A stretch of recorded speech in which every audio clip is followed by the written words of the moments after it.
Hello, everyone. Welcome to eMLS Cup presented by Tik Tok. We are live from South by Southwest in Austin, Texas at the iconic ACL Live right in the heart of downtown.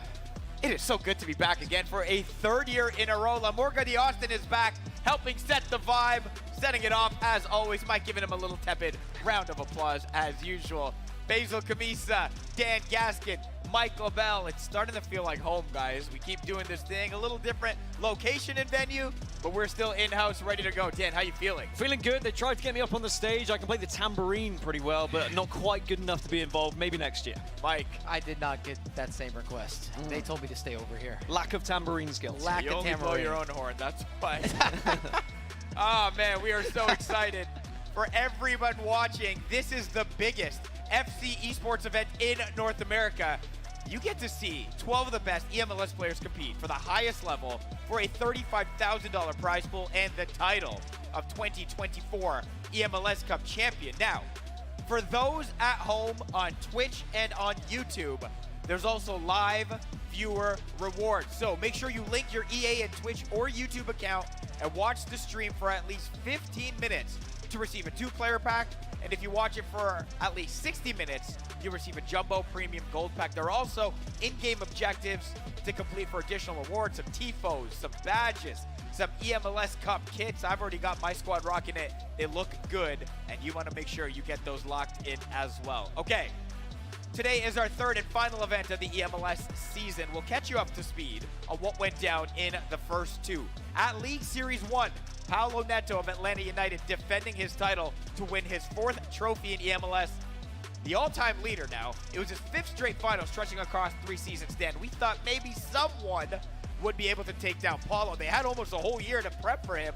In the end, he was still too good. Unprecedented, really. We never see anything like this in EAFC. I mean, to do this across year after year when the game changes, Paulo still is on top. And in LS1, he looked unbelievable, taking down so many good competitors. And an important result, beating JAFONSO 4-3 in the quarterfinals. All right, well, League Series 2, it was the revenge of JAFONSO. Mike, the New England Revolution man, taking home his first title in eMLS. Man, all day that event, you had the juju. You're like, that guy is going to do the thing. And then what? He did the thing.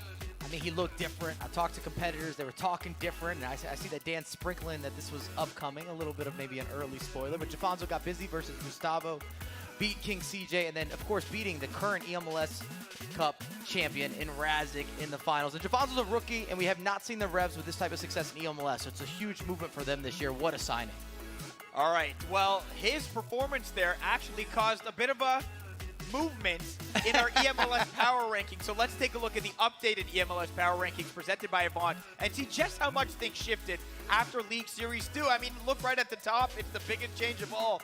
JAFONSO, the #1 seed. After his LS2 win, Paulo bumped down to #2. Diogo, Ollelito, and R7 rounding out that top 5. Mike, man, a new #1. I mean, we'll see today. These guys are going to go head-to-head. They're probably going to match up at some point. You got Diogo, of course, hometown advantage, in-house. They're going to be making noise. K1 John, brand new signing for Inter Miami, been consistent. Can he do it at a LAN? That is the question. Gustavo been putting on for the culture. New club with Charlotte. Happy to see him doing well. We got Lamps we've not seen on display this year on broadcast, but he has that pedigree. And then Diddy. Where is Diddy? Previous eMLS champion. He's not on stage. No. We got no Diddy in action today. Just speaks to how talented this group is. I know we said it for 2 events, and we're going to say it across the course of today's action as well, but this is a stacked group of players, and that power ranking, those shifts in power ranking just show you exactly why. So, for anyone new to eMLS, we're going to take you through the league and how it all works. This is the 7th eMLS season. There's 22 clubs competing. Each player signs with an MLS club and represents them throughout the season. We had 2 transfers this year, 8 new players joining the league, some big signings as well. JAFONSO, Ollelito, Diogo, K1 John, just to name a few. Now, for the league format for 2024, there are 3 events in the eMLS season: League Series 1, League Series 2, and eMLS Cup. At both LS1 and 2, 12 players qualify and compete head-to-head in a single elimination bracket for a $20,000 prize pool. Paulo Neto winning League Series 1, JAFONSO winning League Series 2. eMLS Cup, all of the online qualifier matches are tallied up to form the overall table. The top 4 move right into the eMLS Cup bracket, along with the LS1 and 2 winners. The remaining players competed in the in-person eMLS Cup group stage for the final 6 spots. The 12 players who qualify compete in a single elimination bracket with a $35,000 prize pool up for grabs, all in front of a live crowd here for the title of eMLS Cup champion. That's not all. First and second place also receiving direct seats to the FC Pro World Championship. And don't mind me, guys, just got to clear my throat. With a chance to be crowned the undisputed best FC Pro player, give me the echo here, in the world. In the world. In the world. Nice. We didn't even practice that. That's good. That's good. Now that you know the league and its format, let's take a look at who qualified for eMLS Cup right here in Austin, Texas. As you mentioned, the online qualifiers taking place throughout the season. All 22 players facing off in a single round-robin format. The top 6 are in: Ollelito, Diogo for Austin FC, Paulo Neto, JAFONSO, Gustavo, and Lamps. And we mentioned it, Lamps on a broadcast for the first time this year. Very, very excited to see what he's able to do. Diddy Crislito, you mentioned, Mike, where's Diddy? Missed out by 1 point, forcing him to have to play in that eMLS Cup group stage. So, not just him, the remaining players all traveling to Austin to compete Friday in that eMLS Cup group stage. They were split into 2 groups of 8, with the top 3 advancing from each. So you see in Group A, Alanavi, Thiago Campo, King CJ moving on, Diddy Crislito missing out by a single point there as well. Group B had K1 John, Dulsta, and NR7 moving on with George and Lou, some names you guys may be familiar with on the outside looking in. So we know the players. Let's take a look at the 2024 eMLS Cup bracket. I said it and I'll say it again. 12 players competing for a $35,000 prize pool. All matches, 1 leg with 9-minute halves. Dan Gaskin, break down that left side, please. Oh, and it starts good on the left-hand side. You got Inter Miami FC versus Philadelphia Union. K1 John, the new signing, his rookie season in the eMLS, looks fantastic. But going up against the ever-experienced Thiago Capo, your reward if you win that match.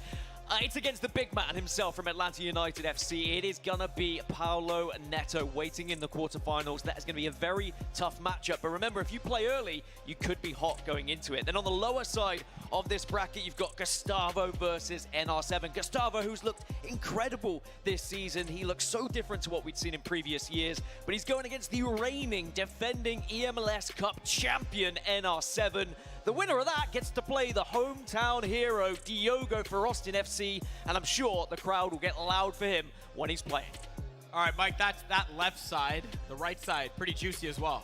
Dan, you did a good job. Let me tell you a different picture. I've got a different narrative. We have the OGs in action. Alan, Avi, Dulsta. First time on land on Friday. They both look fantastic. They got themselves into a prime position. I can't wait for that matchup. I might have a little bit of a bias. And then the likes of who wins between those two goes up against the new number 1. I guess at least according to the power rankings, JAFONSO, maybe the rookie of the season. He's looking to build on that same type of momentum. And now if we take it down a notch, Lamps versus King CJ. I can't wait for this matchup. 2 of the best from North America, both Americans. It's been a little bit of trash talk as well. I was in the back room. They had some words. They had some exchanges. Lamps told me he's getting the job done. Ollelito, the man that's brand spanking new for NYCFC, comes in with maybe the biggest pedigree in terms of international results, the Swede, and he's looking to find himself or to get himself into a final. Anything else would probably be a fail for his own personal expectations.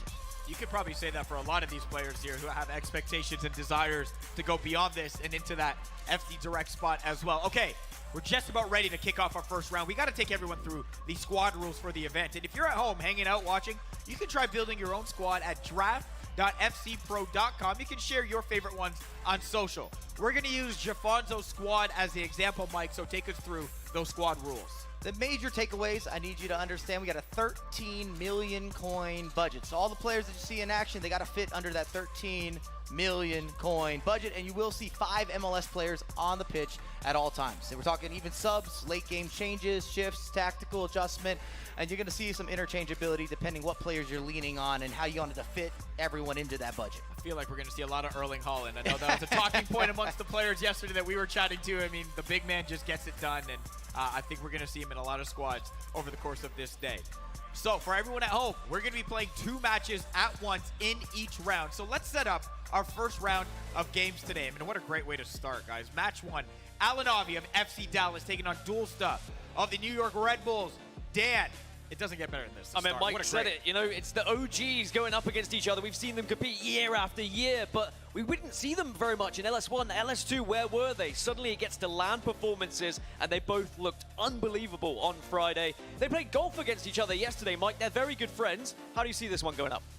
I've got a little bit of a bias, but I was so impressed on Friday between both these competitors because online, it's got to be said, neither of them have looked at their best. We've seen multiple qualifications, see LS1, LS2, but they showed up and showed out. They look comfortable. Now they're on the big stage, even more comfortable.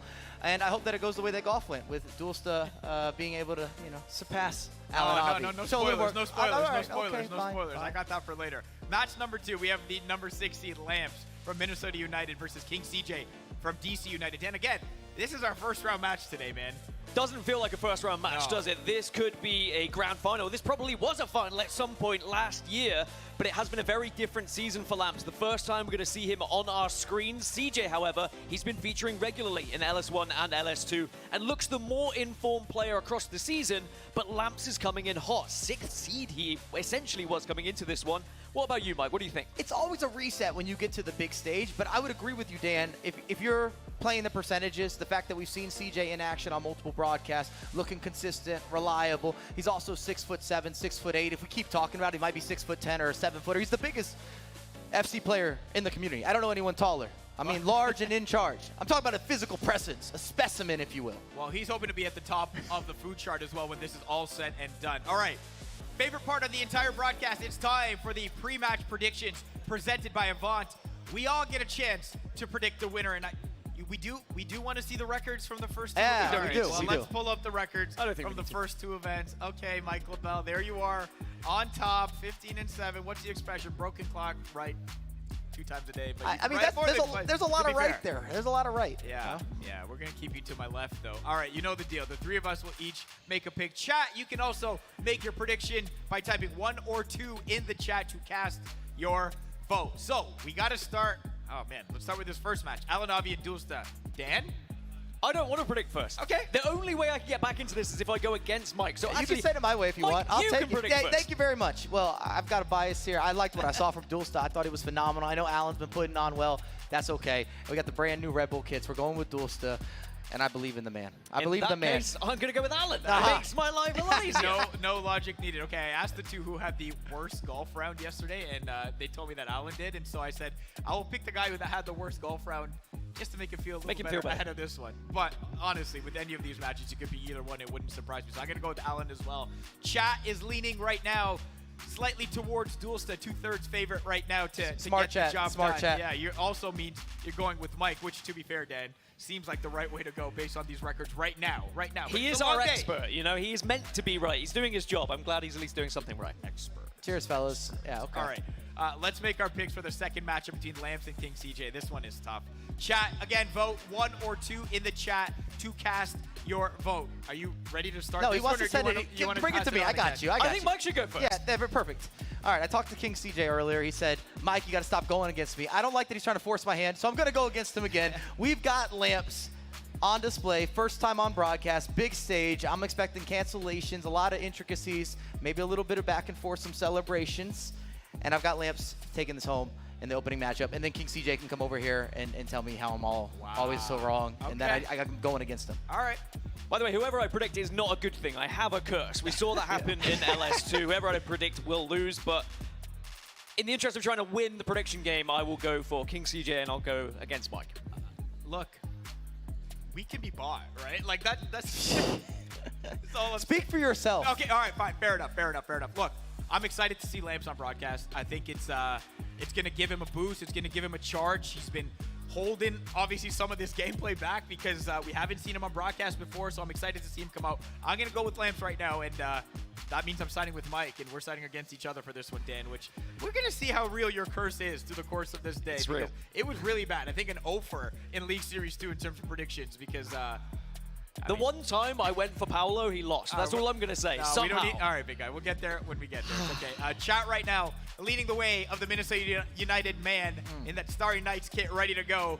King CJ, though, I mean, it's pretty close, almost 50-50 right now. Okay, I mentioned it. Both matches happening at the same time. And since that's happening, you can stay right where you are to watch coverage of both games. But we're also simulcasting each match on MLS 2 and MLS 3. If you don't want to miss a second of your team action, it's Alanavi versus Dulsta on MLS 2, Lamps versus King CJ on MLS 3. It's time for that action. Dan, Mike, first game of the day, first 2 games of the day, I should say. Take it away. Thank you so much, Faizal. Well, it's time. It's the eMLS Cup 2024 live here from South by Southwest in Austin, Texas. And later, we will have Diogo playing and representing Austin FC. But for now, we need to get to the quarterfinals. It's all about the knockout stages here, Mike, and 2 incredible games to kick us off. Alanavi of FC Dallas, Dulsta of New York Red Bulls. This is a tough one to call because both of these players are looking hot right now. And what we saw, the way that they played on Friday, I mean, Alanavi topped his group, which I don't think anyone would have predicted. Dulsta could have went undefeated. He dropped 1 game against Raseck, but I watched all the matches, and he had everything clicking, including adjusting to the gameplay, adjusting to the patches. There was one critique, probably when you're talking about Alanavi and Dulsta, is that they were a little bit lagging behind. They were playing their own way and weren't necessarily playing the game, and they both made those shifts, made those changes, and it set up nicely for an opening display. Well, we are officially underway then of the eMLS Cup 2024. So I mentioned Alanavi versus Dulsta, but it's also going to be Lamps versus King CJ, Minnesota United versus DC United. And I'll try and keep track of both of these games as best as I can. Those in the arena, you can watch both of the games on full screen, whether it be on the right-hand side for Lamps and CJ or the left-hand side for Alanavi versus Dulsta. And already you can see some early aggression, and it is going to happen on that right-hand side for you. And Lamps, we haven't seen him on a broadcast so far this season, but he's already smashing in goals for Minnesota. And what a dream beginning. And you're seeing the Holland tack. It was to the back post. You lob it, you knock it down. Messi on the left foot steps through, corner, doesn't matter. Goalkeeper movement, doesn't matter. Converting. And again, especially with CJ being such a quality controlling player, he's someone who often outlasts his oppositions. It's just a dream beginning for Lamps. So Lamps with an early lead for Minnesota. They did face up against each other a few times this season, and they're 1-for-1 at the moment with also a draw, so they know each other very well. But Lamps has the early lead, and I'm sure that that'll give him so much confidence, much needed confidence, you'd have to imagine, after not featuring a broadcast so far. Alanavi and Dulsta yet to see a goal at the moment, but both players kind of going back and forth. You can see on that right-hand side, CJ was also trying to initiate an attack there, Mike. But very difficult to try and get through some of these defenses. A lot of these players are well-versed now of how to stop these attacks. And if you're new to competitive, a major tactic that you're going to see is the isolation towards Erling Haaland. Big body, 6'4". He's got that aerial pursuit, wins everything in the air, and then you're looking for those knockdowns. And it's just a great way to beat the defense and to find some space that's often not there. We see a lot of chase back. There's a lot of midfielders. The longer the build-up, you've got more bodies to deal with, so it ends up kind of being that release. I always look at it and think Holland Island, if you will, and you just let him go there, let him be the captain, and start your attack, or give you something to mix it up in the box. Yeah, it almost felt like every goal during the group stages was scored by Erling Haaland, so expect me to be screaming his name a lot today as we progress. But these are nerve-wracking times because it's as simple as if you lose, you go home. And on the left-hand side, almost an effort there from Alanavi and FC Dallas, but just pushed aside. And it will be a corner now for Alan to work with here. And we've already seen that corners can be so important, especially with the height of the likes of Erling Haaland and just what he can do in the box, Mike. No, absolutely. You even see a little bit of a mini lob there. Again, it's just trying to disrupt, trying to throw something off, a little bit of havoc in the box. Sometimes at the competitive level, it does come down to a battle of nerves and those little moments, those key moments to create degrees of separation. Remember, the margins are very slim between these competitors. Shot from Messi, and it will be scored, and there's an equalizer for King CJ and DC United to get him right back into things, and you can see what it means to him as well. Nice and pumped, as we always expect from CJ. Great character, and he's making sure he lets it be known. On the left-hand side, Ginola almost had a chance for Dulsta. Still no breakthrough in that game, but they are certainly making their best attempts. You can see Mateus on that right-hand side now. Dulsta trying to maybe whip a cross in, utilize the height of Haaland, tries to play it, but actually it's Haaland coming back and defending for Alanavi. And ironically, you're going to see the likes of Lothar being used more as a fullback or a wingback on a release as opposed to his natural, more center mid. If anything, I always look at him as a German pit bull, but that's not how he's going to be displayed, or you're not going to see him in action, not amongst these players and these teams. Well, Alanavi and Dorster did play against each other during the qualifiers, and Alan won it 3-2, and he's through on goal at the moment. Ham will cut one back, and there you go. FC Dallas find their first. Alan roars, and it's going to be a 1-0 lead. You see the breakthrough there. Mia Hamm, a lot of time on the ball. Brand new icon this year. Unstoppable, relentless, takes no prisoners, gives no mercy, and then an easy layoff and a tap in for the likes of Alanavi. And then we just seen another goal as well for Lamps as he regains his lead against King CJ. And it's Mia Hamm yet again. I think we're going to see a lot of Mia Hamm today as well. She's just spectacular. If you have the opportunity to make that pickup in Ultimate Team, highly recommended, whether it's the 93 or the 95, whoever falls into your personal budget. She just makes a world of a difference. So a 1-0 lead for Alanavi and FC Dallas, and a 2-1 lead for Lamps and Minnesota. And we've only had 15 minutes gone in game. So they are going to be extended halves than what you might be used to seeing when you play your typical game of EAFC. It's 9-minute halves here, so 18-minute games plus added on time. So plenty of time to get back into a game, even if you do find yourself behind here. And if we do not find a winner, it then goes to extra time. And then, of course, penalties would be on the horizon if we still not can decide who is going to be the victor. On the left-hand side, Dorster is trying to make a breakthrough in the moment. Mbappe into the box. Will find David Ginola. One more into Messi, but Loris will make a save. Hugo Loris featuring as a goalkeeper. Haven't seen that much this season, Mike. And again, great goalkeeper movement. Good extra passes from Dorster. And maybe he could find something from Erling Haaland as well. Will be through on goal again, but not quite got the angle to take the shot. Great defense from Wagner, and Allen defending well in general. He just ran out of real estate. What he was looking for there is trying to break through. The fact that Haaland, you kind of need to be on that left foot, even though he had a little bit of space. The odds or the percentages, and remember, these guys are trying to be perfect. They weren't in his favor. So he's looking for a bit of a recycle and extra pass. Maybe some sort of layoff. We're switching our attention to the right-hand side for the attack now coming through and almost finding that ball to Erling Haaland. Again, Thierry Henry featuring a lot today, as you need to have some either MLS players or ex-MLS players featuring in your squad. So, of course, Thierry Henry being one of the greatest MLS players to ever be in the league, in my opinion, is going to be heavily featured in these teams. You can see on that right-hand side as well, Mbappe into Erling Haaland, but Virgil van Dijk blocks. And that's something I'm also going to be saying a lot as we switch over to the other side of the pitch. You can see Dorster still trying to break through this defense of Alanavi. But at the moment, Allen is doing so well at tracking all of these runs, not allowing any easy passes whatsoever. But maybe he could find a shot away. We've seen long-distance shots happen before. David Ginola in the box, starting to get a little bit scary, but he's going to have to go back out. And Allen is just chasing everything. You mentioned the pit bull approach earlier. He's trying to hunt him down, and he does so. I think Dorster maybe... Oh. Suddenly, Lamps on the right-hand side will make it 3, and you can see what it means to him as well. Starting to get aggressive into the box of CJ, and now a 2-goal cushion to work with. That's huge for Minnesota. I will say this, if you're a fan of CJ, though, he has a lot of time to work with. Remember, we have extended halves. These are 9-minute halves, so we have longer games. You're not seeing clean sheets, or you're unlikely to see clean sheets. We haven't been seeing clean sheets, even though Alanavi's currently leading by 1-0. And I would say this, Dorster's maybe looked almost a little too precise. There's been a couple opportunities he probably could have forced it into the box. He's looking for that particular pass, the extra layoff, the most ideal dribble, and sometimes you just got to go for it. Well, this could be ideal for him as Mbappe almost was able to get behind enemy lines. Alas, Allen and FC Dallas still defending well, but you're completely right. I mean, Dorster, he's being precise, but he does have a lot of possession at the moment. It's sometimes you want that moment of being inventive or innovative, but there's something to be said about Route 1 football. Sometimes you push it forward, you make it happen, you got to be decisive with it. Whoa, Ginola will steal the ball, plays it into Erling Haaland. This should be and will be the equalizer for Dorster. And it's going to be the New York Red Bulls getting back into this game.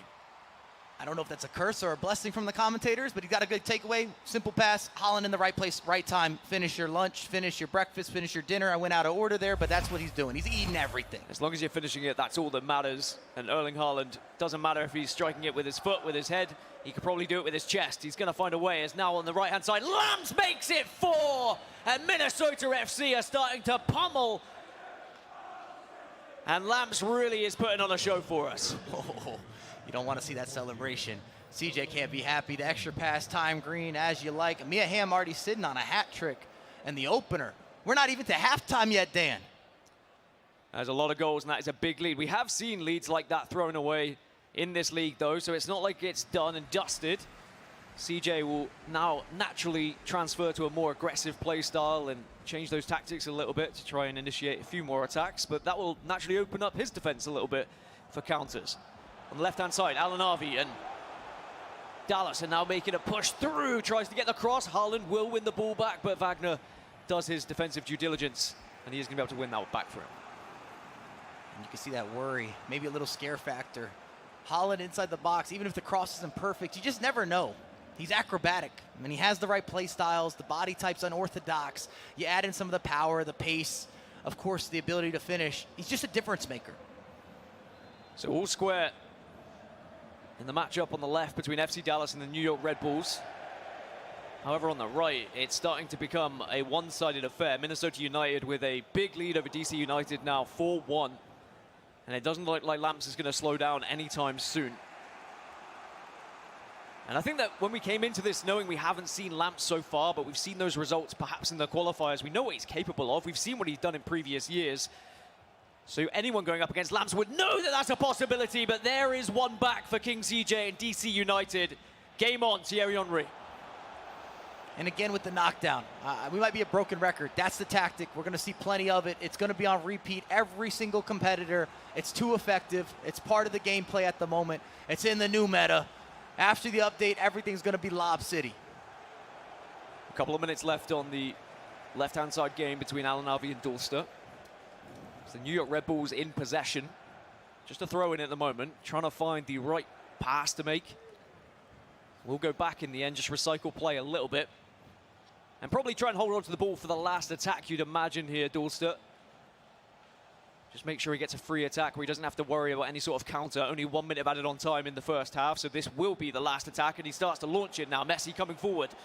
Does have help and support. Tries to play one through to Kylian Mbappe, but it's not going to work out.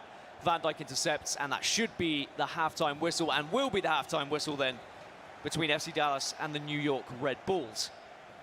But it allows us to now focus on the other matchup between Lamps and King CJ here. Minnesota United versus DC United, the matchups of the Uniteds. And Thierry Henry going to try and play this ball through to Mbappe alongside Messi. Plenty of options in the midfield. You do have that cross towards Haaland, but instead plays it inside, and it's not going to be the same presence when it's not Haaland on the receiving end. Especially now when you're going up against the likes of Virgil, Van Dijk. A lot of space here for Messi, so he can get to it, not quite. And I'm just thinking, Faizal kind of built this up at the start of the show, but he's not wrong. In a different year, different tournament, this is a finals matchup that we're seeing between the likes of Lamps and King CJ, players that have represented the U.S. national team. We see them at the international events. These are some of our mainstays, the most household names that we have in North America. Now remember, the winner progresses to the quarterfinals. The loser goes home. It's a brutal bracket featuring some of the best players, not just in North America, of course, but in the world. A very competitive league, and for good reason. There are 2 spots at the FC Championships later this year on the line at this tournament, which is a big reason why we've seen some players like Ollelito, Diogo sign for this league. They really want to be able to find their way to the biggest tournament, the best tournaments. And of course, they want to call themselves an eMLS champion. We're back underway in the left-hand side game as well. So we get the 2-box back on our screens once more. But it is going to be a chance, maybe, for King CJ there to make it 4-3. Lamps just needs to hold on here, keep this 2-goal cushion going into half-time. On the left-hand side, though, Messi tries to play the through ball, denied. You got a question. You do wonder. You got Messi on the left foot, bit of a counterattack, maybe a step over. Maybe even you open up your body, hit a finesse shot, catch the goalkeeper leaning a little too far this way, too far that way. A couple uncharacteristic mistakes from Alanavi out of the back. Well, it's half-time between Minnesota United and DC United, and it's going to be 4-2 in favor of Lamps.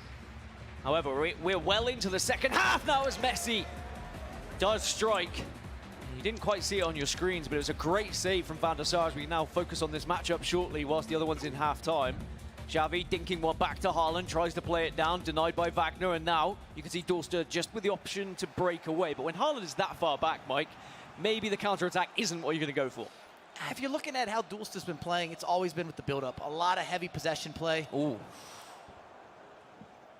Could be a major error there. We haven't seen any errors out of the back this far from Dulsta in terms of some of that build-up, but he's not looking for the quick counters.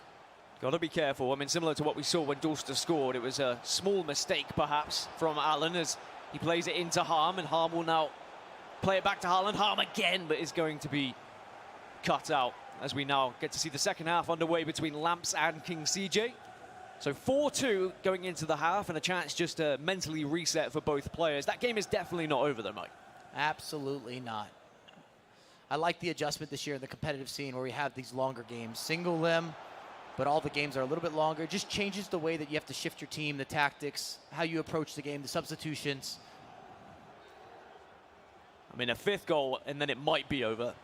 A 3-goal lead going into the latter stages of a game, and you're always going to feel good, but that's going to be a free kick for King CJ to work with. On the other side, Dulsta trying to break through into the box. Again, though, Alan Harvey defending well for Dallas here.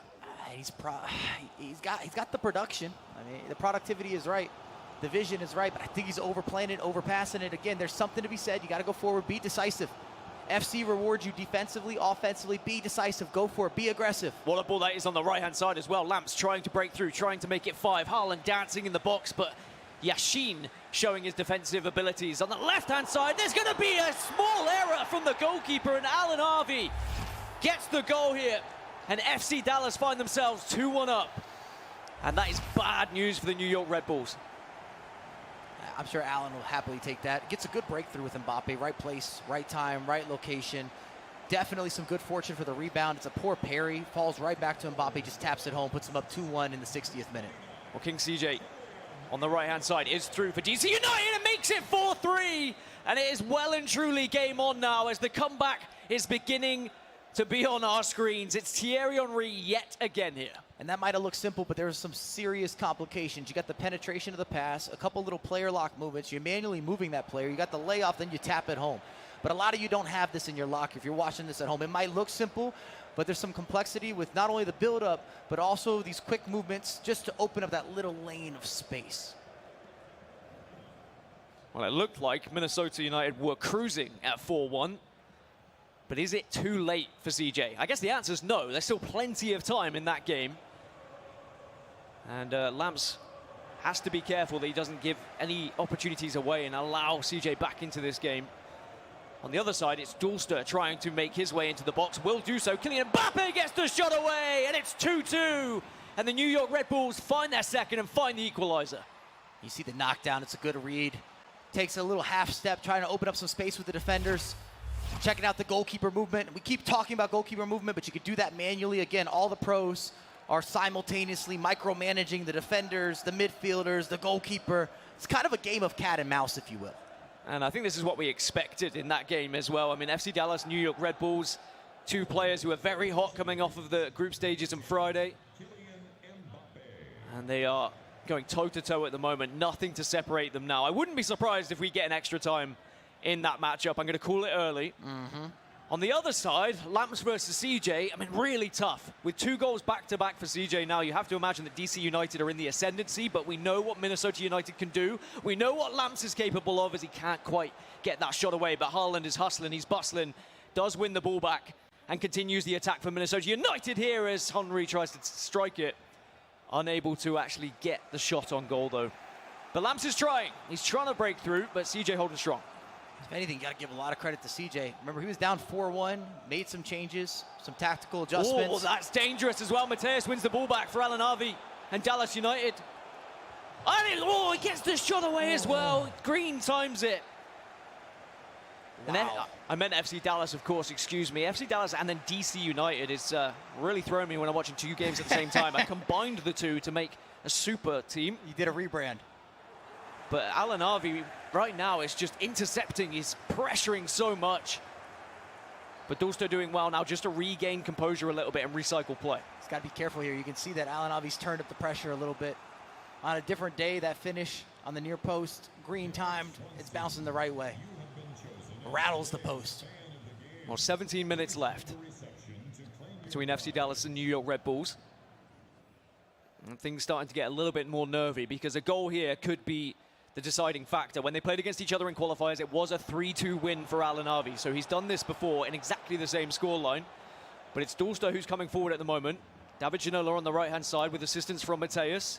Into the middle. Not too many options in the middle, but plenty of space on the right-hand side. Mateus does beat the man as well. Tries to get it across. What a save from Hugo Lloris. And oh, that could be a mistake though from Alan. Messi retrieves the ball. Still pressure now from Dulster at the moment. He knows that this could be his time. This is his chance to maybe break through, get that goal and take the lead for the first time in this game. Kylian Mbappe plays it back, finds Lionel Messi, shifts it onto the left. One more, into Haaland, but it's gonna be just not quite enough. And Alanavi is defending brilliantly. Patient offense, phenomenal offense, maybe even better defending, doesn't get moved out of position, waits for the opportunity to tackle. You got to give a lot of credit again to Alanavi there, especially at the end of the game here. You're starting to overthink. You want to pressure. You want to go for it. Sits tight, stays true. Well, it's a corner for Lamps on the other side, as now Alanavi through with Erling Haaland here. There are players in the box, does try and cut it back, but Wagner defends well. And it will be a chance for a little pause, a chance to go into those tactics. You also seen the new addition here, Courtois, often used as another secondary, almost Haaland approach. Also can defend against Haaland because of the size in that matchup. And yes, Courtois, the goalkeeper, is going to be playing as a fullback. He is now on the pitch. Well, look at this ball from CJ as well. There is Courtois that you were talking about, into Messi. Tries to play one more. Haaland gets denied by Virgil van Dijk. And the attack comes to nothing. So Lamp still holding on to this one-goal lead. 23 minutes still remaining. So, again, plenty of time. This has been an incredible comeback from King CJ. I thought the game might have been done, might have been dusted when we saw a 3-goal lead for Lamps.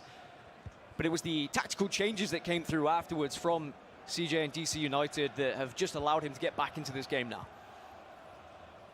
Shown a lot of heart, not only from a tactical standpoint, but facing some adversity, opening matchup here, making those adjustments, those changes. And sometimes it's just about shifting the tempo of the game. Well, David Beckham on the pitch. Another player who featured in the MLS. Oh, as the ball almost makes his way to Haaland as well. It's going to be a Courtois versus Haaland battle, and again, that's what you were talking about. You just need the height there, someone who can actually contest Haaland in the air. The ball switched across from left to right as we're back underway in our left-hand side game between Alanavi and Dulster as well. As Lamps now with Messi into Ham. Thierry Henry could shoot from distance, instead just trying to work it into the box, but now King CJ will win the ball back here for DC United and can break away. What a huge chance this could be. Room on the left-hand side, Philip Lahm, but instead switches it over to the right. CJ needs a goal, DC United need a goal, but that's not how they're going to get it. Pass is intercepted. Now on the left, it's Alanavi coming through. There's still no winner in this one either. Maybe could be though, because Ham into the box. Mateus can't quite win the ball. Got to be careful in those areas as well. Messi into Erling Haaland. Not going to be shooting from there. Any assistance, need backup. Phone a friend, doesn't matter what you're going to do, just someone has to help you at this point. But you can see Alan knows this could be his last chance. You've got to make it work, you've got to be careful, but you also need to take risks. Goes for the Elastico, doesn't work out. And this is what we talk about, the separation's going to come battle of wits. It might be a little too early. If you're Dulster here, you're thinking about holding for the last opportunity, the last shot. It's just risky to go too early with some of that possession, because as you position more bodies up forward on the offensive end, you're always open for that counterattack. Yeah, especially with these 9-minute halves. It's a long time to hold on to the ball, so instead Dulster's actually trying to come forward for the New York Red Bulls here. Messi has support behind him, Mateus. Into the middle, will find Ginola now, trying to break past the defenders. Beats one, plays it back, Messi, it's another pass as well, but what a save from Hugo Lloris. Was it one too many passes? Dan, that he would be didn't my need question. it. He didn't need it, Dan. He had the breakthrough. Bread and butter zone, 6-yard box. Put that on frame. Corners are dangerous though, plays it short. We're watching the left-hand side game at the moment, of course, whilst the other one is in the pause screen. Only a couple of minutes left before we start to think about extra time here between FC Dallas and the New York Red Bulls. And Dulster holding on to the ball for the New York Red Bulls here. Wants that last attack. Only 1 minute of added on time, so he will be the last to get an attack. But it's whether he can actually get a goal with it or whether we'll be featuring extra time. On the right-hand side, Lamps has a chance to finish things off, does not do so. However, Haaland off the post! And you can see Dulster knows that was his opportunity, that was his chance to run away with the game, to snatch it from Alanavi. But instead, it's going to be extra time then between FC Dallas and New York Red Bulls. My goodness, Dan, if that wasn't picture perfect, the build-up, the extra pass, the right player, the sidestep, the power. Look at Lamps, though. Look at what he's doing. Oh! And almost for Mia Hamm. If Lamps can regain a 2-goal lead here, you'd have to imagine he would be the favorite with only 10 minutes remaining. But at 4-3, this game is still blowed wide open. Messi switches the play. What does King CJ have left in the tank? Not much when it comes to that switch, and that will allow Lamps just to regain possession and initiate this counter-attack. Ham has support on the left. Will play to Theo Hernandez here. And you can see Lamps just wants to slow this game down. He wants to eat away at this clock. In these type of circumstances, your best friend is the clock. They always talk about golden retrievers. I'd beg to differ. 7 minutes remaining. Minnesota United still have the lead, but it is a slender one. Thierry Henry, though, step overs to beat the first, tries to beat the second. Mateus does well. It's a mishap at the back as Thierry Henry still has the ball. It's awkward to watch, but eventually King CJ will get the ball. As now extra time begins in our left-hand side game there between Alanavi and Dulster. And remember, if we don't find a winner, is that going to be onside?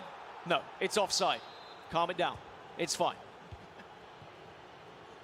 If we don't find a winner in our left-hand side game these in-game 30 minutes, it will be a penalty shootout to decide who goes through. But it's Alanavi and Kylian Mbappe at the moment for FC Dallas. Messi! And Alanavi takes the lead here. FC Dallas 3-2 up. It's the same scoreline as the qualifiers, but can he hold on?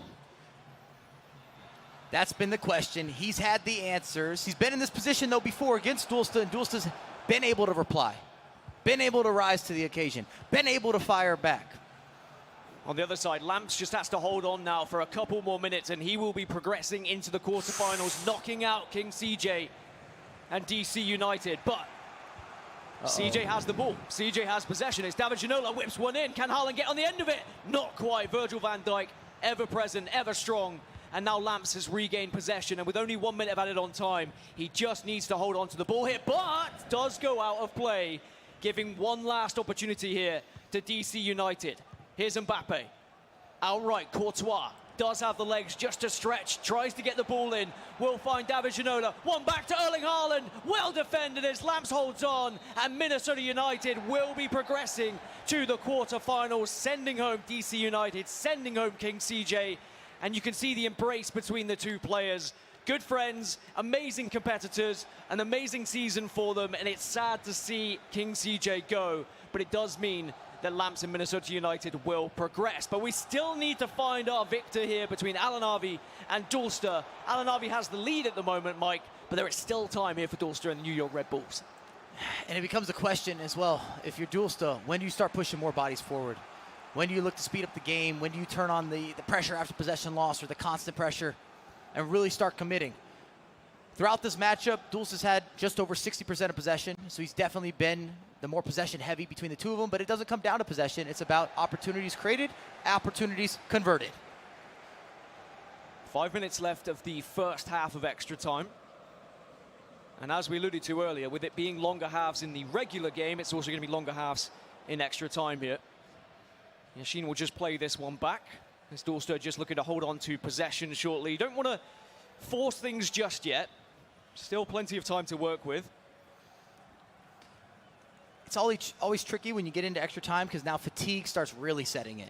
We don't talk about it as much when you go into those full 90s, some of the changes and substitutions, but at this point, some of your defenders, it's starting to be an issue with the chase back. And you can just turn and burn with fresh legs. Yeah, it can really make a difference, and substitutes are going to have to be considered. Have they already been used? Did you use them towards the end of the 90? That's the real question here, as now Davies holding on to the ball for FC Dallas. Alanavi more than happy to just say, look, I'll have possession, I'll go into the half with the lead, but he could go into the half with a 2-goal lead if he plays this one right. He's not going to be countered now with the clock ticking over to 105. But he has to start going forward, has to start looking for this space. We'll find that space as well on this right-hand side. Tries to whip one in. This is what Haaland's in for. Knocks it down. Messi makes it 4. And FC Dallas find themselves 2 goals ahead. And Alan Harvey celebrates because he knows he's halfway there now. And again, you get the switch of the pitch. You find Ona. Ona delivers. You got the knockdown, the little touch. Messi does what he's capable of, what he knows best. And inside the box, he's always going to finish in that type of position. So Dulster will have a moment to consider how he wants to try and approach this second half of extra time, because that will be the last kick of this half.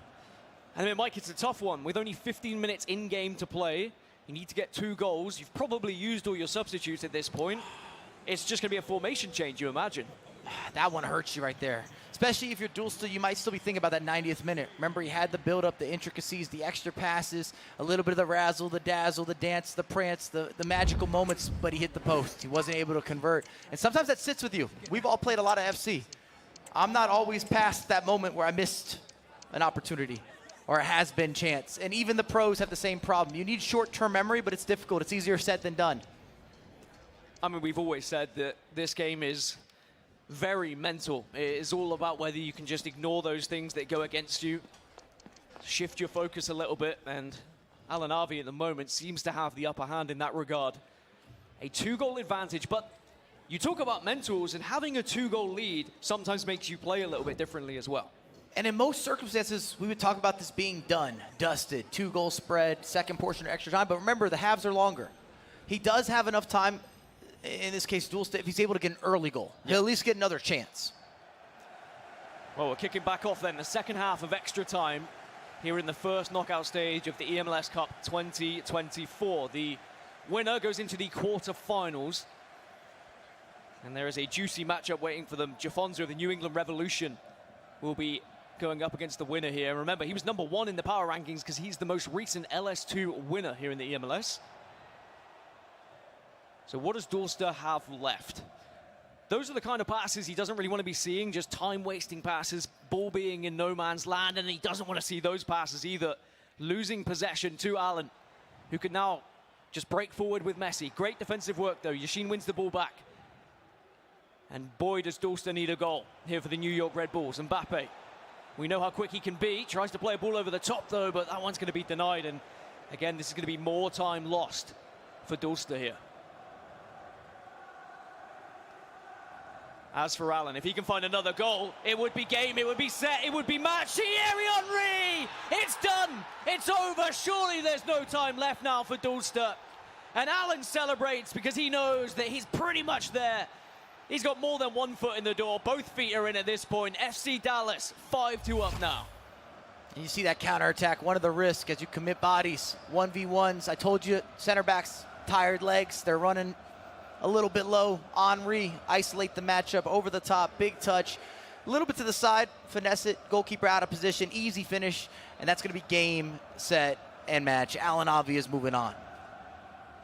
Mike's ready to wrap it up, and I think I will agree with him. Unless Dulster was to get a goal right here from this kickoff, there just isn't really time. We know the game, we know how it works, and especially with an interception like that, just means that Dulster's going to struggle to find enough time to find 3 goals.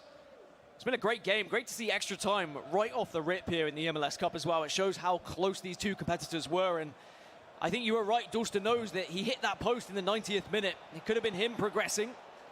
Does win the ball back with Kylian Mbappe, though. He's, of course, going to still be sending everything forward here and trying his best to get these goals back, but that clock just keeps ticking away from him.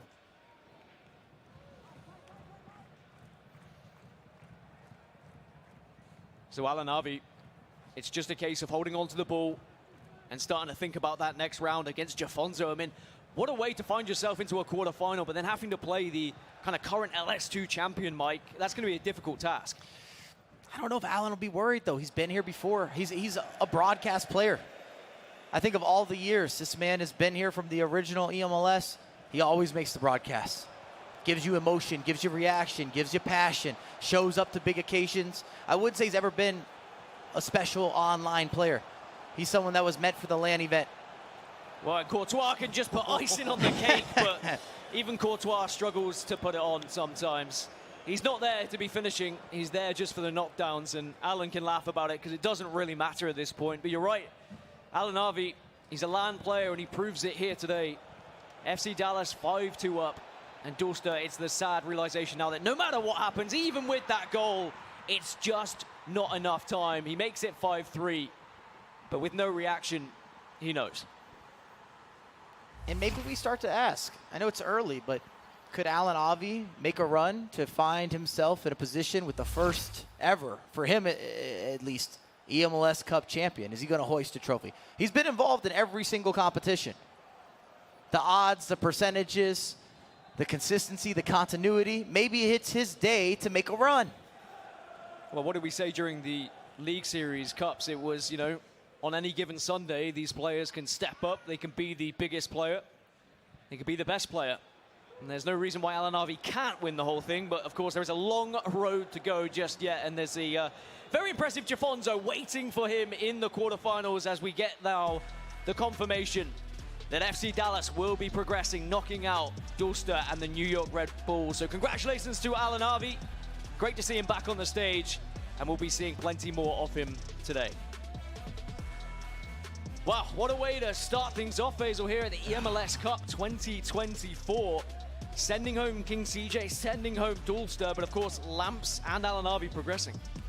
That was 2 grand finals, right? That was 2 last matches of the Felt day, like right? it. My goodness, what a way to start things off. And how can you be surprised with what we're so used to seeing time in and time out at this event with this league?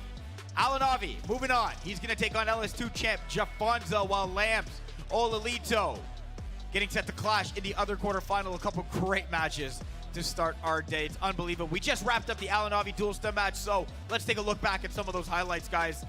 Great call as always, but great drama as always as well. First half, it was the Dallas man, Alan Avi, with a chance early that's stopped by Van der Sar, but then the cut back for Mia Hamm, and it's in the back of the net. Suddenly, it's 1-0.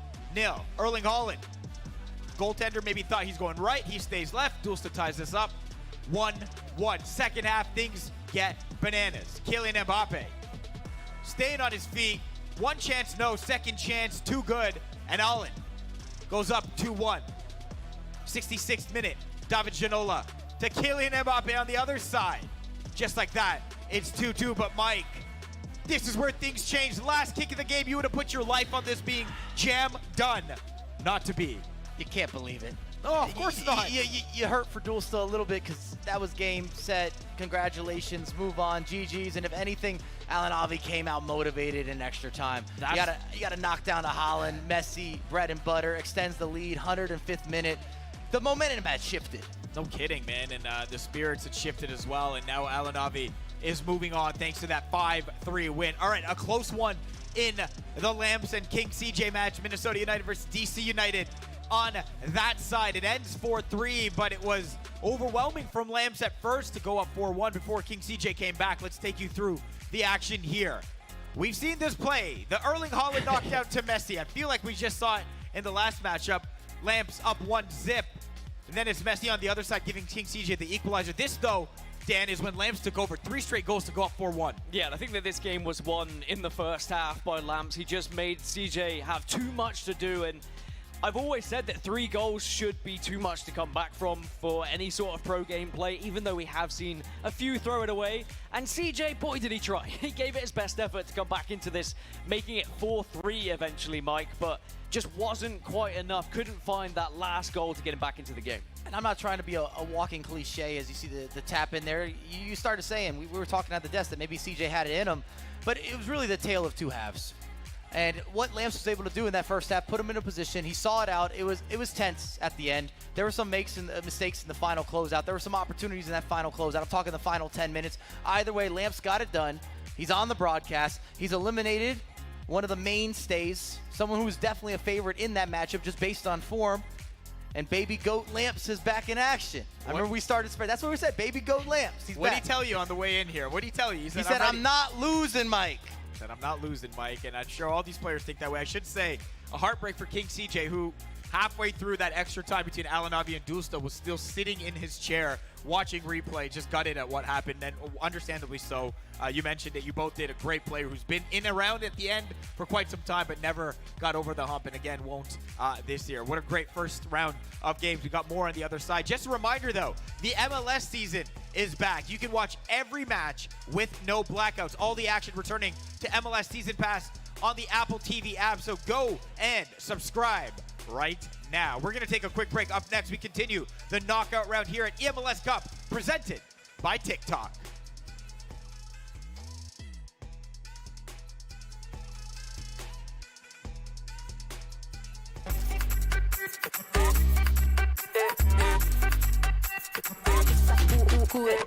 Vamos, dale pues, vamos allá, muévete más loco como solo tú lo sabes. Así es, con las manos en la cabeza, sacúdete.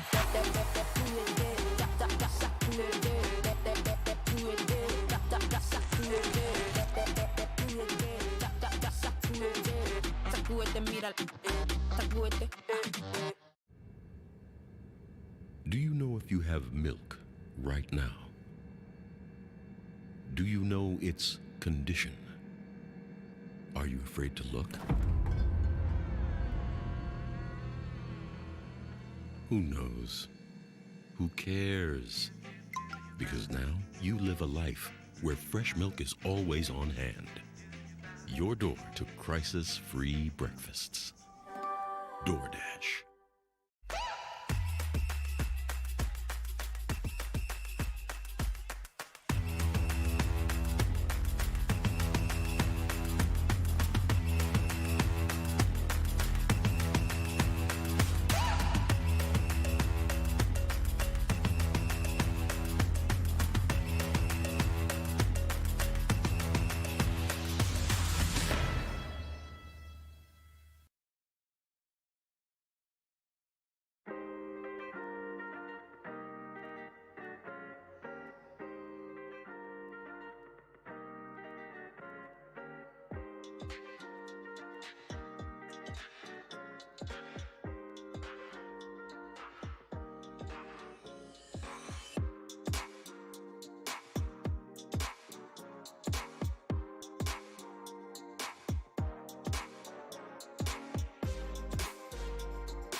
Right, MLS store, I need something fresh and clean.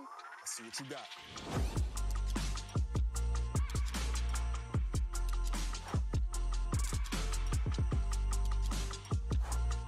I need that in my size.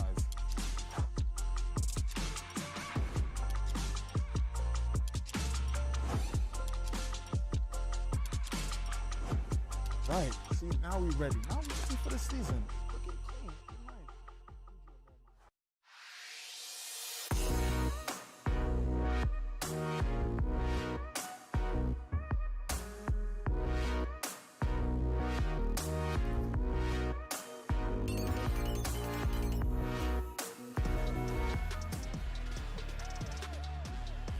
Hey, welcome back to eMLS Cup presented by Tik Tok. We have eMLS players competing for a $35,000 prize pool live from South by Southwest in Austin, Texas. We just wrapped up our first two matches, so here is the updated bracket. It's Alanavi moving on in that top right corner. He's going to take on LS2 champion JAFONSO. Bottom, it's Lamps and Ollelito getting sent to square off after Lamps got through King CJ 4-3. We are getting set for K1 John versus Thiago Capo and Gustavo versus NR7. Just a reminder for those at home on Twitch and YouTube, there's also live viewer rewards. So make sure you link your EA and Twitch or YouTube account to watch the stream for at least 15 minutes to receive a 2-player pack. If you watch for at least 60 minutes, You'll receive a Jumbo Premium Gold Pack. There are also in-game objectives to complete for additional rewards. Make your stadium look nice and sick as well. All right, Faizal Khamisa at the desk with Dan Gaskin, Mike Labelle, and joining us now, former pro soccer player turned eMLS player, St. Ricketts from the Vancouver Whitecaps. I mean, I know him as a TFC guy. TFC champion, MLS Cup champion in 2017 as well. Yo, man, so nice of you to join us here. Of course. So great to see you in the league this year. What was the transition like from being a guy on the pitch, who killed it, by the way, to a guy off it now? Man, straight into the deep end. I did not know what to expect. Obviously, love EA, love soccer. Thought my professional career would translate onto the virtual pitch, but it did not. It did not. So, well, we know it was a tough welcome to the league for you, but that just speaks to how great some of these players are, and we know that, right? What's the biggest thing you learned so far about being a guy on the sticks instead of on the pitch? Listen, if you're a casual player, you think you play weekend league, you think you play with your friends, get those friendly matches in, it does not translate. This is a different level, guys. I'm talking, this is the best of the best. From the first game, I was like, wow, what did I sign up for? But outside of that, great experience. Yeah. Got to learn the space, got to learn, how players play, what goes into the, performing and the time it takes, It's been great. It's been great. And what did previous teammates that you played with, what did they think about you playing in this league? Did they kind of give you any banter or anything in the background? A bit, especially when the plus minus came out. I was getting dragged, I'm not gonna lie, but it was great fun, and the teammates, they followed. Yeah. And now they're looking at this space and wondering, hey, maybe I can play, but you gotta give them the reality check. They'll be like, hold on, it's not as easy as you may think, Trust though, me, right? I got a list of 3 players ready, pro players ready to play these guys. Yeah. Whoever wants to play, sign up and take your legs. I'm going to build off that a little bit and say, how did this all come about? Because obviously you're transitioning from being on the actual pitch to the virtual pitch. There's got to be a lot of team talks behind the scenes being like, I think I can do this. I think I've got this. How do I get into the league? Honestly, it was organic. The club was looking for a player. They reached out to me. I'm like, I'll try. I'll try, see how it translates. But it was more about learning about the space, bringing exposure, connecting the players with current players and just bringing something new. Sick. But we'll stick around. We're going to have you be part of this for as well. Let's set up the next 2 matches in the knockout round. Match 1, K1 John from Inter Miami versus Thiago Capo from the Philadelphia Union.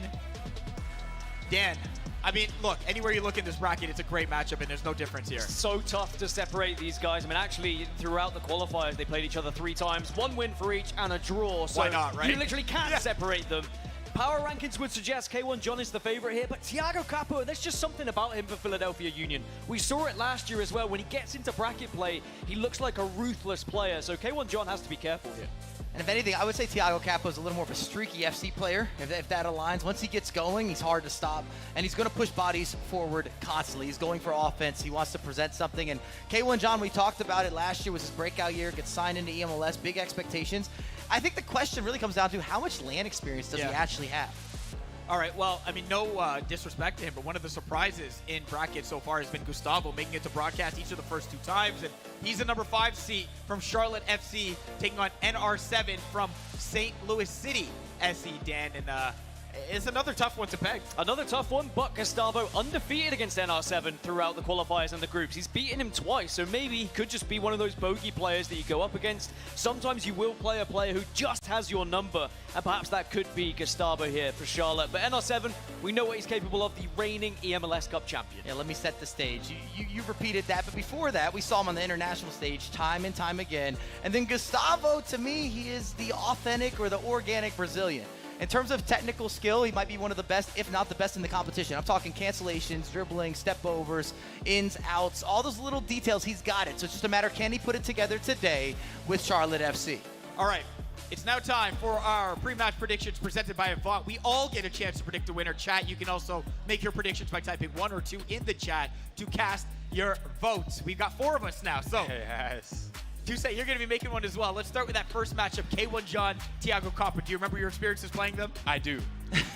Both not great. I'm going with Thiago Capo. Okay. Sorry, K1. Sorry, brother. Hey, that's funny. You don't even have a prediction on the record yet. You still have a better record than Dan Gaskin, Yes. who's under 500 right now. What's Finally up, a W. Let's be clear. This man took many dubs on the pitch, by the way. And if this was a matchup on it, you dust all of them. I'm just saying 100%. that right now. That's true. No That's very All right, true. you're going to pick or you're going to let Mike go? Mike's going first. All right. Perfect. I'm going to build off what we've got there. I think Thiago Capo's gonna maybe cause an upset here. In some ways, K1 I would say would be the favorite, but we don't see a lot of land experience.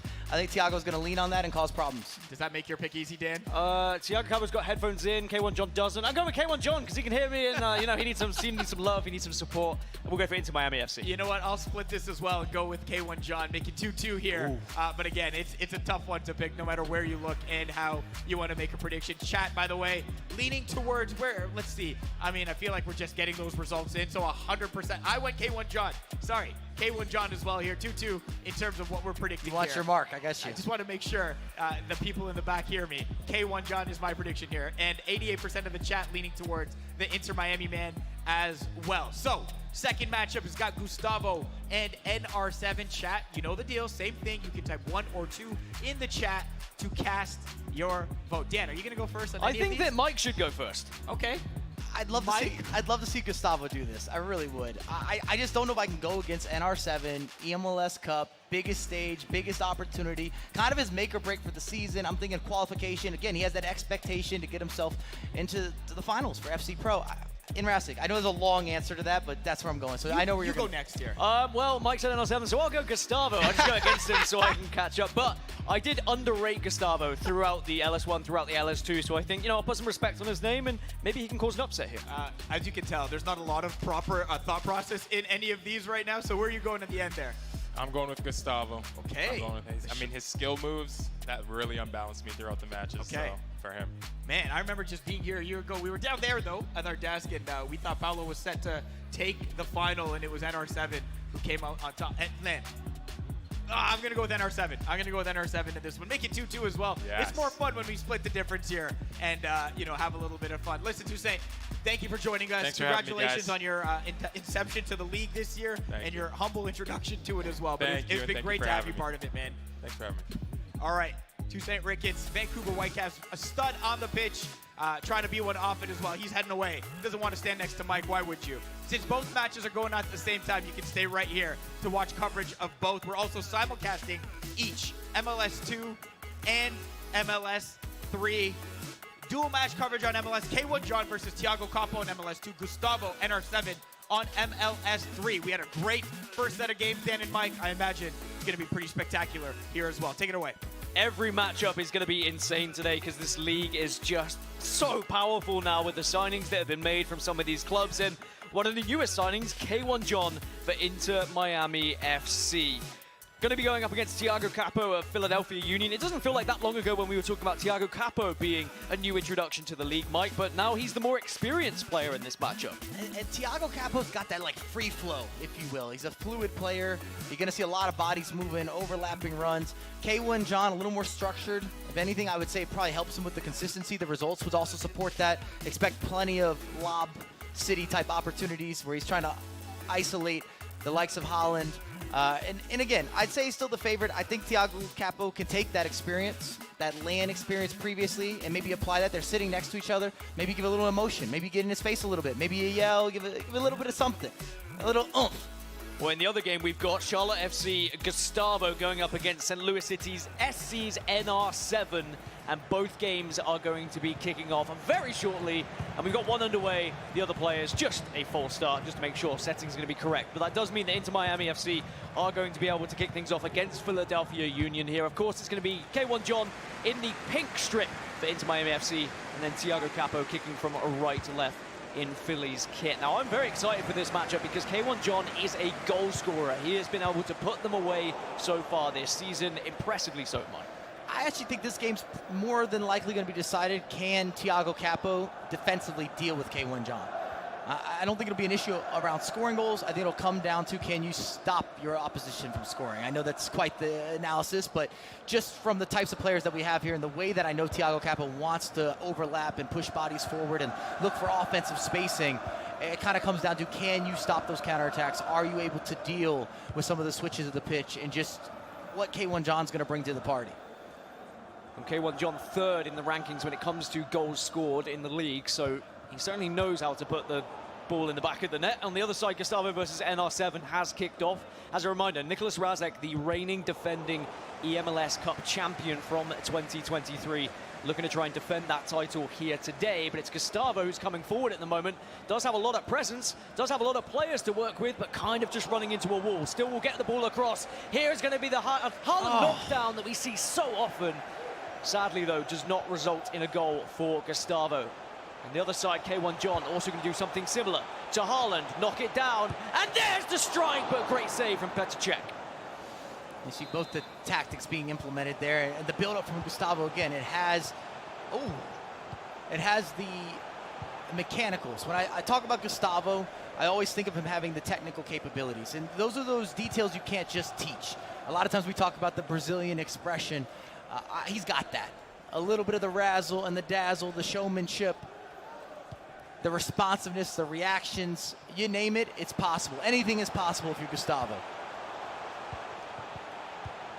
Gustavo defending well against Niklas Raseck, and Thiago Capo doing the same thing against K1 John here, and now Philadelphia Union can come forward. Actually, both players and both teams on both games were in a very similar position on the pitch there, but both teams defending well. As you can see, Messi coming forward for NR7 and St. Louis City SC. Haaland, one more into Xavi, but Virgil van Dijk with the slide does deny. And no goal yet in either game. There could be one though here for Thiago Capo. Does cut one back, but a great save again. It saves galore to kick us off here in this round, Mike. And talk about some goalkeepers in action, point blank range, a lot of responsiveness, a little bit of some goalkeeper movement, a little scoot and boot. You get a foot on this, you get a hand on that. Big parry, big separation. Both these games could already have had a couple goals. Holding on to 0-0. I mean, with the amount of goals that have been scored between all four of these players this season, it's almost unlikely that we would see a 0-0 tie across the board. Actually, I will predict it that we will not see a 0-0 draw throughout this entire day, Mike. I think we're going to see goals, goals, and more goals, and we could have our first here for Mbappe and NR7 as St. Louis City SC take the lead against Charlotte FC. And he takes a bow. Not a shocker. Mbappe on the board, dangerous location, always able to finish, convert, be clinical. Left-hand side as well, Thiago Capo and the Philadelphia Union have found themselves 1-0 up against Inter Miami FC. And it was a simple pass that found Mbappe in plenty of space, and he tucked it away. Similar situation, reads the goalkeeper movement. You're seeing an instant change as well from K1 John, and it's very early, something he doesn't like. Could it be a substitution? Could it potentially be a formation adjustment, maybe some substitutions? Usually you don't see a shift this early on, but he doesn't like something. So 1-0 in both games. It's NR7 leading on that right-hand side, and it's Thiago Capo who's going to be ahead for Philadelphia Union. Just gold, base gold Kylian Mbappe. I didn't think I'd be seeing him in tournaments at this stage of the year, but of course with the budgets, when you're building your team, you have to think about those coins spent, Mike. Absolutely. So it's a matter of what do you think you need more, or what do you think you need most, and then dealing with some of that allocation. We see a lot of the same players and not always played in the same positions. Something I think is a little bit different, maybe unusual. Even the likes of Lothar. Some players are using them out wide, others down the middle of the pitch. So almost 20 minutes gone in both games. Are we going to start to see either player really take a huge advantage here and get that second goal, or are we going to see, oh yes, we will, it sneaks through. NR7 gets a second goal. I'm not sure how much he knew about that second bite of the cherry, but Xavi will find the net. And somehow, some way, just manages to slot it through the goalkeeper's legs, it looked like, Mike. Gustavo won't be happy with that. Early goalkeeper movement. He's chased back. He got himself back in a position. It's just an unlucky rebound. Goes under him, splits him, nutmeg, taps it home. And then I was going to say, I love the inclusion of Xavi constantly being used as a repeat. I don't want to say a repeat offender, but he's a repeat midfielder in terms of his providing, what he can do, what he can bring to the table. A lot of the deep passing, those outlets, those switches of the pitch, and just being able to be a playmaker from deep. Great analysis as always, Mike, and that's why I have you here to break it down. As Gustavo's going to need to try and break down this defensive NR7, but also K1 John coming forward for Inter Miami FC, but it's a good save for Petr Cech. And the Philadelphia Union will hold on. On the flip side, Gustavo now looking to try and get back into this game. It's back and forth with Harm. Knocked into Kevin De Bruyne. Messi now on the ball, twisting, turning, but can't get past the defense, and it comes to nothing in the end. So very tight in the box for some of these guys, and you know, it's tough. You're going up against some of the best players, not just in the region, in the world, and they've played against each other so many times at this point, Mike. And Thiago might be up 1-0, but he's going to need a lot more goals. K1 is knocking. The right places, the right locations. He's missed 3 finishes. On a different day, different moment, different sequence, he's definitely converting. Well, Gustavo is through here with Lionel Messi as well to try and find his first goal, and he will do so. Charlotte FC grab a goal, and NR7 is letting the lead just slip away from him ever so slightly. On the other side, it's Ham, but it's a good save from Coronel. There's end-to-end action in both matches. I mean, Gustavo did beat NR7 in both matches they played against each other this season, so he knows how NR7 works, but he needs to work his way back into that game still, even after finding that goal. But there is a counter on for K1 John and Inter Miami FC now. Messi might just do it all alone, but does actually have support. Kevin De Bruyne! Oh, it's off the post! What a chance that could have been. You can't believe it. If you're a fan of K1 John, he's had every chance to equalize. And that's going to be a tough pill to swallow, similarly to what we saw earlier between Dorster and Alan Harvey. When you hit the post like that, you just ask, well, what could have happened? What could have been? Mbappe now plays one through. Offside, not going to happen. 28 minutes gone between NR7 and Gustavo. 36 gone between K1 John and Thiago Capo. So both games at a similar point as Haaland knocks this one down. Oh, and there we go. Thierry Henry won't miss a chance from there. It doesn't matter if it's on the real pitch or the virtual pitch. Slots it home, and Inter Miami FC find the equalizer. And I know I went with Thiago Capo, but he's going to need something special. K1 John is pressuring the double teams, elite levels of some of the micromanagement, and every time he goes forward, it looks like he's going to score. Well, it was the notorious Haaland knockdown. It's so difficult to defend against, and that's why we've seen players try and try again to which players can be their fullback to try and contest.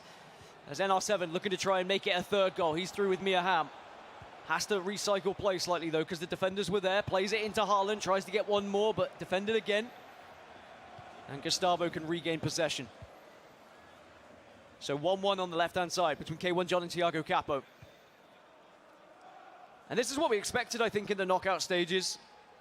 Players fighting for their lives, closely contested matches, only a goal kind of separating them.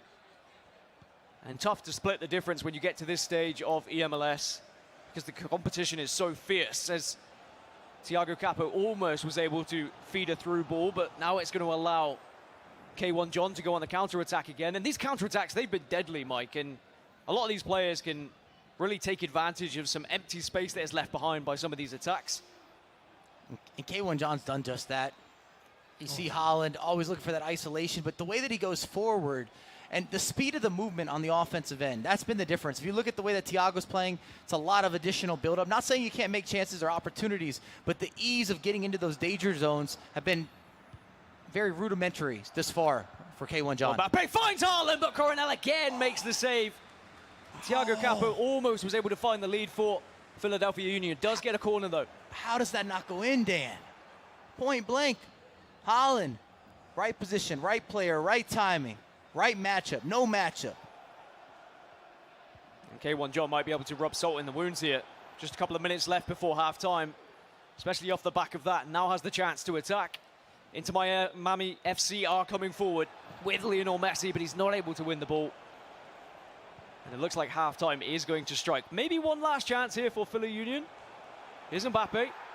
And on the right-hand side, you can see NR7 just found a goal as well. So it's 3-1 to St. Louis City SC. But Mbappe tries to strike. Good defensive work, and it's going to be 1-1 at the half then between Inter Miami FC and Philadelphia Union. But NR7 gaining a 2-goal advantage in that other game, Mike. Were you not entertained? 1-1 half, but it had everything. I'm still stuck into what's happening here between Capo, between K1 John. couple friendly bounces for Raseck. He's been able to work with those, been able to deal with them. If anything, I would have said Gustavo really needed to get off to an offensive start, put Raseck under some pressure. And the reason we always talk so highly about Gustavo is because he kind of plays the game the way that you wish you could. He's only got a couple of minutes left here in the first half to try and wrestle another goal back, but it has to be 2 to get himself on the board and all squared up. And NR7 maybe is going to start to show the ruthlessness that we saw last year as Mbappe just recycles play. And if he's able to find a 4th goal, it might be similar to what we saw in the previous round. If you have a 3-goal advantage, it's so difficult to come back from. Mbappe shifting in the box, but denied, and it's probably going to be halftime here as well. Maybe, just maybe, no. Referee will blow the halftime whistle, and it's going to be 3-1 to St. Louis then against Charlotte here. And Gustavo's going to have to dig deep, find something different, whether it be changing tactics, whether it be a couple of substitutes, but it's not like he's looked bad here, Mike. Not at all. Put himself into a position to make something happen. It's just a matter of, and I said it before, in this game, in that game, I still think defense wins championships in many ways. We love to complement those offensive sequences where you have that moment of the day, you have that beautiful recycle with the extra drop-off and maybe a little bit of skill move on the back end. But at the end of the day, can you stop the other side? Can you stop your opposition? Especially in those game management type of situations where you're building into a halftime, you're dealing with the last 10 minutes of a game. Do you really have the ice in the veins, if you will? So second half underway in both of the games. Kevin De Bruyne into Ham for Philadelphia Union, but it's not going to amount to anything in the end. Niklas Raseck, though, attack after attack, he looks so dangerous. Here's NR7 with Haaland, but it's a good save from Lloris that keeps Gustavo in the game. And it's just back and forth in both of these matches, Mike. And honestly, it's tough to keep up because it's attack after attack, and there we go again. Just as I say that, Niklas Raseck makes it 4. St. Louis City find themselves 3 goals ahead now. And that's just gorgeous from Xavi there. A little bit of R1 dribbling. Has that technical, bursts through, gets himself into a better position. And again, we talk about it, but the difference that Xavi's made, and especially from a player that we didn't necessarily see in rotations in previous years. That's why we bring this up. He's beloved. We all think back to Barcelona or the Spanish national team. Xavi was the main man. He orchestrated everything, but some of those skills didn't necessarily translate onto the virtual pitch. But this year, that's all changed. I think it was Diogo you were speaking to in the back earlier, and he was saying how, Tex played Xavi in the FC Pro Open, and everyone kind of realized, well, actually, Xavi can do a lot. The balls he can do, and speaking of balls, Mbappe is through on goal, but can't get the job done for Inter Miami. Will be a corner, though. K1 John plays it back. Still has possession with Kevin De Bruyne, lofts it to the back post, and there we go. We find it with Ginola. And Inter Miami gain the lead. And K1 John gets the job done with David Ginola. And similarly to what Haaland does, that back post presence is ever prevalent. I was going to say Thiago's been surviving. He has not been prospering. K1 John's been all over him. One of the most dangerous and deadly counterattacks out of all the players I've seen this far, the way that he gets bodies forward. Of course, this is more from the training grounds. Extra pass, you find the back post. Ginola gets his neck, makes target. You could say it's no man's zone from that type of position, always going to be converting. But we have seen some special saves this far, especially between these two matchups. Well, as NR7 and Gustavo is 4-1 at the moment, it allows us just to focus on the slightly tighter affair between K1 John and Thiago Capo here. As Inter Miami coming forward again, trying to make it 3 now. Mbappe on the ball. So dangerous when he's in the box, but good defensive work from Thiago Capo. And the issue for Capo is he's not getting a lot of possession. He's losing the ball too quickly. Well, he's got some possession here. It's just about what you do with it. Messi and Wagner going toe-to-toe. Wagner wins this one, and that's the kind of possession that you were talking about. Like, you have it for a small amount of time, but then you're not able to do much with it. I don't think that Thiago can play faster than K1 John. So if anything, you're trying to change or shift the pace of the game a little bit. Well, can he shift it and shift this pace into a equalizer here? Mia Hamm so good on the pitch. I saw her compared to a similar kind of player as R9 at times, but here's Erling Haaland, and oh, it's a save again. Coronel's been so brilliant between the sticks. Yeah, Thiago's found himself in a couple places where he had to go direct, and you see some of that goalkeeper movement again. Coronel's been reliable. One of the best goalkeepers in MLS, and it's been on display in these matches constantly. It does allow you to just use one of those MLS spots as well when you're building your squad. Some people think a goalkeeper is less important than others, but sometimes the goalkeepers can make a huge difference as Haaland knocks it down to Mbappe, and K1 John, and into Miami. They're 3-1 up now, and that is a lot of work to do for Thiago Capo.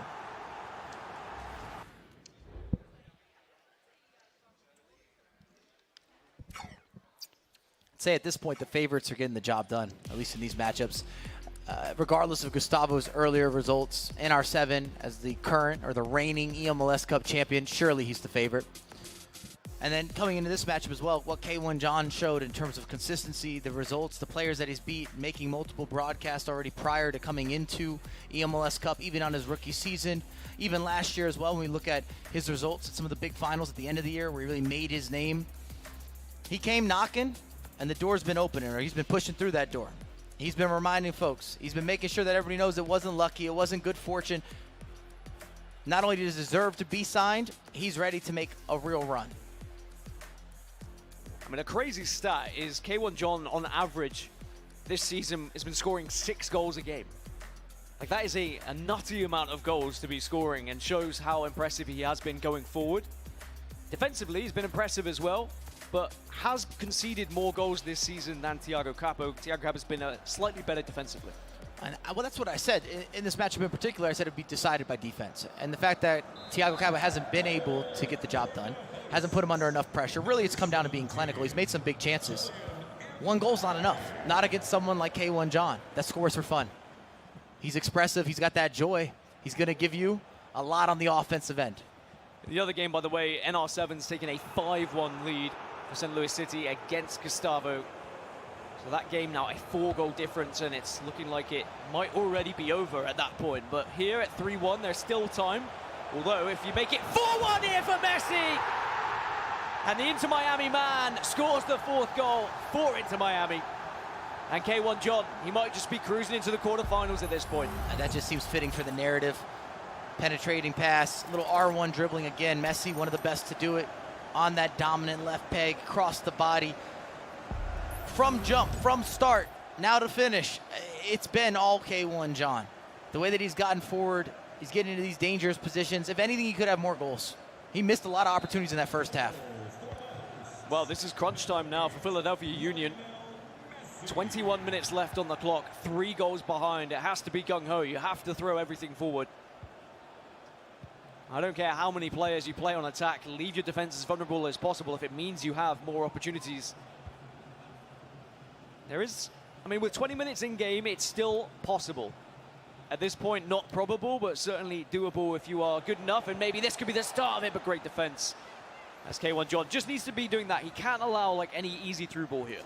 And it's easier said than done, but if you're Thiago Capo, you've got to now speed up the game. Even when you go forward, it has to be a little quicker. You need some pinpoint, some tiki-taka, some 1-2s. And the worst part is K1 John's counters. K1 John might just wrap this up here, but it's good defensive work. I was going to say, up to this point, he's had the best counterattacks. The way that players release, the space that he creates. Again, we talk about the width and some of the overlapping runs, the switches of the pitch. Everyone's in line. Formations, tactics, it's matching up. So NR7 looks poised to progress as he makes it 6 now. It's a hammering for St. Louis City. And I'm sure the Austin fans aren't particularly happy about seeing St. Louis City score at the moment after last night's result. It was a late 90th minute goal that had it as a draw. But maybe Austin FC can do it on the virtual pitch today. Diogo still waiting in the quarterfinals. And Dan, it's got to be said, something I didn't expect to talk about too much today. We've got 2 significant spreads here. Real margin, real separation, not close affairs. I think you have to give a lot of credit to both K1 John and NR7. Come out here, offensively sound, defensively making the right steps, reading the goalkeeper movement, giving you the extra passes. You got some possession play. You're controlling the pace of the game. There's almost a rhythm to the way that they're playing. Everything's been clicking. It's been full cylinder. Well, 15 minutes left for Thiago Capo to make the comeback. He's the more likely to do so. Sadly for Gustavo, I think this is going to be the end of his season. Although, albeit an impressive one, and he has looked in form throughout LS1 and LS2. It doesn't look like he's going to get any further than the knockout stages here today. It's all about Niklas Raseck, the reigning, defending eMLS Cup champion. But here comes K1 John for Inter Miami to just seal this one without any shadow of a doubt, but it's a failed attempt. And Dan, you and I have commentated over, I'd say, countless games of FC over the years. And as you get into these knockout stages, single elimination, typically... Mateus sneaks one in, and I tell you what, he offered it up for him. K1 John just moving that goalkeeper across, expecting the cutback, expecting a cross. And at 4-2 with, 11 minutes in game, it's still doable here. He's got to be perfect. And what I was going to say is, when we get to these elimination matchups, if anything, the games typically get a little more cagey. They're nowhere near this open. You don't have this many goals on a lopsided affair, especially if you're looking at Raseck and Gustavo right now. Raseck leading 6-1, nearing the 80th minute. 2 goals behind Philadelphia Union. As I said, unlikely, but still doable. If Thiago Capo can find a goal in the next 5, then suddenly this is where nerves come into play. And this is something you mentioned, K1 John. We haven't seen much land gameplay from him. Would he be affected by something like that? Or can he hold on and mentally just stay above it all? But there is a chance now for Thiago. Mateus on the right-hand side has support. Has going to have an opportunity here for Messi. It's game on. It's 4-3. It's not over yet. Dan, did I talk too soon? Did I talk too soon? We wrapped it up. We had moved onward. Not so much. And there's enough time to work with. Remember, these are longer halves. He'll get a chance, maybe a couple chances to at least get the ball off of K1 John. This will not be a simple hold, some possession, pass it side to side. And now you start to feel that pressure that you were talking about. Big stage, and I can also hear there's fans in-house to Thiago Capo. I don't know if it's the Austin fans. I don't know if he brought people out, but there's definitely some cheering going on as he's forged this unlikely comeback. Unlikely, but doable is what we said. And now suddenly, is it starting to look probable? NR7 about to make it 7-0. Still 6-1 between NR7 and Gustavo. So we can focus on this matchup then. 7 minutes remaining between Inter Miami and Philadelphia Union. And K1 John, this is where I was concerned, right? Does pressure come into play? On the big stage, under the lights, can you still hold strong? Can you play a possession game here? He's not going to be able to do that the whole way. He's got to go forward.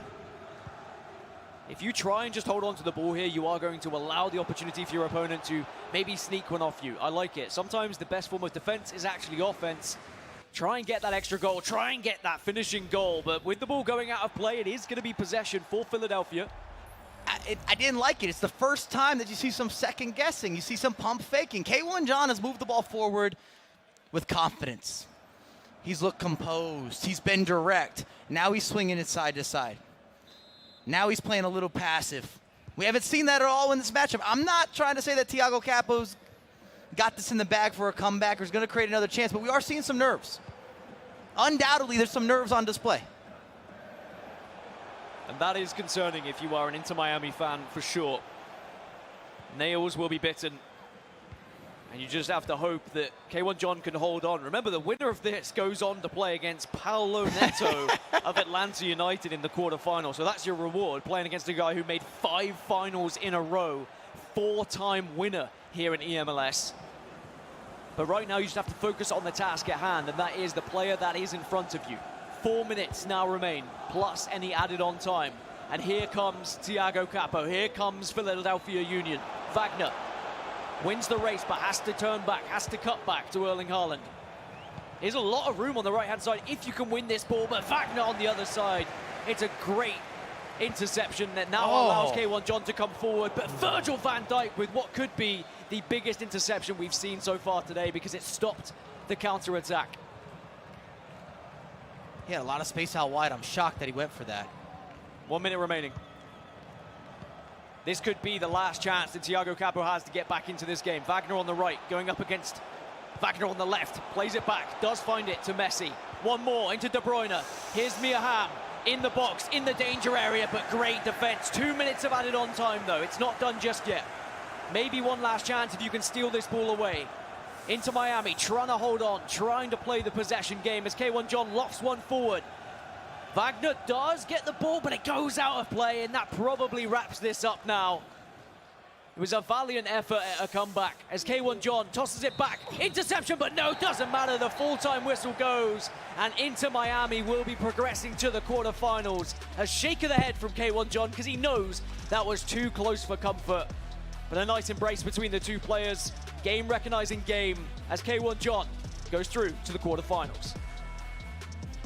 He deserved to be ahead, it's got to be said. K1 John earned that position, earned that lead, but it was shaky on the closeout. Very shaky indeed, but Faizal, we find two more of our quarterfinalists. And NR7 on the other side, it was a dominant performance, 7-1 in the end against Gustavo. Yeah, it really was. They shared a nice embrace as well after that game I was watching. They ended around the same time, but no sweat at all for the former champ. I mean, he was on that stage in the biggest of moments 1 year ago getting it done, so this likely wasn't going to phase him. In terms of the other match, guys, what a comeback and what an attempt. And it means, though, K1 John is also moving on just like Niklas Raseck. So let's take a look at the bracket, show you where things stand. Look at this bracket, by the way. Dude, insane. Look at this bracket. No, you guys are going crazy, jumping in excitement, and I understand why. All right, Paulo Neto versus K1 John. That's one quarterfinals matchup. How about Diogo versus NR7 in another quarterfinal matchup? We get a rematch from last night's actual soccer game of Austin FC versus St. Louis City SC. It was 2-2 last night. You enjoyed yourself there, right? But I did enjoy myself. It was a great game. Well, almost. All right, JAFONSO versus Alanavi on the right side, and Ollelito versus Lambs. Everywhere you look, it's a heavyweight matchup. It's a punch, counter-punch affair, and we cannot wait for those to get going. We're almost there, though. We're almost there. Let's look at some highlights of K1 John after his narrow defeat over Thiago Capo, guys. And it was the Holland knockdown show, as it's been for a lot of this tournament. And while K1 John had the first chance of the game, maybe the best chance early, it was Mbappe getting it done for Thiago Capo to give him the 1-0 lead. But then, how about this? Knockdown from Mbappe to Thierry Henry, 1-1. Tried the Holland header there for Thiago Capo. It was saved, and he's like, really? Holland can miss? I guess Holland can miss. So second half, K1 John turns it on. Off a corner. We've seen this play. Little back post action. Header into the back of the net. It's 2-1. We've seen this play, Mike Labelle. The Holland knockdown to Mbappe. Pretty common play this weekend. And I was saying it early on, K1 John always looked the most likely. This is beautiful here, some R1 dribbling with Messi. But we did see maybe a moment that he was a little more uncomfortable. Early goalkeeper movement, some bad passes out of the back. He allowed Thiago Capo to get himself back into the conversation. Well, I got to say, he had a chance. Up, it was 4-2, I believe, and Holland was breaking away. He had a chance to maybe get it done, and he tried to make a little slick pass back. Didn't work, and he put a little smile on his face, like, all right, whatever. We're just a few minutes away from this being done, but then it almost cost him. Almost cost him, and sometimes that can be the narrow margins in these games, and you have to take every opportunity that is presented in front of you because every single player in this bracket could be a winner. I think this is what Mike was alluding to earlier. On any given day, one of these players could be lifting that trophy, and that's what's terrifying about this bracket. I think we've all said that in variation at some point over the first two tournaments, and now this one as well. I'm looking to the right. I saw the two players, Thiago and K1 John, just sharing some thoughts as well. These players, again, all very close and all very good, close in action as well. We're going to take a quick break. Up next, the top four seeds are in quarterfinal action. Paulo Neto, JAFONSO, Ollelito, and Austin FC's very own Diogo getting set to kick off here at eMLS Cup, presented by Tik Tok. Don't go anywhere.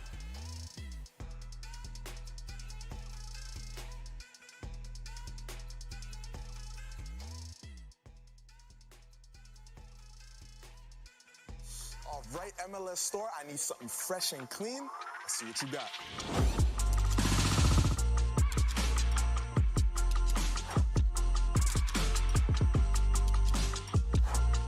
I need that in my size.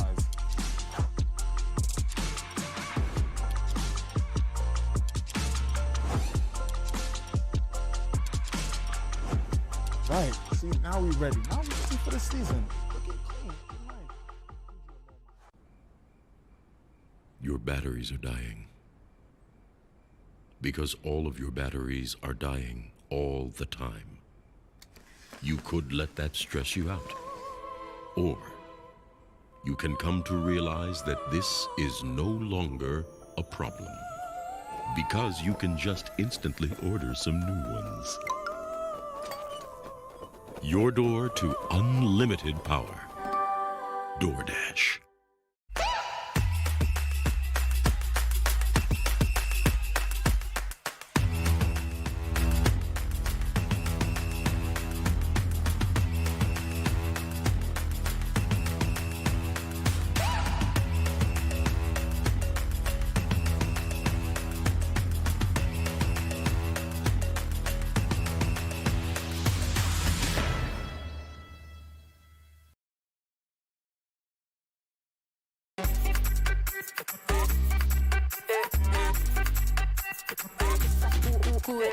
Vamos, dale pues, mamá ya, muévete más loco como solo tú lo sabes. Así es, con las manos en la cabeza, sacúdete,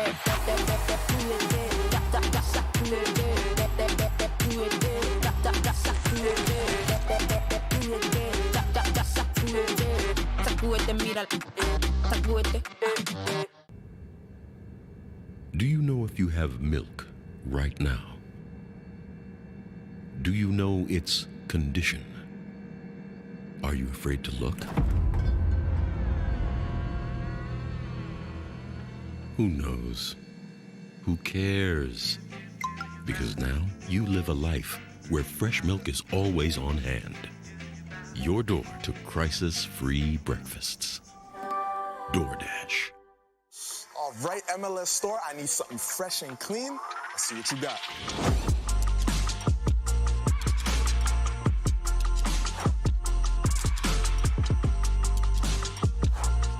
I need that in my size.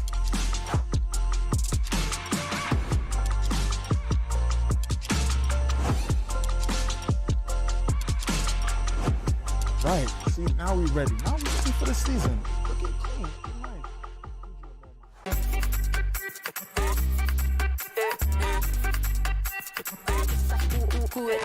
Vamos, dale pues, mamá ya, muévete más loco como solo tú lo sabes. Así es, con las manos en la cabeza, sacúdete,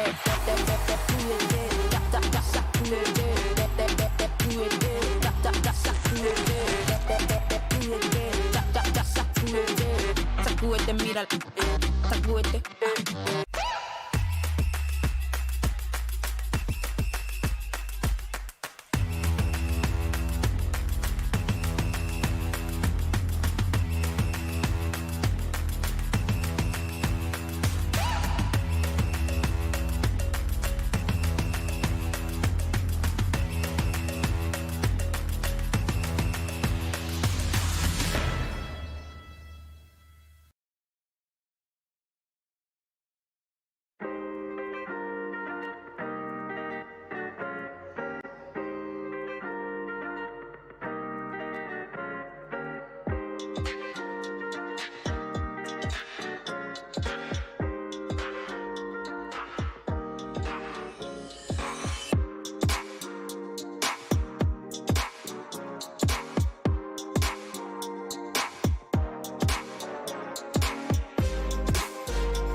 Hey, welcome back to eMLS Cup presented by Tik Tok. Fans are in the house. They are loving it, getting some giveaways thrown to them. They're getting set soon.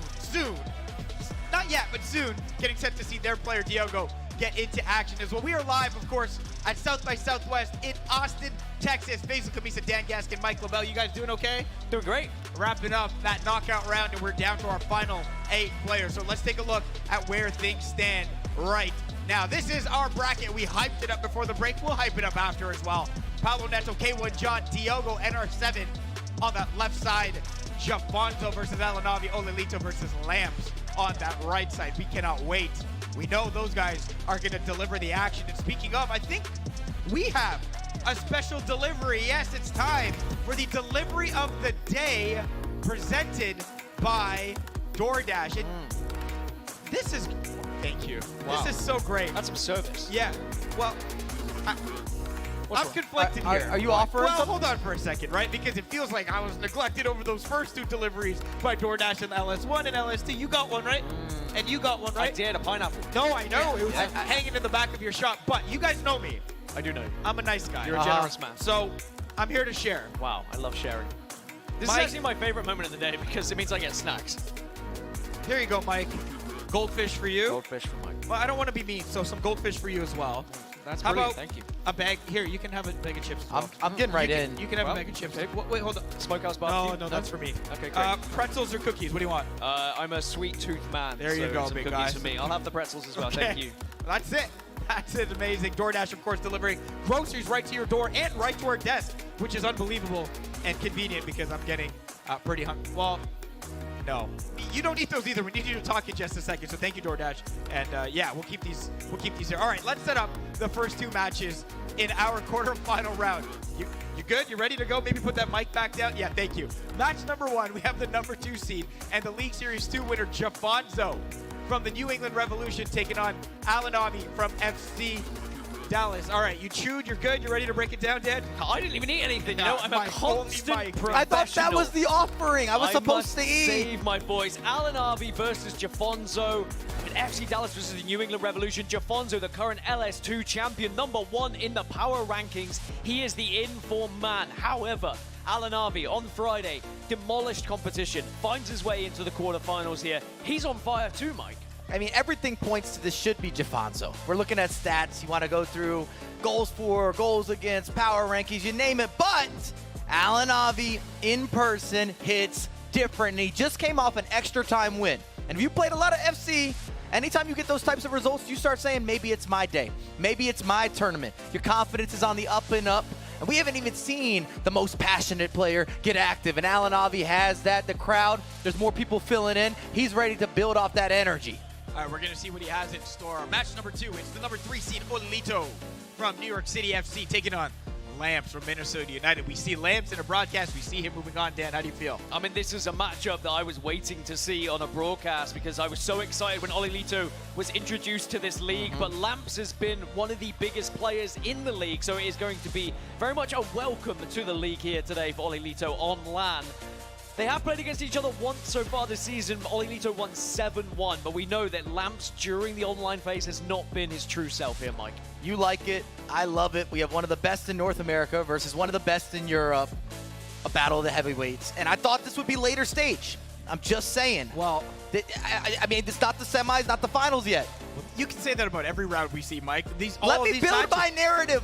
Faizal, let me build the narrative. I'm adding to your narrative by Okay. saying all these matchups could be, Dan mentioned it, grand finals, given how great these players are, Mike. And so someone's got to go home, and that's the unfortunate reality of this. This is season defining for some of these players as well. We've got to remember, at the very end of all of this, the top 2 players get a place at the FC Championships. And a chance to be crowned. No, we'll do it later. We'll do it later. We'll do it later. I got a phone call this morning from Ollelito's management saying that he will be winning this tournament. So I'm just saying that happened. You got like 6 phone calls from 6 people saying that, so you got to go against one of them at some point. All right. Maybe right now it's time for the pre-match predictions presented by Avant. We all get a chance to predict the winner. Chat, you know the deal. You can make your prediction as well by typing 1 or 2 in the chat to cast your vote. JAFONSO versus Alanavi. Dan? No, Or you're you're going to set gonna it this defer way. to- I got Yep, you. I okay. got you. Here you go. Mike? Saves me. I'm not going against JAFONSO. I think that he's earned that based on the LS2 with eMLS and everything he's already accomplished. Huge signing and big expectation. I think he's going to get the job done. Good luck to Alan. I'm happy for Alan, but that's where I'm going. So I know what you're going to do. Okay. Well, literally, you've been 50% today, so it means I've been 50% today. I can't catch up, but you know what? I'm going to back Alan Harvey because I just don't want to go with Mike. But also, you know, Alan's hot at the moment. Why not? Why couldn't he take down Who's been JAFONSO? 100% today, guys? No. Oh, was that me? Oh, yeah. Yeah, I'm pretty Oh, close. You're back in the game. Back in the I'm game. back in the game. Back in the This game. is the first time he's ever shook my hand. I've known him for 4 years. by Firm the way. handshake. Thank you. It was okay. I'm going to go with NR. I'm going to go with NR. I'm not going to go. Sorry. With NR7? No. You're just adding new players into it? I felt Mike's presence and I started messing things up, and that's what's wrong here. He thought I was going to pull the hand away. He thought I was was going to pull the hand away. I'm going with the champion from LS2. I was thinking champion. I was thinking about that stage from last year. That's how I was thinking about that. But I'm going with JAFONSO from LS2 in this one. So you got me all rattled Sorry. with the feeling there. Yeah, I'm my so bad. sorry. Chat, by the way, leaning the way of Alan Avi right now. No surprise. Big online presence, big online popularity as well. No chance, no surprise there. And again, it wouldn't surprise me either way what went down. Okay, second matchup, Ollelito versus Lambs. Chat, same deal. 1 or 2 in that chat to cast your vote and make your predictions. I'm not even going to ask you, so Mike, I will start there. I'm going with Ollelito. I think it's time. He hasn't pushed through. It hasn't happened yet. I think this is his time. LS1 underdelivered for his expectation. LS2 underdelivered for his expectation. eMLS Cup, it has to happen now. Dan, when Mike made that pick, was like, oh, because I felt like you wanted to do that as well. But for the sake of your record, that very bad one, by the way, you got to go different. Very bad. It's only like 4 It's bars. not good. I've been backing Ollelito all season long, and I will continue to do so. Okay. It's what I would say if I was agreeing with Mike Labelle, but I'm going to go for Lamps here and continue our tradition. The drama is nice. I feel like my only way back in is to, at some point, go somewhere different as well. Man, I love Lamps. I love broadcast Lamps. I will go with the Minnesota man as well to try to get it done in this matchup. So, yeah, I'm going to lean Lamps. Mike, I think you're the only I got one. Ollelito. Yeah, he's got Ollelito. Chat 1 or 2 in that chat to make your pick as well. Not sure where you guys are leaning, but, you know, you guys are doing quite well as well, so you should be very proud of yourselves for your predictions so far. You know the deal. Both matches are going to be going on at the same time. You can stay right here to watch coverage of both those games. Chat right now leaning... we don't care. We'll get to them in a second. You can stay right here with coverage of both those games. We're also simulcasting each match on MLS2 and MLS3. You don't want to miss a second of your team's action. You guys know I'm all flustered right now thanks to the contact with Mike's hand. I'm going to step aside and turn it back to you guys to take care of the game call. They're magical hands. I'm just saying. No, They're rated E for no, everyone. stop There's been it. a lot of good Stop it. performances, a lot of victory with these hands. I'm just saying. That's one way to put it, Mike. Okay, fine. Fine. But we'll leave the hands for later, perhaps. Now we're on to our quarterfinals and the first set of games. It's going to be FC Dallas versus New England Revolution, JAFONSO versus Alan Arby. I mean, they've played each other 3 times so far this season. Every single matchup has gone in favor of JAFONSO and the New England Revolution. He is the clear favorite here, Mike, but that doesn't mean it's a guaranteed result. That's what we love to say. That's what we love to hear. That's what we love to commentate on. We know at the end of the day, this is not a popularity contest. We're talking about competitive FC. You control your destiny in all ways. It's not about how many followers or previous results. Everything's a complete reset. And thus far, Alan Albi, he's looked active. He's looked confident. He got the job done against Duelista. We saw extra time. He got some of those little bounces and moments you need in order to be the victor. You need those. I don't care how good you are at the game. You need those types of moments. Well, the quarterfinals are underway here then in the eMLS Cup 2024 live from Austin, Texas, here at South by Southwest. The other quarterfinal matchup, of course, Ollelito versus Lamps, New York City FC versus Minnesota United. And this is going to be some crazy matches. I'm especially looking forward to seeing what happens between Ollelito and Lamps. Both incredible players at going forward. As you can already see, someone is managed to break through, but it's going to just get punched wide. And it was Lamps who looking to try and get through. Oh my goodness gracious, Erling Haaland! It's a bicycle kick to kick us off here in the quarterfinals. And Lamps finds himself ahead. Maybe sending an early message there. You see that acrobatic exposure, full extension, 6'4", in action, feeling active, making differences. Pop locking on his way up and celebrating. Early edition, Lamps on the board. We've said so many times this season that corners are deadly, but when they are drilled into the back of the net like that. So good to watch. Maybe not so much if you are an NYFC fan, but now we're going to see JAFONSO versus Alan Harvey on the other side. And JAFONSO almost getting the early goal. Corner now for JAFONSO, but on the other side, Ollelito makes it 1-1. And New York City FC find their goal. It's a quick reply that was much needed, and at the same time, JAFONSO's just found one for the New England Revolution. Early goals here in the quarterfinals. And it was short-lived. You see the through ball to Mbappe if you're watching NYCFC. It was a bit of a pass across for JAFONSO coming off a corner kick. Again, with the R1 dribbling, scoots into a money position. Mbappe opens up his body. Game on. Game on in both games, but Alan Harvey's going to have to find his way from behind now for FC Dallas. And it's not easy to do against JAFONSO. He went on a tear during LS2, knocking down anyone that got in his way. And this is one of the realities when you're dealing with JAFONSO. Defensively, it's right. He's solid. He's structured. In some ways, he's methodical. Offensively, he's got a game plan. He's taking advantage. The numbers don't lie. The metrics don't lie. The results don't lie. Brand new to the league. And he's been a concern. I talked to so many different competitors. They don't want to go up against him. I talked to a lot of the other European giants as well. They said, JAFONSO's the guy. Watch out, Paulo Neto. We'll see about that today. We will indeed, as JAFONSO actually looking to try and double up here. Mbappe is in the box. Support from Messi, a couple of step overs. Bam, bam. Thank you, ma'am. It's 2-0 now as JAFONSO takes a commanding lead. On the other side, Ollelito also through on goal. It's Thierry Henry to make it 2-1. And Ollelito, who has, by the way, the best defense in the league, it's very important that he takes the lead here. They understood the assignment. They got the memo. Beautiful goals. You see the build-up, some of the step-overs, reading of the goalkeeper movement, green time, finishing. Conversion at its finest. We're dealing with some FC royalty on display. So a lot of work to do for FC Dallas. 2 goals behind after just 13 minutes. And Alan Harvey, who found himself in similar positions against JAFONSO throughout the season, needs to dig deep and hope he can get a couple of goals to find himself back in this game. As for Lamps, it's not as much of a concern because he did take that lead, but Ollelito with the quick reply now can dictate the pace of this game a little bit. Perhaps try and frustrate Lamps here or there as JAFONSO tries to make it 3, but he gets denied. And it seems to be mostly JAFONSO in that game on the left-hand side, but Alan Harvey, maybe a goal can just bring him back to life in that one, as Lamps now coming forward for Minnesota. And it's going to be Lionel Messi who strikes, denied it the first attempt, gets a second bite of the cherry here, but also can't get through. And I think the concern, if you're on or in Lamps' camp, is going to be more or less around, are you going to be able to penetrate while also stopping Ollelito? You mentioned it earlier, is the best defensive record in the league. That's not by accident. The guy's structured, he's careful, analytical, businesslike on the defensive end. He's deliberate. I like to look at Ollelito with the glasses he puts him on. He becomes systematic Ollelito. Well, he could make it 3 here as well, but it just goes wide of the post for Ollelito. Dallas are also coming forward. Haaland knocks one down to Ham. Can't get any further than defense, though, as Ollelito again using step-overs from Kylian Mbappe is through on goal. It will make the attempt, but Coronel saves. Ball still in play, though. NYCFC continuing to apply the pressure. Having to recycle play just to shift it from left to right. And now you can attack once more with the space that you've been given by that play, but it's good defensive work.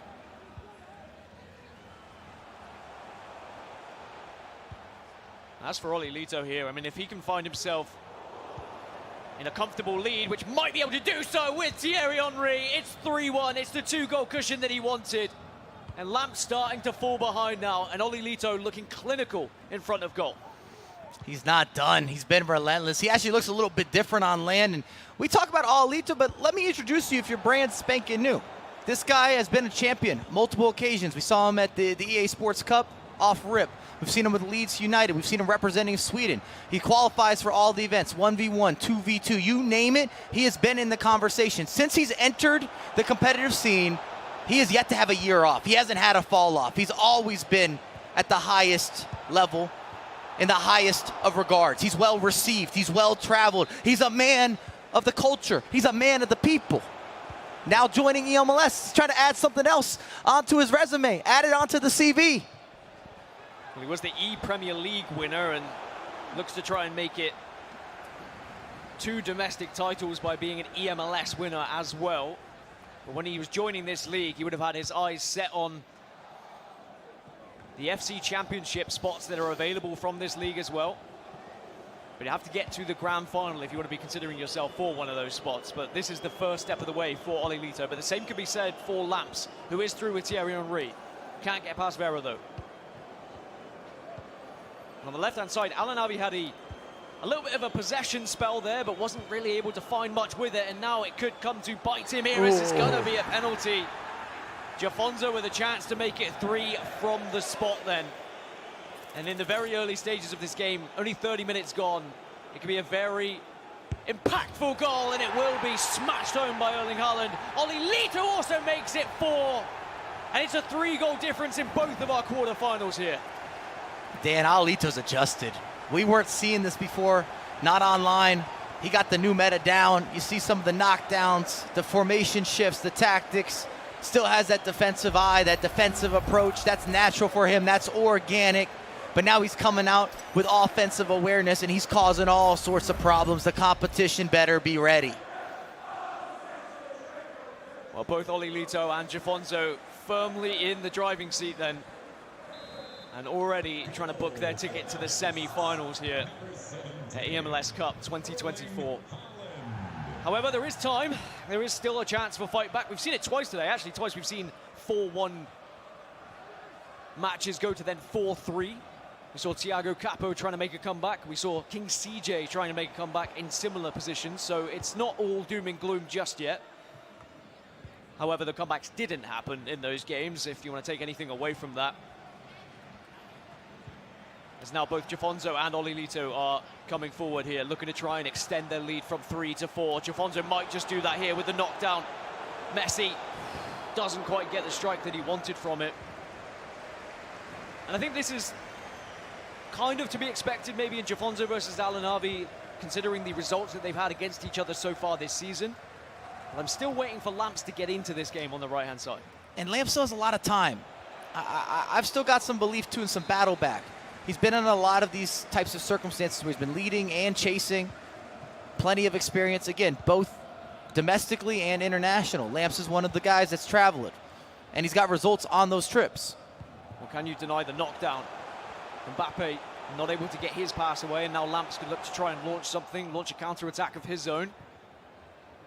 Well defended, though, by Ollelito, and he's able to pinch that ball away. Thierry Henry can't get the pass he wanted, so it's kind of back and forth at the moment. And Lamps for Minnesota United will come through here with Wagner. Haaland in the middle, but instead goes to Ham. Doesn't try and strike it. Instead goes back to Beckham and trying to find that extra pass, that extra percentage to get closer to goal. On the other side, Alan Harvey strikes, but he's unable to get a goal either. And it's still a 3-goal difference in both of these games here. Good ball. Into Kylian Mbappe for Ollelito. If he can go 5-1 up here before half-time, it may be done. That's the scary thing here for Lamps. He needs to be trying to find attacks of his own, but he's also leaving himself a little bit vulnerable when he does so. Here's Erling Haaland. Strikes across! And we might have to start thinking about Ollelito in that semi-final already. NYCFC 5-1 up now. And I don't want to discredit Ollelito, but we just haven't seen this type of offensive onslaught in a lot of his previous matchups, his previous games. If there was one critique, we'd be saying that we needed some more of that creation. We need that final third, that final product. Not just being clinical, not just finishing, but that razzle and that dazzle, that full-on expression. That extracurricular. He's had it today. He's had it this far, and it's led him to 5-1 in the first half. Yeah, if you're not careful, it could become a rout. Maybe a chance for Alan Harvey and FC Dallas on the left just before halftime, but the defenders do their job and will win the ball back for JAFONSO. He'll get one last attack perhaps just before halftime here if he can win this ball, which he does not, so it's going to be halftime then. Oh, no, it's going to be a free kick and then halftime. Here comes JAFONSO. One last kick. The referee's going to allow it just to keep going forward here, and Alan Harvey probably wants halftime and will now get it. So FC Dallas versus the New England Revolution, 3-0 to JAFONSO. Lamps, though, Can he get back into this game? Can he get one back just to give him that belief? The answer is no in that attack, and this is what's going to happen a lot here. Lamps is going to start throwing everything forward, and Ollelito is naturally going to gain more opportunities at a counter-attack. It could get ugly. Just knowing, again, we talk about Ollelito. The guy is as methodical as they come in terms of understanding spacing, framework, possession play, just adjusting well. He definitely plays his opposition. Some people look to adjust their own game plan in some of those ways. I feel like Ollelito is one of those guys that will adjust to you. He does all the homework you could ask for. He's studying up. Well, it was 7-1 to Ollelito against Lamps when they played against each other during the qualifiers. And we may not be far off that scoreline again here at eMLS Cup, as Messi now has the ball for Ollelito, and it's a great strike. Might get a second chance at it, but Coronel does well just to keep this at only a 4-goal deficit and keep Lamps' chances alive here. We're back underway between JAFONSO and Alan Harvey. And we can focus on this game right now whilst the other one is in halftime and the players are in the dressing room. So, does Alan Harvey have what it takes to get back into this one, Mike? He only needs one to get going. And again, Alan's kind of known for his offense. He's able to sprint forward. He's able to get things going. He just can't concede. That's the big takeaway. Is he going to be able to stop JAFONSO? That's kind of the question. I don't know if we're going to have the answer that the people want in terms of creating some sort of battle back or return descender. A little rebuttal, a nice reply. If anything, I was already starting to look to the next matchup potentially with JAFONSO and Ollelito. If that's not a classic, I don't know what is. I mean, that is a mouth-watering semi-final, which is looking likely to happen right now. Unless we see something miraculous coming out from one of the others as Haaland strikes, and maybe that's a chance then. There is a lifeline for FC Dallas. Erling Haaland slots the ball away for Alan Harvey, and he finds himself only 2 goals behind. And he's got plenty of time. He started knocking it. A little bit of good fortune as well. Rebounds back to Haaland on that dominant left foot, tucks it home. And sometimes that starts sitting with you again. Anytime you feel as if you got a bad bounce, the game didn't run in your favor, didn't roll in your direction, sometimes it messes with you mentally. We talk about the mental side of the game, the fortitude, the stability, the capability. The game is decided at the pro level often about where you're at in terms of a headspace. Well, bad news for Alan Harvey and FC Dallas is JAFONSO has the second best defensive record in the league. On average, only concedes 2.9 goals a game. So Alan needs 3. So he needs to go above the average here if he's going to get this game just equal. And at the same time, stop JAFONSO from scoring. And JAFONSO has also been ruthless in front of goal all season long. So the stats don't really lean towards a comeback from Alan Harvey, but that doesn't mean it's not doable here. As JAFONSO coming forward again. Haaland gets it back to Messi, tries to go for the turnaround, Wagner, unable to do so, and now Alan Harvey can break away. If Alan Harvey can get a second goal here, Mike, then this is when JAFONSO could start to maybe worry a little bit. And you took the words out of my mouth. I don't want to manifest or get too far ahead, but there's plenty of time. If he gets another goal, now you're feeling new pressure. And I've always been in a position where I would almost rather be the chaser in that circumstance, where the momentum feels like it's on my side, it's with me. Well, in the other game, we've just seen Ollelito almost find his 6th goal, but I think it was offside in the end, but he's still 5-1 up. So we're just keeping our attention on this game at the moment as it's a little bit tighter between the two. Alan trying to get the interception against JAFONSO, but he still has the ball. Haaland not in the centre of the box, which is where you often want him, so instead you're going to switch the play. We saw how effective Palmer's been all season as well. Into Mbappe now, step over to try and beat the man, just does the job, but again, Alan Harvey, you know, defensively today, Alan Harvey has been fantastic. Sure, there's been a couple of lapses of judgment, there's been a few mistakes, but that's inevitable when you are playing this game. But he certainly judges his opposition well and what kind of play style they're going for, but now just needs to try and find a breakthrough here. He needs to find the Alan Harvey that we saw on Friday during the qualifiers where he topped his group. As now Alan Harvey is coming forward, Kylian Mbappe into Lionel Messi, back to Mateus, into Ham now, almost gets through, but sadly comes to nothing. And by the way, in the other game, Ollelito has just made it 6-1 against Lamps, and we can start talking about NYS FC getting through into that semi-final, Mike. And Ollelito just looks ruthless. And even for NYCFC, you got to think, big signing, bringing in Ollelito, their expectations, their projections have to be him getting to a final or winning a final. It's probably a big investment made in order to bring someone over. Especially someone with that many results, the accolades, the achievements. I mean, you look at the players that New York City FC have had over the years as well. Some fantastic ones. I mean, Gustavo, Didi Crislito, players who have been ever present in this league. And it was a huge move for Ollelito. I mean, how many players have we seen move from the Premier League to the MLS in real life and actually win something? Is it just David Beckham? Well, I was going to say on the virtual end too, he'd be the first competitor to win in multiple leagues. And as we always say, across multiple titles, that's very difficult to do because the game changes every year. The meta changes, the players change. But sometimes you have to make a team change as well. It's not always a region change, but what a moment it is for Ollelito. He's going to likely find himself in the semi-final. And at the moment, it's going to be against JAFONSO, who still has a 3-1 advantage. But sadly for Lamps, I mean, 6-1 behind, it's just too much to do against the person with the best defensive record in the league. And it looks like we'll likely be saying goodbye to Lamps and Minnesota United in the quarter-final stages. However, it has been great to still see Lamps back on stage. We haven't seen as much of him this season. I'm sure we'll see plenty of him as the season goes on. Now, as we look across, JAFONSO versus Al Anavi. JAFONSO is through here with Kylian Mbappe. Has support from Erling Haaland. Back to Palmer now. Good defensive work again, though, from Allen. He's pressing well at the moment, but 20 minutes remaining. He needs to start turning some of these defensive positions into offensive ones, launching counter-attacks. From here, speed is what you need to start to think about now. I was going to say, if you're Al Anavi, you probably need a goal by the 80th minute, give or take, to guarantee that you get a couple more looks. Just a better measurement of risk to reward. Maybe this could be an opportunity. Ham tries to just brute force it, and it's not going to work out when Virgil van Dijk's on the other side of it.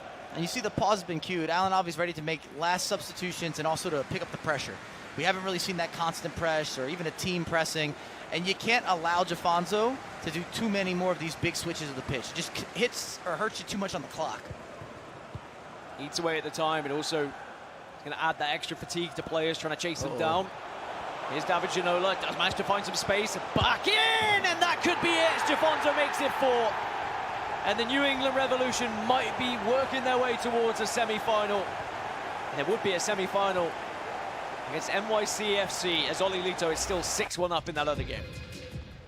Ollelito's just been ferocious. It's been merciless, unrelenting. I don't know if we've seen this before. Something's been different about Austin, Texas for Ollelito. I think LS2 was maybe an eye-opener for Ollelito. He went out a little bit earlier than we expected him to. Probably went back to the chalkboard a little bit. Assessed what went wrong, went over that VOD. How can I make sure that I am more consistent? How can I beat these players more effectively? And seems to have found the right formula from what we've seen so far today. I was worried getting into the quarterfinals that the players who didn't play on Friday might have just been a little bit behind, maybe not as warmed up, but that is certainly not evident here because our 2 quarterfinalists from seeding purposes, Ollelito and JAFONSO, in commanding leads now and most likely going to be progressing to the semi-finals. And that's going to be 7-1 on the right-hand side for Ollelito as well. At this point, if you're Lamps, you just want to get it over and done with, as JAFONSO also puts a 5th goal in.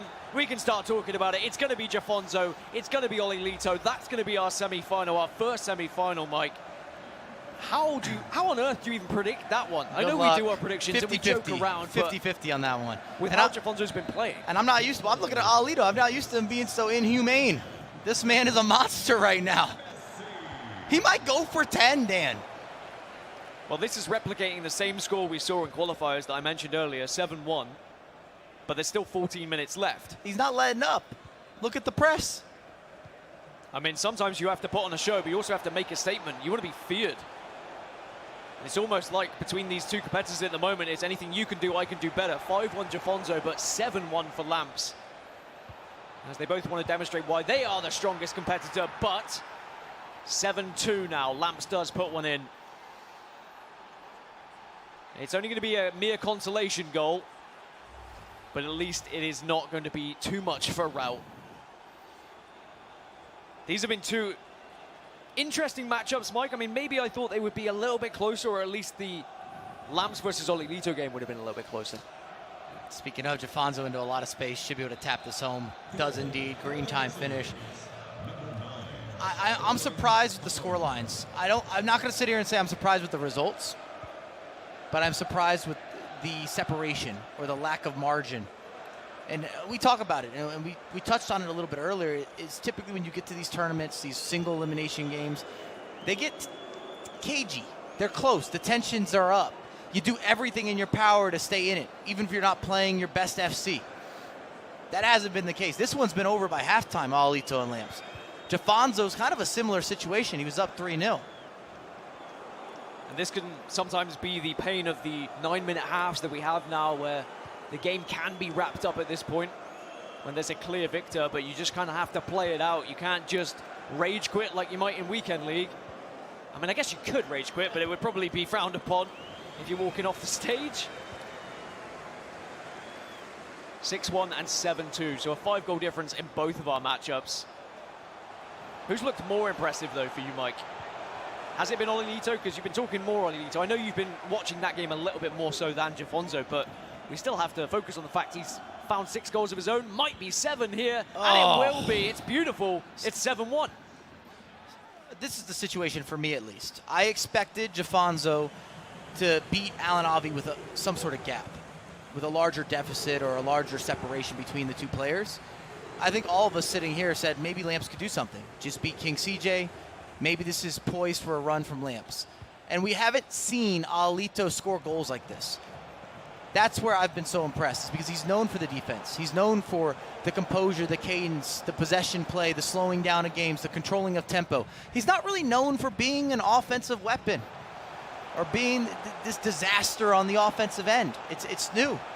I don't know what happened. I don't know what happened with the team talk. Like you said, maybe LS2 left him with a bad taste in his mouth. He just seems as if he's a little more ruthless. Well, we saw on the player cams there, JAFONSO was just looking up to the screen behind him, wanted to check on what was happening in the other quarterfinal. Maybe just checking on the competition. How's Ollelito getting on? Oh, he's winning 7-2. Okay, it's equally as much of a one-sided affair as mine.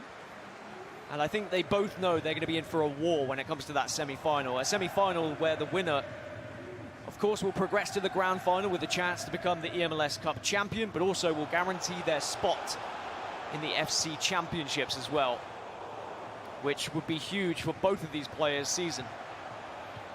Only a couple of moments left for Ollelito and Lamps before the final whistle goes. Maybe one more consolation goal for Lamps. It's going to be a free kick. And a yellow card, actually, on that right-hand side. But quite different to our knockout stage games, which were a little bit closer, Mike, but certainly entertaining in a different way. And I think what it's demonstrated is that this semi-final, when we do get there, is going to be unbelievable. You know me, I'm an enthusiast. I like to see the best players get the results. I don't think anyone in this arena, us on the commentary desk, have any question or any shadow of doubt that JAFONSO and Ollelito don't deserve to be moving on. Yeah, and I mean, we have our predictions and we have our jokes, but I think we knew the favorites coming into both of these, as JAFONSO almost made it 8. He maybe looked up and saw that there was another goal in the game. He wanted to be the better of the two players, but the game's done in both of our quarterfinals here then. It's Ollelito progressing against Lamps, and JAFONSO takes down Alan Arby. So the New England Revolution go forward, as do New York City FC, and that will be a semi-final as well, coming up a little bit later. A semi-final that you will not want to miss, because both these players are in fine form and an FC Championship spot is on the line. Statements made by two of the favorites at this tournament. JAFONSO, big win. Ollelito, big win. JAFONSO continuing to just roll after his LS2 series win.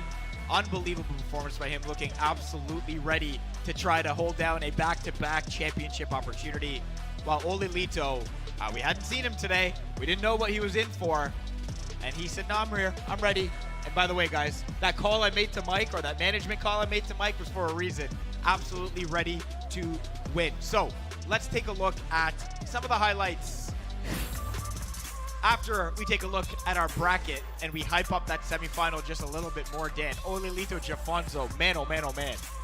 Unbelievable, really. Two competitors who have been in fine form and will be gunning for that spot in the grand final and could go on to win the entire thing. I mean, now we're getting to the business end of the tournament. We knew that anyone in this bracket was capable of getting there, but now with both of the more likely players from that quarterfinal demonstrating why they are in this position, I think that semi-final is going to be a must-watch in this tournament.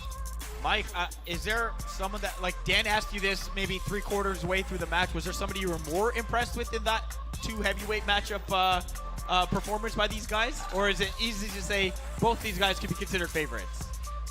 I think coming into this, those are two of the household names. I mean, JAFONSO just coming off winning eMLS League Series 2, now the #1 overall in the power rankings. How could you not expect them to get the results? And I think the key word between both Ollelito and JAFONSO is balance. Defensively, they have it. Offensively, they have it. And I don't know whatever Ollelito ate before today or before the whatever. Maybe ate another competitor before going on the stage. I don't know what happened there, but that was mean. Maybe he got a handshake from you, because I feel a little different after mine. I'm telling you, I'm flustered, I'm rattled. I feel better or worse at the same time. I don't know. Maybe it worked adversely for I want to him. see his controller. Let me investigate that controller.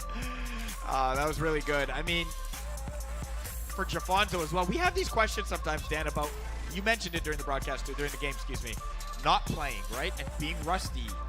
Could that be a factor? Could that not be a factor? It's easy to say one or the other when the result goes a certain way, but for JAFONSO, it was no issue at all. No issue. I mean, even though they didn't play on Friday, of course, you are going to be warming up and you're going to be making sure that you're playing at your very best, whether that's just in friendlies against other competitors.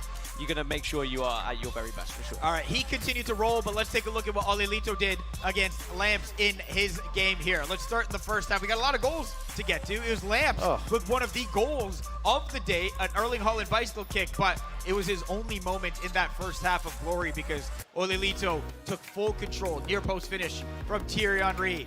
No reaction, some reaction from the player to put him up 2-1. A chance for Lamps to get an equalizer, not to be.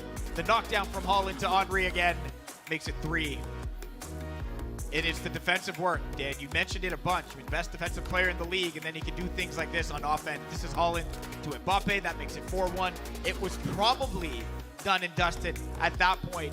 Certainly when Haaland made it 5 near halftime, but he wasn't even done. Just the defensive presence from every player, be it a midfielder, be it a defender, getting things done, and then the offensive play that's untouchable and undefeated right now. The knockdown to Haaland and someone else scoring. This was really nice as well from Leo Messi. That makes it 7. That makes it his last goal. Now joining us on the desk is Ollelito from New York City FC.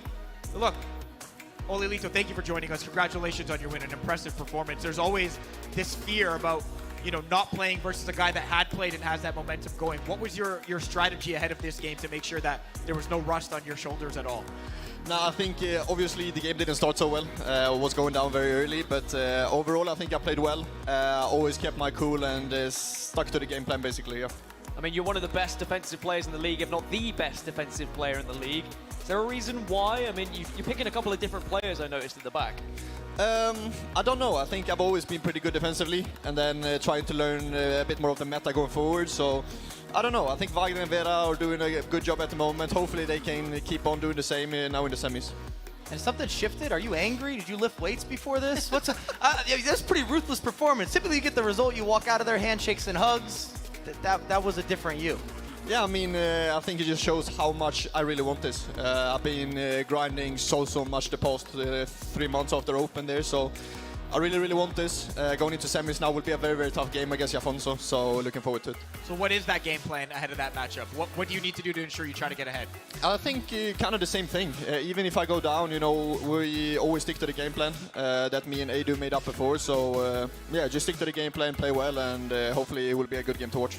It was great to watch you do your thing there. Congratulations on that matchup. Best of luck going forward. That's Ollelito NYCFC getting set for a semifinal matchup. We're going to take a quick break. Up next, we continue the quarterfinal round. Paulo Neto and Diogo get going here at eMLS Cup presented by Tik Tok.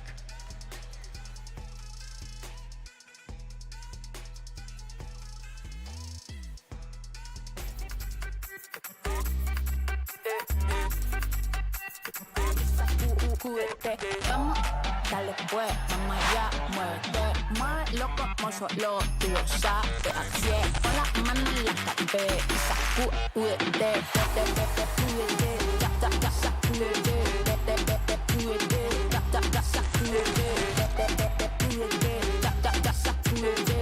sacúdete, mira, sacúdete. Do you know if you have milk right now?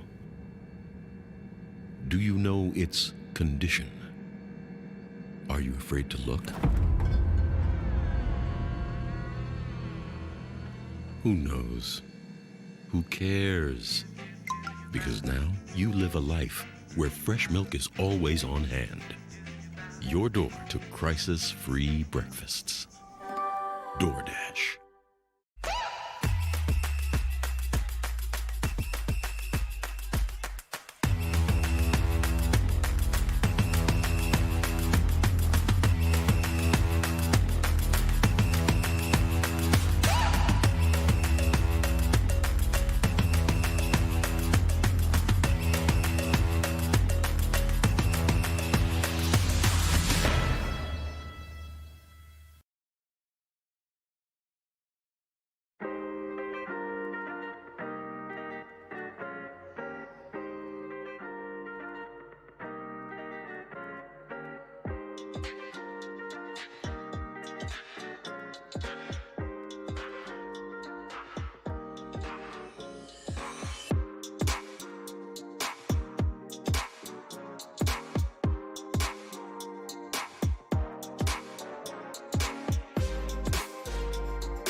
Right, MLS store, I need something fresh and clean. Let's see what you got.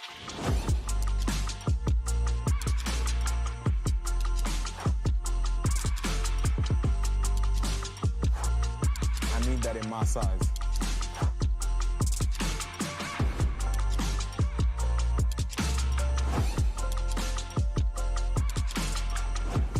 Right, see, now we ready. Now we're ready for the season. Looking clean.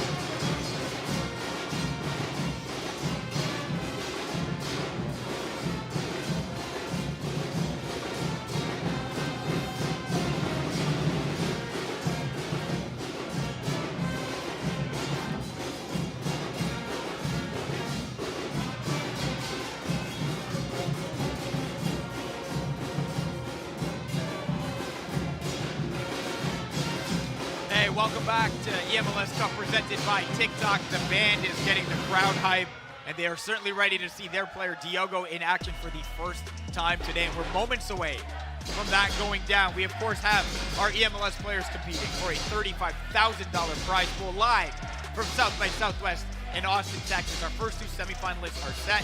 It's JAFONSO versus Ollelito on that right side. We are just salivating at the matchup still to come here. Paulo Neto versus K1 John and Diogo versus NR7 on that left side. We are so close to getting those matches underway. But before that, as I have Dan Gaskin and Mike Labelle with me, we have an FC content creator, Casey, on the desk hanging out here with us. Casey, what up? How you doing? I am doing fantastic. The vibes here in Austin are so much fun, and I mean, the gameplay has been great to watch as well. All right, what have you made of the action so far today and through the course of this year? It's like we were just talking about it. There's so many good players. It makes for so many great storylines too. The thing about eMLS that I love is that there's such a mix of players, and this year we have a lot of newcomers as well that are shaking everything up. And so I've watched League Series 1, League Series 2, and obviously everything that's happened today, and it's been very entertaining. Is there anyone at the moment you're feeling might be the victor here? I know it's tough to call, but is there any inkling, any predictions that can go off? Here's the thing. I'm looking at some of these semifinals form, and anyone can take this because all of these competitors, even going into this quarterfinal match, they're going to be a lot closer matches than I think we've seen in the previous rounds. I'm looking through that. Of the 6 players that are left, I think 4 of them are newcomers. Just to build off of what Casey had to say. Do you have a question for her then, Mike? Sorry, I was thinking about it. Hang out like, with us here right now. She's no, right there. I was staring down. I was confirming what she had to say. Sorry, I was lost in that. I was like, I think she's right. I think there are the newcomers out there. You guys can double up. Okay. Okay. Well, I was looking. I was dialed in. Go ahead, Mike. No. Please. All right, Casey. Well, we'll let you sit out from the mic question right now. We got predictions coming, so we'll get your thoughts on the actual matches in a hot second. But let's set up the last 2 matches of our quarterfinal round. Match 1, it's a #1 seed and 4-time eMLS champion Paulo Neto from Atlanta United taking on K1 John from Inter Miami, who put on a great display, albeit needed a tight win to get out of it, Dan, but he's ready to go. He is ready to go, and even though it's the first time we're kind of seeing him on the big stage, he was able to kind of withstand that pressure that he faced in those first knockout stages. But now the pressure starts to rise a little bit because you're going up against the main man himself, Paulo Neto, the 4-time eMLS champion, looking to try and make it 5-time. Remember, he did 5 finals in a row before he was eventually knocked out. But maybe he can start to begin once more. Here, Mike Labelle. No, absolutely. This is going to be one of those testing moments. Without a doubt. I mean, 2 guys that go forward, you can see the goals for. If this ends up in clean sheets, then I don't know what's going on. We're going to have some different team talks. I'm expecting a lot of goals scored, a lot of goals conceded, and can Paulo Neto keep up his form, or are we going to see maybe, I don't know if I want to say passing the torch, but it's just really a make it or break it moment for K1 John. Well, don't tell that to Paulo Neto. He's not ready to give up anything yet. I'm sure of that. Match number 2, the #4 seed, Austin FC's very own Diogo, getting set to take on the reigning eMLS Cup champion. Yeah, I heard some crowd. They're ready to go. NR7 from St. Louis City SC. Dan, you mentioned it. A matchup of a rematch of the pitch matchup a night ago that we were all at having a good time, but now we're trying to get it done on the sticks. I love when things play out that way. They couldn't separate themselves on the actual pitch, but we have to separate them on the virtual pitch. Diogo looking in fine form coming into this one as a new addition, but of course, we have to mention it. NR7 is the reigning, defending eMLS Cup champion, Mike. He might be the reigning champion, but there could be something new on display because you got a live audience. It's what I wanted to ask Casey. You've been in the crowd. Great. Thanks, Mike. Go ahead. Yeah, you've been in the crowd throughout the day. Do you think that could play a factor and really help Diogo? Because it kind of gives you something to bounce off of. You got some energy in the room. Nobody else really has that. Definitely. I think that when you're playing on the IRL pitch, having that home team advantage is definitely beneficial. And here you have the instruments, the drums, and I think it just adds to the overall confidence when you're going into this match. The vibe here is unmatched. I know we've been saying that, but it really is true. It's time now for our pre-match predictions presented by Avant. We all get a chance to predict the winner. Chat, you can do the same thing, 1 or 2 in the chat to cast your votes. All right, Mike, again, a 2-game lead thanks to me losing 1 last time around, but that's okay. That's okay. It's all good. We'll start with our first matchup, which features Paulo Neto and K1 John. Casey, what do you think? I can't go against Paulo Neto on this one. I think it's kind of a no-brainer. Although K1 John did have a good performance going into FC Pro Open, but I'm going to take Paulo Neto. The logic is sound, and it's appropriate to take that. Mike, is that the same logic for you? Until proven differently, Paulo Neto. Well, he was last in League Series 2. I know it wasn't the same player again. It wasn't K1 John that did that proof of purchase. Fair enough. So what are you going to do here, right? Because your whole intent was to go against Mike Labelle, and now we have Paulo Neto. It's impossible for me to catch Mike up now, right? So I guess I have to try and save face, and I will go for Paulo Neto, but if the curse happens again, I'm sorry. This would be an unbelievable one. It's going to be our first clean sweep of the day, I believe. 4 for 4 for Paulo Neto in this matchup. First time we're getting to see him play, I think he's going to be jarring and ready to go. Okay, let's pick our second matchup, Diogo versus NR7. Chat, you know the deal, 1 or 2 to cast your vote. I mean, Dan, since you're now in a position to start, since you're not going to catch him, would you like to offer? I think that Mike should. No, yeah. I'll go first. I'm actually going to go for Diogo here. I think that the hometown advantage, I think that the crowd behind him, I think he's a player who can deal with the pressure, and I feel like he's going to take NR7 down here. Mike? I'm struggling internally here This because is a tough one. yeah, It's not easy. I think Diogo joins the league with this intent, knowing it's going to be in Austin, Texas, getting yourself into a position to get the FC Pro spot and make a real noise coming to eMLS. But I don't know if I'm ready to get off the bandwagon of NR7. He hasn't been his best this year, but he just came off a 7-1 victory against Gustavo. I was like, maybe he's built up to this event. So I'm still going NR7, but I hope that Diogo's able to do. My heart's with Diogo on this. Casey. So here's the thing. I know that NR7 is a previous champ, but the last time they played, Diogo won 3-2. So I'm going to go with Diogo. Okay, look at that. Bringing stats to the table. Yep, you got it. Hold on a second. Let me fact There's check nothing this written one. down on this piece of paper. Why do both of you need to fact check the things she said? She's right. Brilliant, and she's right, and her logic is completely accurate there. It's more fun if we split this, so I'll go, and I said it almost instinctively in the last matchup, picking NR before I went with JAFONSO. NR7, my pick as well. Again, the stage is set for him where he won it before. It's good to have a split here. Get the crowd against me and Mike. You know, they just hate Mike generally, so maybe I'll join them this time around. The crowd leaning towards Diogo there, 70% in his favor. The hometown guy gets it done. It would be a great scene to see it. We certainly want to make sure the crowd gives him the energy he needs here at home. Little home crowd advantage. You don't usually get that at eMLS or any esports tournament. So if they're able to do that, it would be great to see. You know, both matches are going to be going on at the same time. We will keep you covered with everything right here. Coverage of both games. We're also simulcasting each match, MLS 2 and MLS 3. If you don't want to miss a second of your team action, Paulo Neto versus K1 John on MLS 2. Diogo versus NR7 on MLS 3. Casey, thank you very much. Enjoy the rest of the day. She gives a thumbs up to everybody out there. We got game action getting set to go. Dan and Mike, take it away. Thank you so much, Faizal. Yep, another quarter-final round for us then to try and narrow this one down to our top 4 competitors here in eMLS Cup of 2024.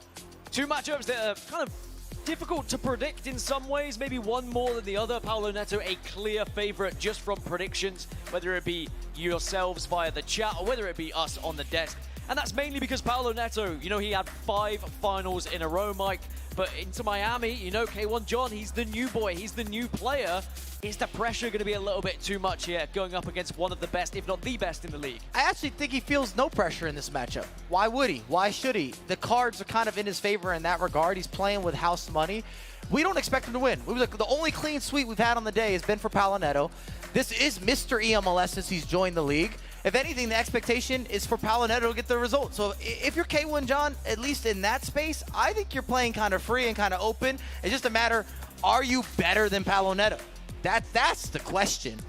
And that's not something that many people get to say that they are ever better than Paulo Neto. One player who can say that is NR7. He was able to take down Paulo Neto, not just in the MLS Cup last year, but of course we saw him better him in LS2 as well. So NR7 versus Diogo is going to be our other quarterfinal. Casey completely right. When they faced against each other last time, Diogo won that one, so he has the upper hand in that regard and maybe has been able to strategically plan his matchup here against Niklas Raseck. But similarly to this year with these newcomers coming into the league for a reason, Mike, it's what NR7 did last year. He came into eMLS, he wanted to make a statement, he did so by winning eMLS Cup. Do you think he could go back-to-back?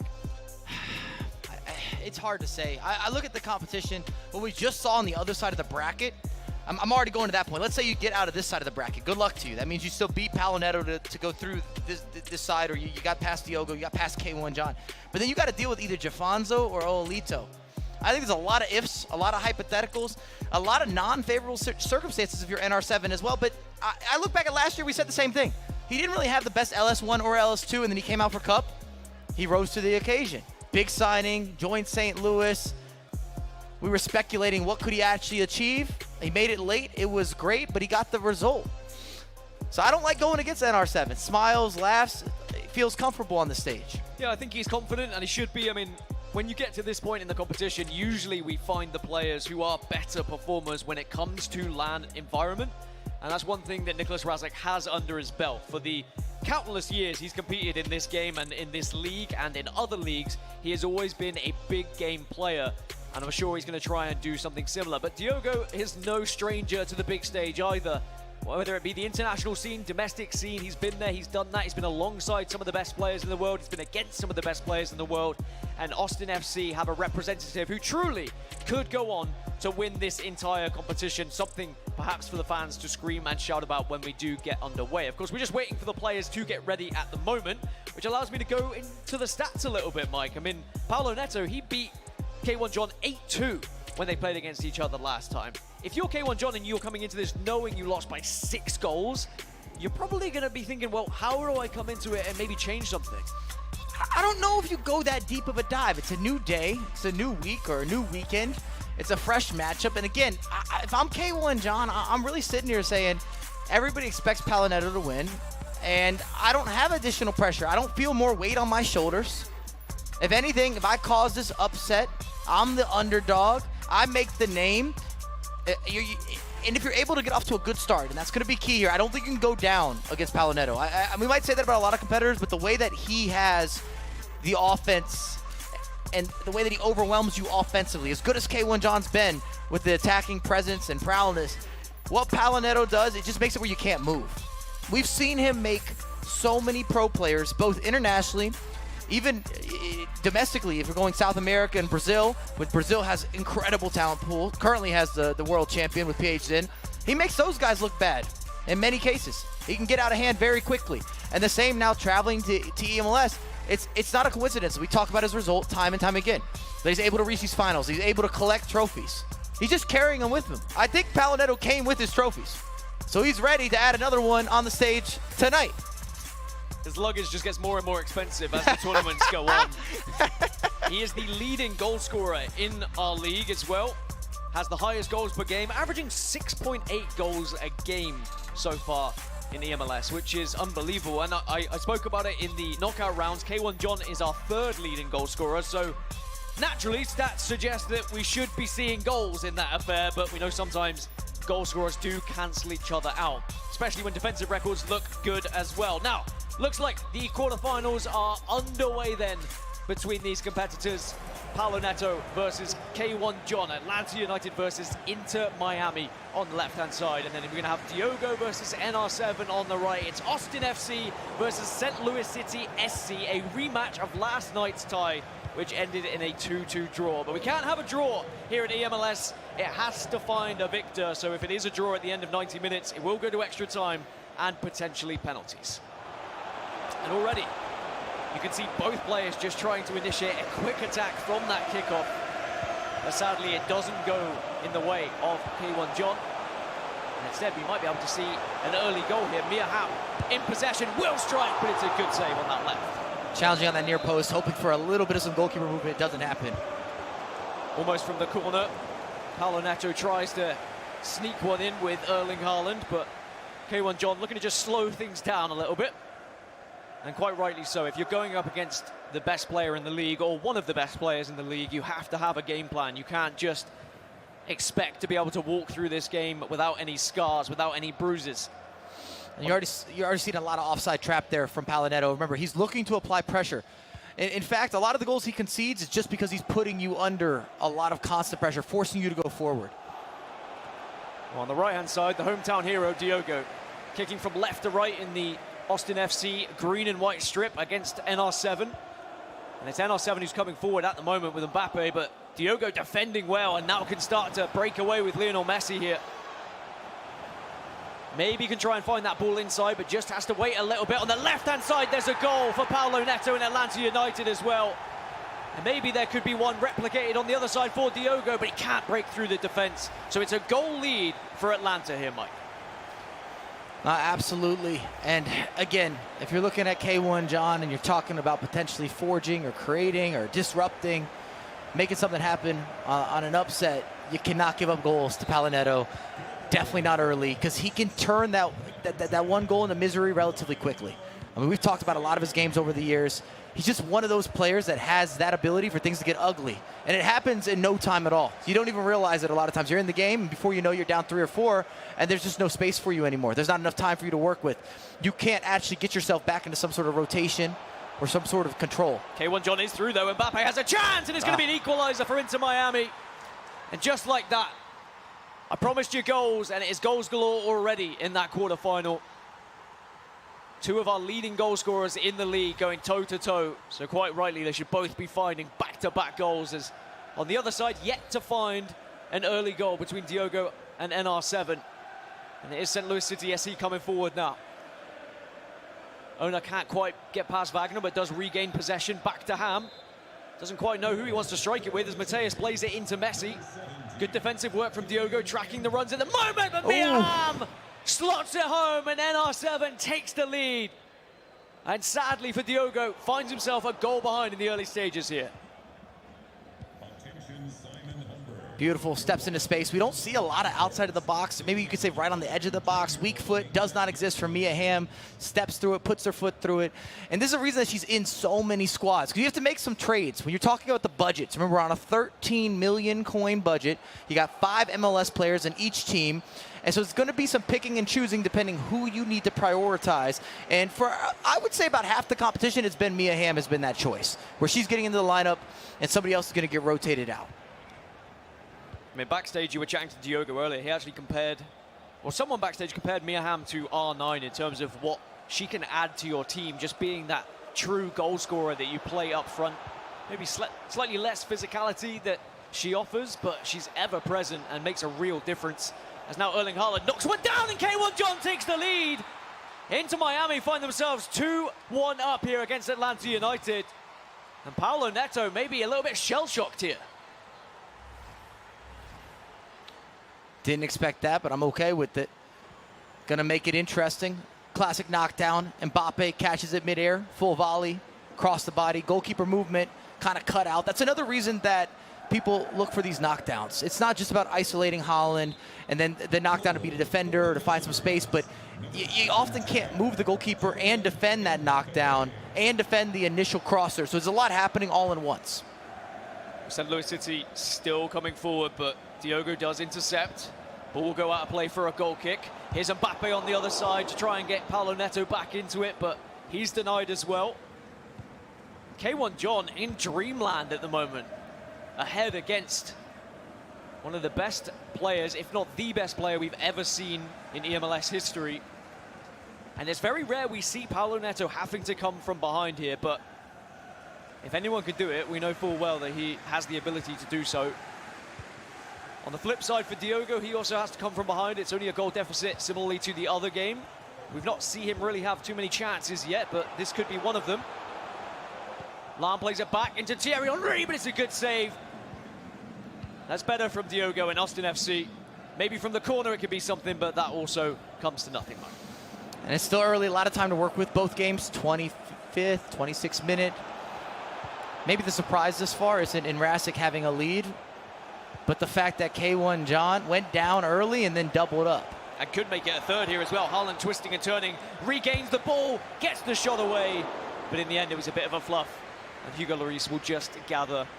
Paulo Neto can just slow things down yet again, but 25 minutes gone, 2-1 to K1 John. And it's hard to judge Paulo Neto's gameplay because he pushes so many bodies forward that he's a player that's going to be more comfortable coming from behind or even having risky scenarios or risky situations because he knows he's going to commit so many bodies offensively that it's not that unlikely for him to concede goals. And sadly, another goal has gone in on the other side of your screen. Xavi for NR7 and St. Louis City makes it 2-0 now. And K1 John could try and make it 3, but unable to get through it. Oh my goodness, it has gone in. It's a little bit of confusion at the back, and suddenly Inter Miami are 3-1 up here against Atlanta United. No one saw this coming.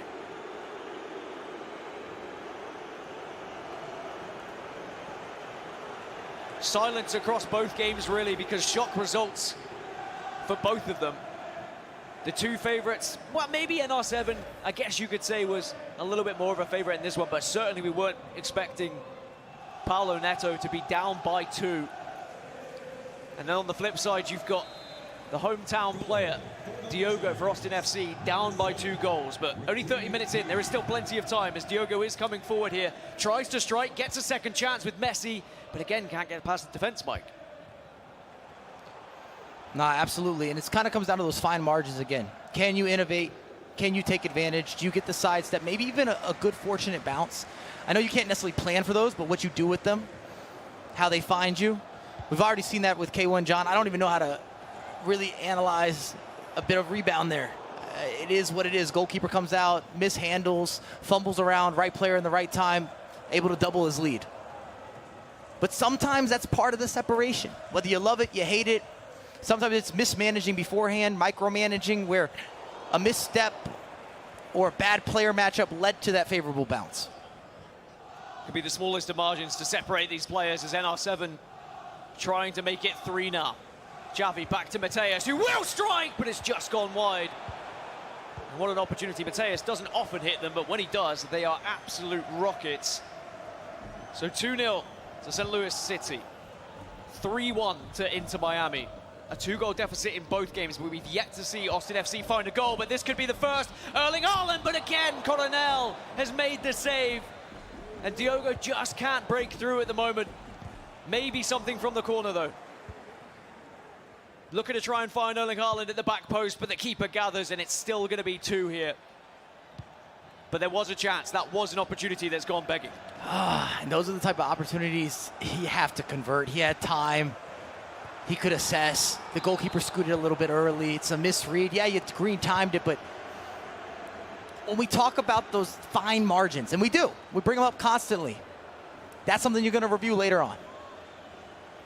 NR7 breaks into the box again, but this time Diogo defends more successfully and can launch a counter-attack here for Austin FC. Thierry Henry striding forward, now offside, so he has to rethink his plan, rethink his approach. And sadly, sometimes rethinking your approach has to go back to the basics, go back to the defense. On the other side, Paulo Neto through with Lionel Messi. Has space on the left-hand side, will find Erling Haaland in the middle. Trying to shift it around. Kylian Mbappe, he gets denied as well. Back over to Austin FC, Thierry Henry. Shimmies past one, Beautiful. and there's the first. Diogo back into things here for Austin FC. And boy, did he need that. And that's easy on the eyes. That's gorgeous. You see the step over, the change of the direction, a little bit of a feint, the extra pass, a lot of time. Messi opens up the body. Goalkeeper scoots. Does not matter this time. And you hear the fans. I know they talk about Liverpool and the 12th man. Diogo's kind of got a 12th man in-house. Let him get to rolling. Let him get to cooking. He's got a lot of people that are sitting at the dinner table. Give him something to shout about. On the other side, it's another goal. But this time it's Paulo Neto making it 3-2. Atlanta United back into this game. And that is a juicy affair that we have. Paulo Neto just a little sip of the water. Back to business for him. One of the most constant professionals we have in the league. He very rarely you see emotion from him. I don't know if you see that on screen, but he's having a sidebar conversation with his coach, Renzo, right now. Took the moment on the instant replay. I don't know what they talked about, but something's shifting. Something's changing. Maybe it's something around the mentality, but there was definitely a sidebar combo there. If we get a full screen at some point, you see what I'm talking about. Coaches matter, and Renzo's one of the best to do it. He has a lot of accolades, of course, has coached world champions. As the ball goes out of play on the right-hand side, it's going to be half-time. 2-1 to NR7 and St. Louis City SC against Diogo and Austin FC there. But still 45 minutes to play. But that goal just keeping Diogo in it. A few moments left in the left-hand side game between Atlanta United and Inter Miami. The ball gets tossed in. Erling Haaland knocks it down. And Thierry Henry puts it away. And the 2-goal lead is reinstated for Inter Miami. And it's business as usual. It is the Haaland knockdown again and again. And you know what's coming. You know what's approaching. And what K1 John does so well is isolating that matchup. It's all about making sure that he's able to set Haaland up where he's going up against one of the fullbacks. In this case, Ona. He's nearly a foot taller. I think she's maybe 5'5" versus 6'4". He could take that down off his chest. He can go for that knockdown. Either way, you know 100% Haaland is going to win that header or whatever aerial pursuit. We didn't even take in the physicality numbers. Well, 4-2 at halftime for Inter Miami and K1 John. Really showing up in his first eMLS season. against arguably the best eMLS player we've ever had in this league. But it's not over yet, still 45 to play. On the right-hand side, we have kicked off the second half between Austin FC and St. Louis City SC. And here comes Diogo, flips it in. It's Erling Haaland, and it's 2-2. And Diogo and Austin FC are back into the game. Oh, let Diogo start to cook a little bit. Let him start to innovate.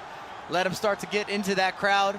They're starting to chant. Give him a little emotion. If Diogo scores again and he maybe gives us a scream, a shout, he looks at the crowd, you're going to feel it. Different atmosphere in the room. It's a big moment for Diogo, a big moment for Austin FC. Because now NR7, after having that 2-goal cushion, suddenly has to look at things and look at this momentum that's going against him. Is he going to have to shift his plans? Back underway between Atlanta United and Inter Miami, and it's Paulo Neto coming forward for Atlanta, and he sends it wide. What happened? How does he miss from there? 1-2, classic as it comes. Mbappe in the right place, right location, right timing. I don't think he mistimed the shot. Overcooked it, overbooked it. Is he a little bit nervous? Backtracking? We usually don't say this about the likes of Paulo Neto, and sometimes this could be the advantage. K1 John came from playing a game before this. Well, NR7's just got the ball through, but Coronel makes the save. And K1 John and Inter Miami also winning the ball back in a dangerous area. If you can take a 3-goal lead here against Paulo Neto, that would be unheard of. It's something we very rarely see. Out onto the right-hand side now. There are players in the middle to work with, but good defensive work from K1 John. He just is able to apply this pressure. Paulo Neto not able to get out of his box at the moment. Finally wins the ball back. And now Paulo can start to attack. I'll tell you what, Dan, I don't think Paulo can go down by 3. Not even just on the clock. I think K1 John's too good defensively. It's going to be too big of a deficit. Well, maybe Paulo could get one back here, though. You can see Messi on the ball, but Great that's defending. denied again. Great and defending. Once more, we have to commend the defending of K1 John. In the other game, Diogo still 2-2 against NR7. But Austin FC are attacking at the moment. Philippe Lahm into Messi, into Thierry Henry, and almost taking the lead. But again, Coronel is the hero. I think he takes it a little too early, Dan. One more dribble, one little sidestep. Still chances, though, from the corner, and actually manages to get the shot away again, but the keeper keeping things even at the moment. I like what he's going for. I see that across the body. Still danger, though, and still a chance for Diogo to take this lead. And on the other side, we've just seen another goal for K1 John as Inter Miami gain a 3-goal advantage. But now here comes Diogo, almost. So close. This is dangerous now for NR7. He is under the cosh. He is under the pressure. Nothing from the corner, but Mbappe does pick it up. Diogo still in possession here for Austin FC. Mbappe's through a goal, maybe. He's trying everything. Oh, the reverse Elastico was almost it. Oh, that was gorgeous. The stop, the pop. See the fake shot, a little bit of a resurface, goes into the Elastico. I'll tell you what, Diogo's looking confident. And for good reason. The momentum's all on his side at the moment. NR7 a little bit on the back foot here. But a goal would suddenly shift it right back in his favor, and he knows that, but he's not able to do anything. There will be a corner. As for the other game, Paulo Neto needs to find a way back in and cannot do so in that attack. Maybe from this one, though. He regains the ball. Here's Haaland. Anyone to help him? A couple of step-overs to get the shot away, but it goes out for a corner. Still a 3-goal lead. This game reminds me of Paulo Neto, LS2, losing against Raseck. Didn't get a couple of the bounces, got down, was able to battle back a little bit late, but it was too little too late. Speaking of NR7, he almost just was able to get a goal against Diogo, but the keeper did the work that he needed to. And you're right, it's not the Paulo Neto that we're used to seeing. I mean, he was a different Paulo Neto in LS2 as well. Maybe just a little bit shell-shocked by some of the offensive capabilities of the players that he's been going up against. I mean, 5 goals from K1 John is incredible. And it may just be enough here to send him into a semi-final. But there's still time for Paulo Neto and Atlanta United. Don't count him out just yet. Now, on the other side, NR7's coming forward for St. Louis City. Ono on the right-hand side could cross it in, will cross it in. Haaland at the back post, nods it down into Xavi. Second chance, and St. Louis City take the lead. And Austin FC find themselves 3-2 down again, and Diogo still has time to get back into it, but Niklas Raseck answered when he needed to. Against the run of play. A little bit unlucky as well. Thought the goalkeeper's in the right spot to get out of there. Maybe a chance, and what a almost save for Paulo Neto. And you hit the nail on the head. It's very similar to what we saw against NR7 in LS2, where he was having chances but just couldn't find the way to get that ball in the back of the net, and then it becomes frustration. And the critique that we maybe would have from watching Paulo play over the years, in these types of matchups, what's happening, he's not clinical enough. He's missing the opportunities, whether maybe it's a bit of unlucky. In LS2, he was hitting the post. This game, maybe you're just choosing wrong on some of those finishes. Maybe you need that one extra dribble, maybe that extra pass, something to take you from maybe a 50-50 to a 75-25, 80-20, 90-10. We're always looking to improve our percentages when you're talking about your finishing opportunities, especially since you're going to have limited creation.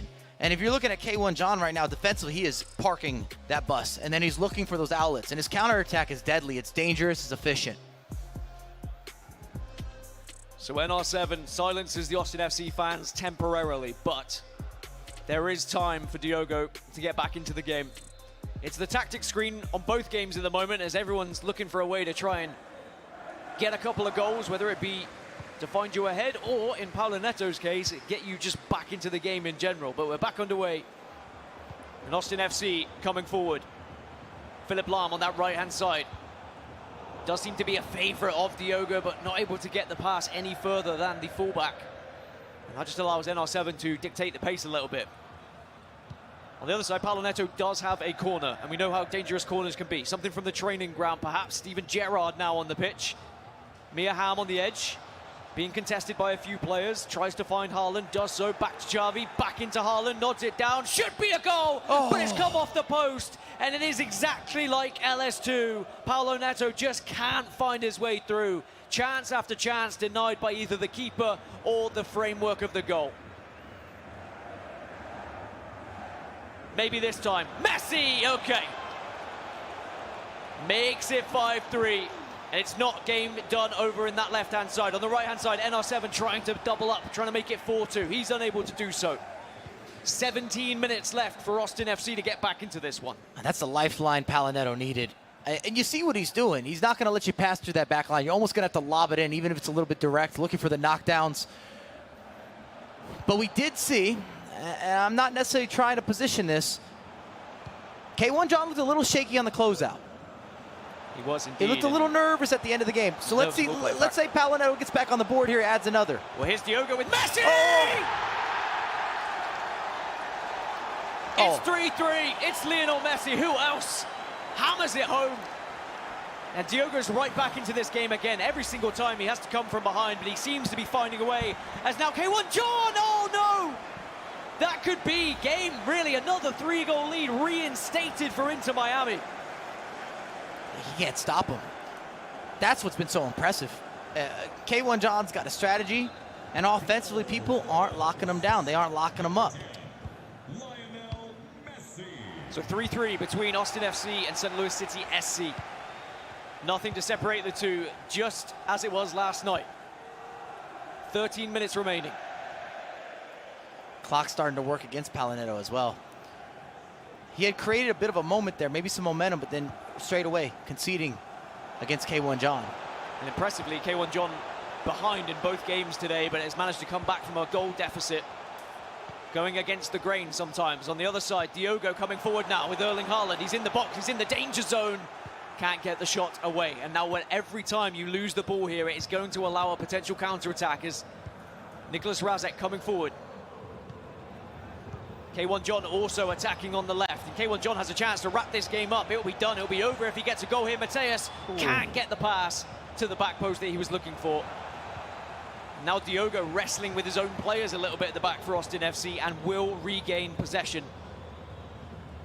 Question is, does Paulo Neto have anything left here? Does get the ball to the back post, and Erling Haaland plays one more to Steven Gerrard, but that shot doesn't go further than the defenders.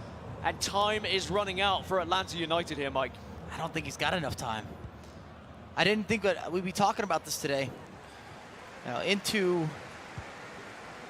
For Paulo Neto's sake, at least an early exit. A lot of space to work with. K1 John can wrap this up. K1 John, it's Haaland, it's game, it's done! We'll be sending home Paulo Neto, we'll be sending home Atlanta United in the first real shock result of the day. K1 John is 7-3 up now. You'd have to imagine that surely there is not enough time for Paulo Neto. And you see all the changes from Paulo Neto as well.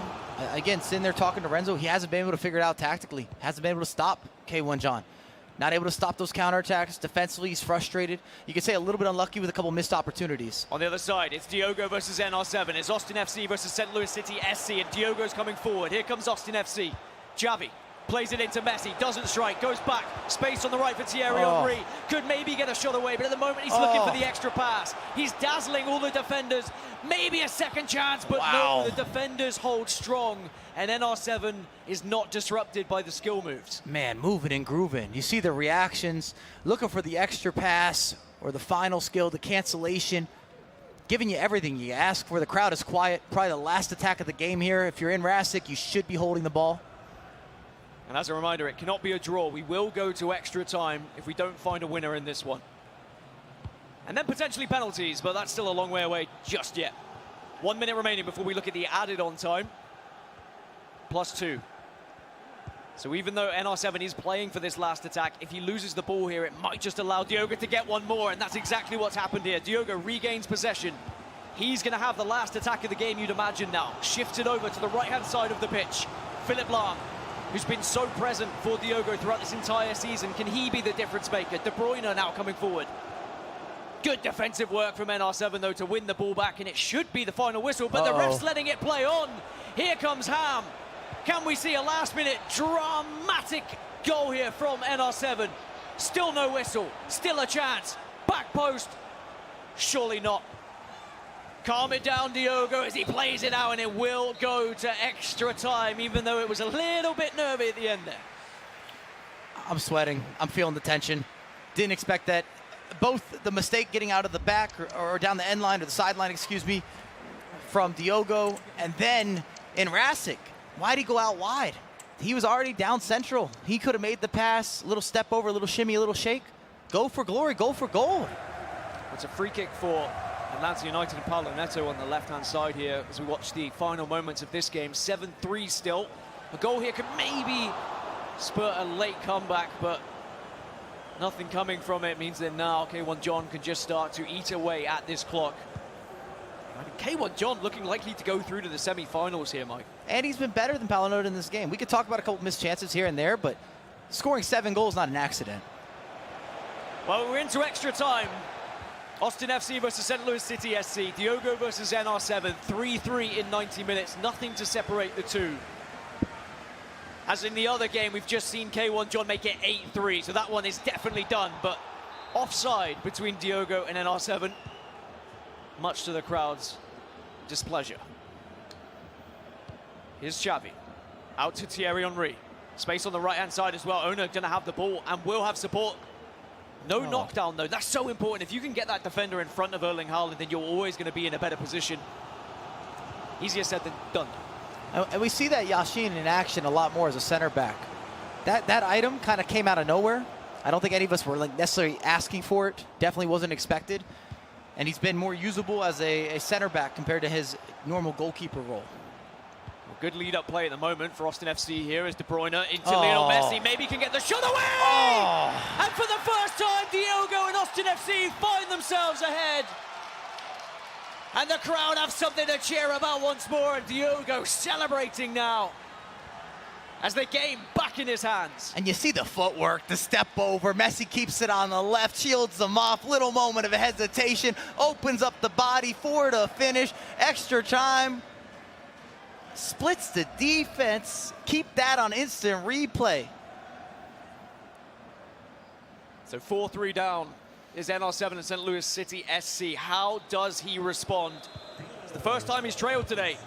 So it's the first time we're going to see how he actually plays when you do find yourself behind. You have to play a very different style of FC. But we know that NR7 is capable of comebacks. And he is capable of magic. The reigning eMLS Cup champion, NR7. But he is trailing here in extra time. The good thing, it was right at the start of extra time, so still plenty of the clock to work with for NR7 here. But what a game we find ourselves in the quarterfinals, and I think this is what we expected, particularly in this one.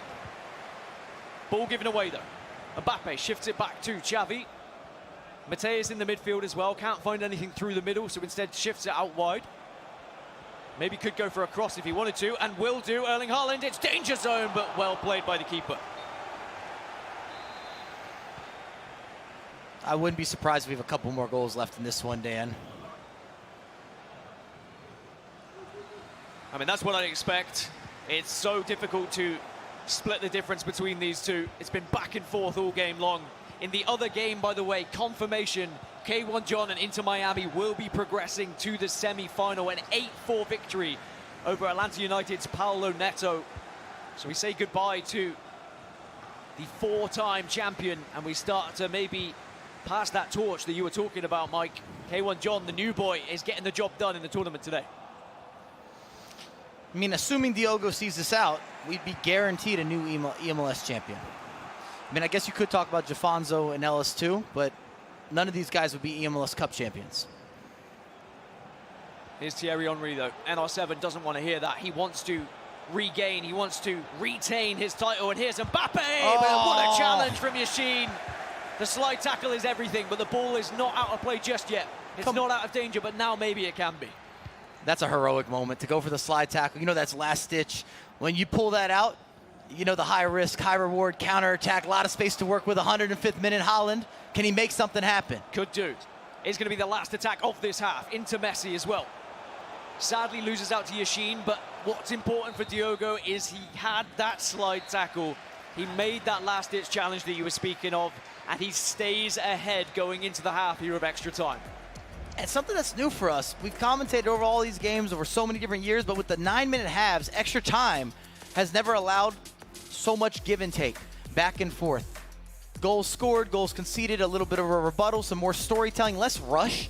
Something that was always on the agenda in previous years would be that whoever goes for it. Are people going to make these big shifts or big changes? And in extra time now, because you have a little more time to work with, it's a little more tactical, even throughout the 2 periods of extra time. So there's going to be tactical changes, you'd imagine, for both teams here. 2 very different approaches. For Diogo, does he just try and cling on? Does he try and hold on to possession here and deny NR7 the chances? Or can he find that 5th goal? If you can get a 2-goal lead this late on, you'd have to imagine it would be done and it would be over. But there's still life in NR7 in St. Louis City SC just yet. Ona manages to find the pass to Erling Haaland, who gets the shot away, and it's all square. I said there was still life in this game, and NR7 ties it all up 4-4. I'd like to see that instant replay. I'm surprised that beat the goalkeeper. It seemed a little more like a floater. Didn't have that extra emphasis, wasn't that powerful of a shot, especially from the likes of Haaland. I don't think the goalkeeper was mispositioned or out of position. Maybe we'll get a chance to see an instant replay at some point. Maybe there was a little bit of a scoot from Diogo. Maybe there is a little bit of a misread. But it didn't have that much emphasis or just that extra that you're used to with some of these conversions inside and outside the box, especially with a player with that much power. Well, what a game we have here in the quarterfinals. Just when Diogo maybe thought he'd been able to break away and get out of the grips of NR7, NR7 just fires right back.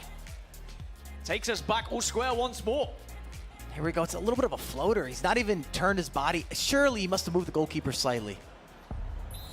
It definitely wasn't the most direct attempt we've ever seen from Erling Haaland. It was a little bit tame, but sometimes it's just the placement that matters. It was the position that NR7 had found himself in with Haaland. As you said, if you do shift that keeper even slightly, you're very vulnerable to the other side. 12 minutes then remain left in extra time before we start to think about a penalty shootout. Our first penalty shootout of the day, it would be, but I don't know. I think there's a goal, Dan. I feel there is another goal here, and maybe that was 10. Missed time from outside the box. So nothing comes from it. It's NR7 in possession for St. Louis. Here's Xavi. Mbappe and Henry linking up. A pair I would have loved to see play together in real life, as now Henry's going to be breaking away into the middle of the pitch. Henry does find it as well. Does he keep the ball in? No, he doesn't, and it will go out for a corner, but we know how threatening corners can be. Thierry Henry again on the ball, plays it out to David Beckham. Xavi alongside him, but NR7 is playing this one slow, Mike. He is not taking too many risks here. Instead, he's just trying to assess any sort of break in play, any sort of gap that he can work with. As Mbappe plays one more! And it's 5-4, and NR7 regains his lead again. And the reigning eMLS Cup champion wants to retain his title. Diogo won't be happy with that. He got a foot to it on the interception. Maybe just a toe to it, if you will. It scoots through. Mbappe opens up a little lane for the extra pass, makes the extra pass, taps it home. And you got to say you're running out of attacks now. You might have one or two. Maybe you can get the ball forward and then an instant press. Big takeaway. You can see Diogo just having words with his coach there as well, maybe looking for a little bit of extra help on those adjustments that you can see on your screen. These are both of the players' tactic screens now, and you can see the differences. One's shifting things to stay back while attacking. The other one is saying, get forward, send everything forward, throw everything and the kitchen sink at your opponent now, because for Diogo, he only has, what, there was like 6 minutes left here. But he does have the ball, so as long as he can get forward, I don't want to say quickly, but relatively quickly, you will get at least one opportunity for that constant press after you lose the ball, after you lose possession, and that's the most dangerous time. I would say in order to kind of create a little bit of havoc, you push a bunch of bodies, then you press with those attackers that you already got in those positions. If you take it off of them, you're 1-2 passes away from an easy opportunity in a 1v1. Well, we are playing live here from South by Southwest in Austin, Texas, and plenty of Austin FC fans in the building looking to try and support Diogo here, but he finds himself behind again for the, third time in this game, fourth time in this game that he's been behind, and he's been able to find a way to get back into it previously, but time is starting to be against him here. The young man who has done it on the international scene, domestic scene, he's not going to fear this moment. He's not going to allow pressure to go against him. He's one of those guys I think is able to just put pressure to one side. On the other side for NR7, you could argue the same kind of pressure. You have that lead, you're a goal ahead. You know your opponent's going to be suddenly throwing everything forward. You know they're going to have constant pressure on. How do you deal with it? Realistically, how many competitive players have been in circumstances like this more than NR7? I think from the beginning of the competitive ecosystem back in 2017, NR7 was there. He's been there, he's done that, he's got the t-shirt, and he's also got the trophy. But is he going to be able to lift it again here in Austin, Texas, or can Diogo rewrite this story? 6 minutes remain. He's got enough time though, Diogo. I think you're right. He has time to not only launch an attack from this kickoff, but then probably have another attack after the fact. But if he could grab a goal here, I mean, that would be absolutely perfect for him, of course. He's going to find space with De Bruyne in the middle. Back out to Philip Lam. Oh, nothing comes of it. And every time you lose that ball, you've got everything forward. You have to have defenders in place, and Yashin wins that ball back. That's that pressure that you were speaking of. Now he gets the second chance to attack here, and this is where it gets scary. This is where you start to think, okay, this could be the last chance I have to get back into this game. Back post, Erling Haaland! It's sent wide. I can't believe he tried to go direct. Lay that off, make the pass across. You had the runner. Well, here's where the pressure comes in, though. Wins the ball back, does Diogo, but gives it away straight after. Trying to rush those passes a little bit. What a chance. NR7's just desperate to get this ball to the other side of the pitch, and this is exactly what he wants. You get that ball to the other side, you can get it as close to that corner flag as you want, because we are only minutes away, moments away from NR7 eliminating Diogo and Austin FC in the quarterfinals. 1 minute of added on time as he's holding on to the ball. And if Diogo doesn't win it back soon, it might be all she wrote, and sadly it's going to be so. NR7 holds on to the ball, and the final whistle will go. St. Louis City SC will progress to the semi-finals. There's a few boos around the arena, as sadly Austin FC eliminated from the tournament. But NR7, he will continue to defend his eMLS Cup reigning champion title. Wow. Wow, wow, wow. If you told me no more Paulo Neto, I don't know if I would have believed you. Early exit. It's a tough one to swallow, a tough pill to swallow for Diogo as well. Just a moment for him to thank the fans, and of course a little apology there, but you know, he put everything into that. A great performance from him still. And even though he knows he could have got further on any other day, today was just NR7's day.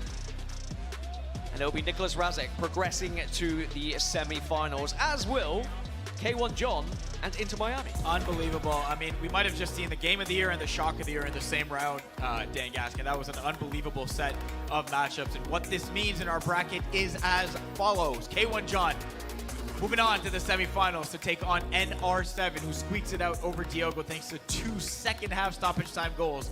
Gives him a 5-4 win. Unbelievable scenes, unbelievable game, and an unbelievable set of semifinal matches set to occur soon. So we mentioned the K1 John win over Paulo Neto, big shock win for many. Let's take a look at some of the highlights in that game. It was Paulo Neto early getting a goal. We're used to him scoring, of course, and what we weren't used to was him not after this. K1 John, the formula was set. Find a big man, head it down, and let one of the other big skilled strikers do the work. There's Holland heading it down to Mbappe. He scores. It's 2-1, 3-1 here when Paulo Neto makes it a 1-goal game.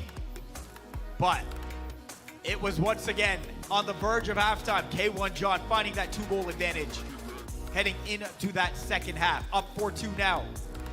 It's Kylian Mbappe. The finesse shot into the corner. And look what it means to the Inter Miami man. He makes it 5-2. 5-3 here, no.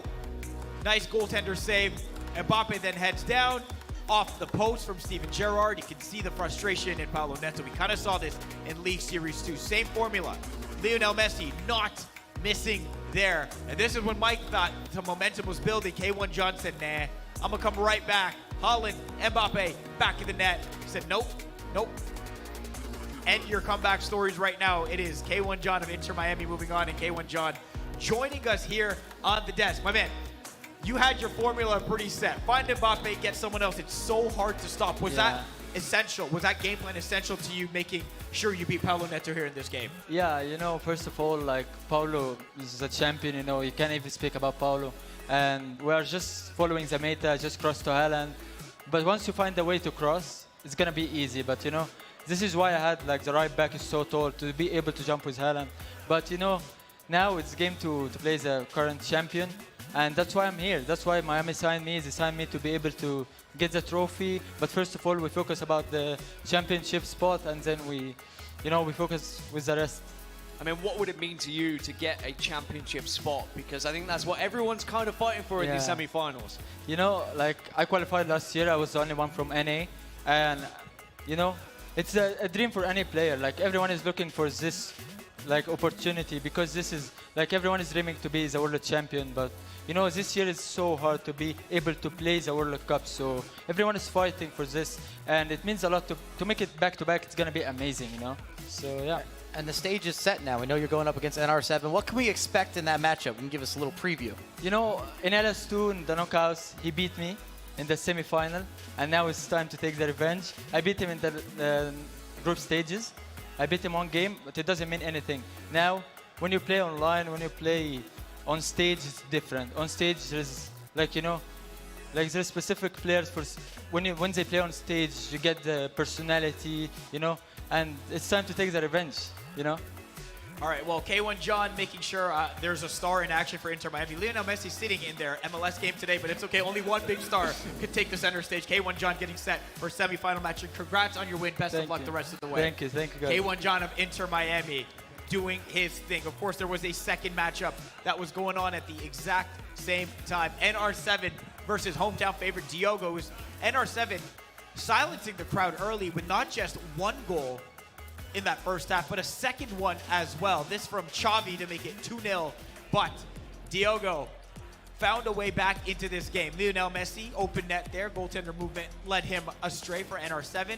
And getting the equalizer early in that second half, it's Erling Haaland usually heading to set up. This time he heads it down to score a goal. This is more like the Haaland we're used to. The head down to set up another player's goal makes it 3-2. But Diogo wasn't done. Lionel Messi on that right foot makes it 3-3. And we sent ourselves to extra time where the Austin FC man takes advantage. Messi on the left, Mike Labelle. And as it stands, I think this was the game of the day. There were so many 100%. different twists and turns. 100%. I thought the game was done. It wasn't done. We had a rebuttal. We had some adversity. We had some firing back. And on both sides, you see the tap in here. from Raseck. The emotion, but I'm just thinking you were up 2. Then we saw the likes, and I should have passed this across. He goes first time for the shot.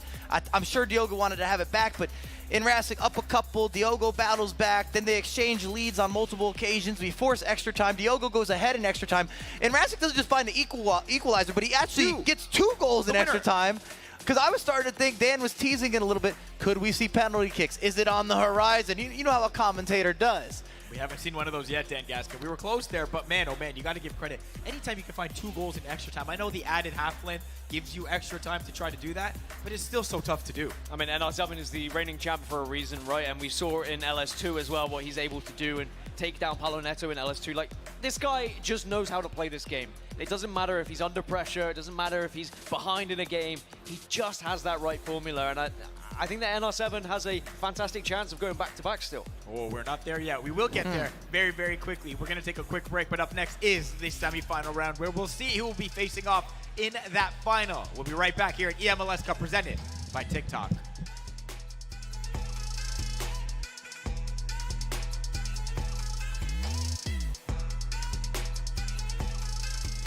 All right, MLS store, I need something fresh and clean. Let's see what you got.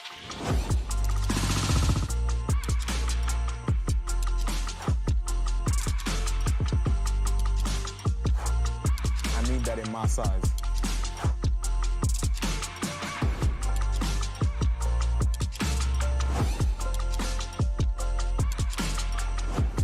Right, see, now we're ready. Now we're ready for the season. Your batteries are dying. Because all of your batteries are dying all the time. You could let that stress you out. Or you can come to realize that this is no longer a problem. Because you can just instantly order some new ones. Your door to unlimited power. DoorDash.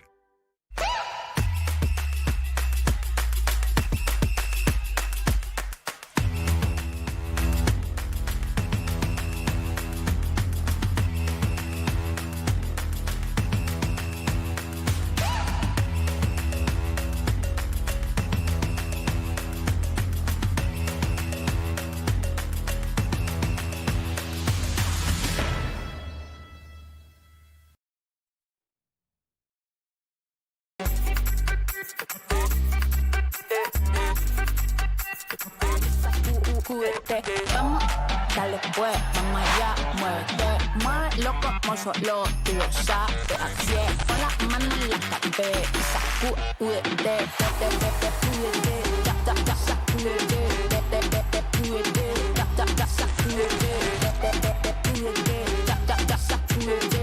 sacúdete, mira, sacúdete.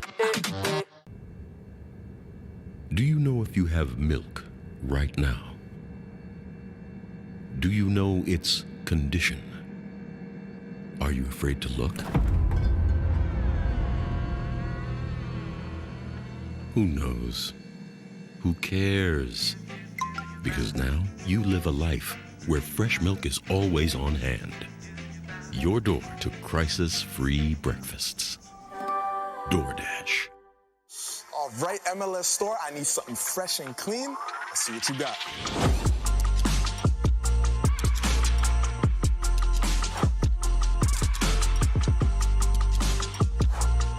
I need that in my size.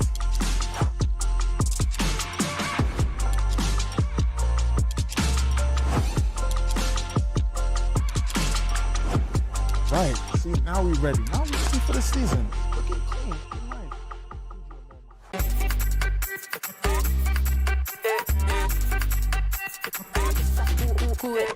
Vamos, dale pues, vamos allá, muévete más loco, como solo tú lo sabes. Así es, con las manos en la cabeza, sacúdete,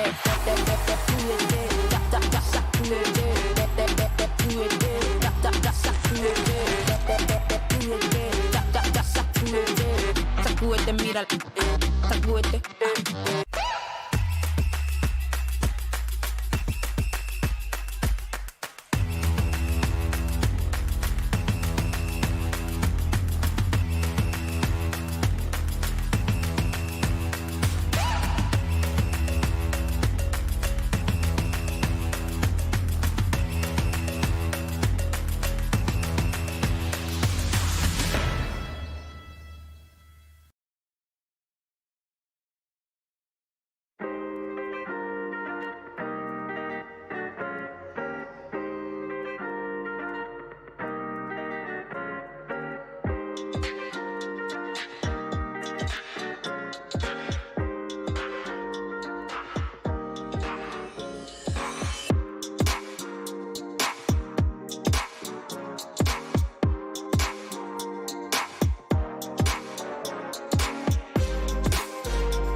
Welcome back to eMLS Cup, presented by Tik Tok, live from South by Southwest in Austin, Texas. Their hometown man may have gone out, but their spirit has it. The fans sticking around, tuning into all these action, and why not? We are down to our final four. Let's take a look at our bracket. One of these players will be crowned the 2024 eMLS Cup champion.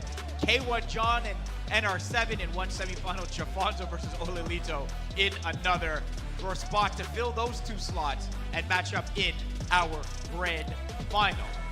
Give a reminder for those at home on Twitch and on YouTube, there's also live viewer rewards. Make sure to link your EA and Twitch or YouTube account. You can watch the stream for at least 15 minutes to receive a 2-player pack. And if you watch for at least 60 minutes, you'll receive a Jumbo Premium Gold Pack, all part of greater rewards as well. There are also in-game objectives to complete for additional rewards. Make sure you don't miss out on some of those. Never know who you could pack from those rewards. All right, back on the desk here, Faizal Khamisa, Dan Gaskin, Mike Labelle, and joining us now, Paps. Hey guys. Paps from LAFC. How you doing? How you doing, guys? How's everything? I mean, what an atmosphere here in Austin, right? I mean, now we have, what, out of 4 new players in the semifinals, we have 3 in the league now. Let's see what happens now. I was going to ask you, how many new players from the league are in the semifinals? Yeah. You answered the question yourself. Yeah. All right, Paps, you know how competitive this is. You were playing amongst them. You made the bracket and broadcast for LS1, not to be for the last 2, but I think it just speaks to how talented this group is. Has this been the most difficult year to navigate because of how good these players are? Every single year we say that the brackets and the roster just keeps on getting better and better. But this year, you're bringing EU players into the league, and I mean, you can see it here. 3 out of them are in the semifinals. And I mean, the meta is something, but at the end of the day, it just comes down to putting the ball in the back of the net. And who do you think's got it? We've got 4 players left. I mean, my predictions haven't been great today, Pabs. I mean, honestly, Who's taking the whole thing? I mean, K1 John actually beat Paulo Neto, and actually Don't give your full prediction yet. Just give some thought, but not your full prediction. I know, but I had dinner with him and I actually told him that Paulo Neto was going to beat him.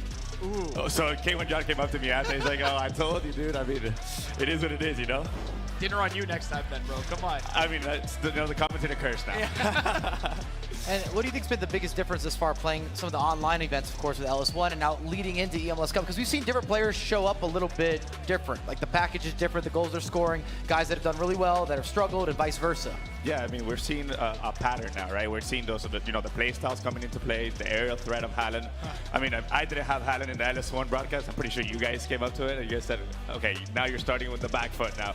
Everybody has Haaland, and you guys were mentioning also Mia Hamm as well. I mean, Mia Hamm it's a player that has the 5-5 skills, and some of these players have her, and she's been the decider.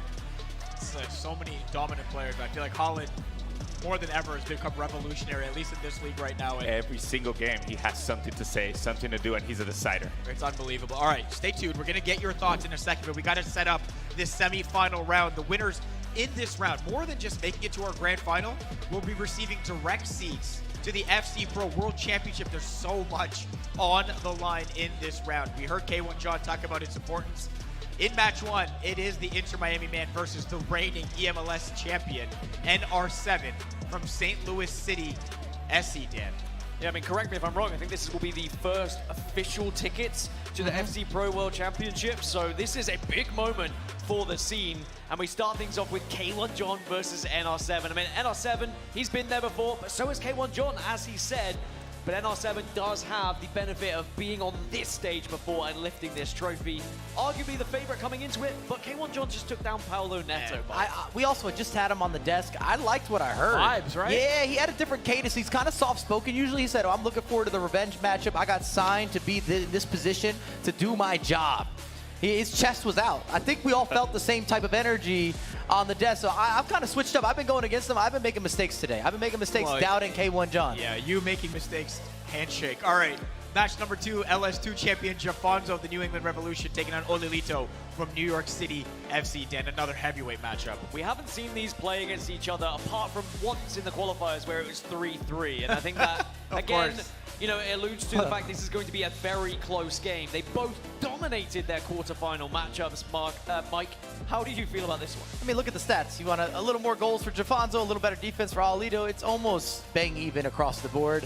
It's kind of pick your poison. Who do you think is going to be more dangerous? Even the previous round, they both scored for fun and they didn't concede goals. Well, we're going to get a chance to pick our poison right now. It's time for the pre-match predictions presented by Avant. We all get a chance to predict the winner. Chat, you've been doing a great job. You can make your predictions by typing 1 or 2 in chat to cast your vote. So we'll start with that first matchup, K1 John and NR7. Pops, what do you think? Your head shaking, you don't know where to go. I mean, honestly, Raseck is the eMLS champ last year. However, we have a new guy in the scene, K1 John. Like you said, he was the only NA player that made World Cup last year, and I'm pretty sure that he's actually going to take this match. So I don't know how you're 0-4, but you're 0-4. No, that's the get. No, Right? listen, No, that's not no. on you. Casey and Tose 0 for 2 each in their predictions. So I like it. Put it on the shoulders. I like it. This is going to have to be what you assume. Okay. I'm gonna add the 1 on the winning record now. The winning column. I like your confidence. K1 John. So he's saying K1 John, Mike. I'm not going against K1 John. Like I said, what he just brought up here, I felt different. I felt there was some new confidence that I didn't know that he even had that because he's such a quiet guy. So I felt him. I got K1 John.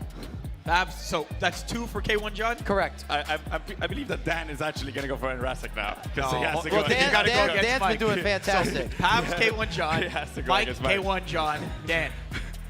I don't think Dan, that's really. what are we doing? It's just a game, guys. It's not important. I'll go NR7. Who cares? You know. He's so mad. He can't finish 500. Remember last year he did really well at this, and he was reminding us. He was in the group chat. I was getting DMs from Dan. I was getting texts in like 3 months after being like, but guys, now remember it when I doesn't won the matter. prediction? But now it doesn't matter. He wanted K1 John, but he has to go against Mike. Yeah, he's got to go against Mike, man. That's the problem. So, by the way, Whoa, Pabs is mad. Pabs went with K1 John. What's going on Dan here? went with NR7. They're fixing it, Pabs. Don't worry. He doesn't want that other house to be on him. I don't want to go on 5. It's been corrected. It's been corrected. There You're you good. go, there you I go, mean, there you you go. can't even separate in the chat right now. 50-50 split between K1 John and NR7. And you know what? A 50-50 split on this panel as well, because it's more fun this way. Life is more fun when you just have some animosity and some tensions that are mostly contrived that don't really matter, but it's good anyway. So we'll go with NR7 in this one. Let's make our pick for the second matchup between JAFONSO and Ollelito. Chat, you know the deal, 1 or 2 in the chat. That's how you cast your vote. Pabs, we'll start with you again. I mean, honestly, I played both of these guys in the league, and I think Ollelito is just the type of player that, you know, at the end of the day, he was an E-Prep champ last year. And, you know, he came here, he told you guys how much this means to him, you know. And, you know, at the end of the day, he has Edu in his back, in his corner as a coach. You know, it's a high-quality coach. It's a high-quality player. And I think they're built for moments like this. So I would go with Ollelito. I think it's the most 50-50 I felt all day. I'm just full flip a coin. I'm not someone who likes to sit on the fence. I just want to be transparent. I think you pick whoever you'd like to go with here. I think Ollelito's going to inch the result, but both these guys have been fantastic on the year, and I think they looked like they're in perfect form on the big stage. All right, so 2 for the NYC FC. We're just agreeing on this side. Listen, man, you can, 50-50. like he said, flip a coin and you wouldn't be wrong in your analysis, but you might be wrong in your actual pick, but you can't be because these guys are all so close, Dan. In all seriousness, I have been saying I think Ollelito is going to win the entire thing since the start of this competition, so I'm going to go for Ollelito. Well, I will be different, and I will take JAFONSO. I mean, how are we not going to pick the guy? Somebody has to pick the guy that won the last event, and it would be logical to do that. So I will take logic on my back and pick him right now while the chat, hey, look, 50-50, split between who they want to see win this one. JAFONSO 50, Ollelito 50. It's going to be a great match. Pabs, we appreciate you, bro. The best energy, the best vibes. Thank you so much for having me, guys. Nice to have you on your desk, brother. Hopefully we change that O and the winning the column. All right, next time let me finish before you talk. Thanks, brother. Take care. That's Pabs. LAFC is, man, one of the great guys in this league. They all are, to be fair. Both matches are going on at the same time. You can stay right here to watch coverage of both games. We're simulcasting each match on MLS 2 and 3 if you do not want to miss a single second of your team's action. K1 John versus NR7, twitch.tv/MLS2. JAFONSO versus Ollelito, twitch.tv/MLS3. Lots on the line, Dan Gaskin. Take it away. It's semi-final time here at the eMLS Cup 2024 live from South by Southwest in Austin, Texas. 2 spots are on the line for the FC Pro World Championship. Of course, only 2 of them can get there. This is going to be crunch time for a lot of these guys. Some of them signed up to this league just to try and get into the FC Pro World Championship. But we are going to have 2 disappointed faces at the very end of it. Ollelito looking in form against JAFONSO, also looking in form. And then NR7 versus K1 John on the other side. These are two mouth-watering matchups, Mike. And Dan, whether you love it or hate it, I really feel from watching these games that K1 John is playing the meta the best. What works, what's overpowered, what's effective, the way that he sets up some of these crosses, and then the leak outs on the counter-attacking space and those options. Speaking of crosses already, JAFONSO manages to take one down and get the shot away. Offside? But it's going to be offside. A good early attempt from the New England Revolution man, but nothing is going to come from it. And to reiterate, both of these games not only progress you within eMLS, get you into that finale, but they also give you that automatic FC Pro World Championship confirmed, add it to your calendar, RSVP. Just a little added sprinkle on top. Well, Ollelito kicking from right to left in that right-hand side game and was looking to progress through that defense, but unable to do so. I mean, New York City FC, they made the signing of Ollelito. The expectations are probably there for him to get to at least the grand final, if not win the entire thing.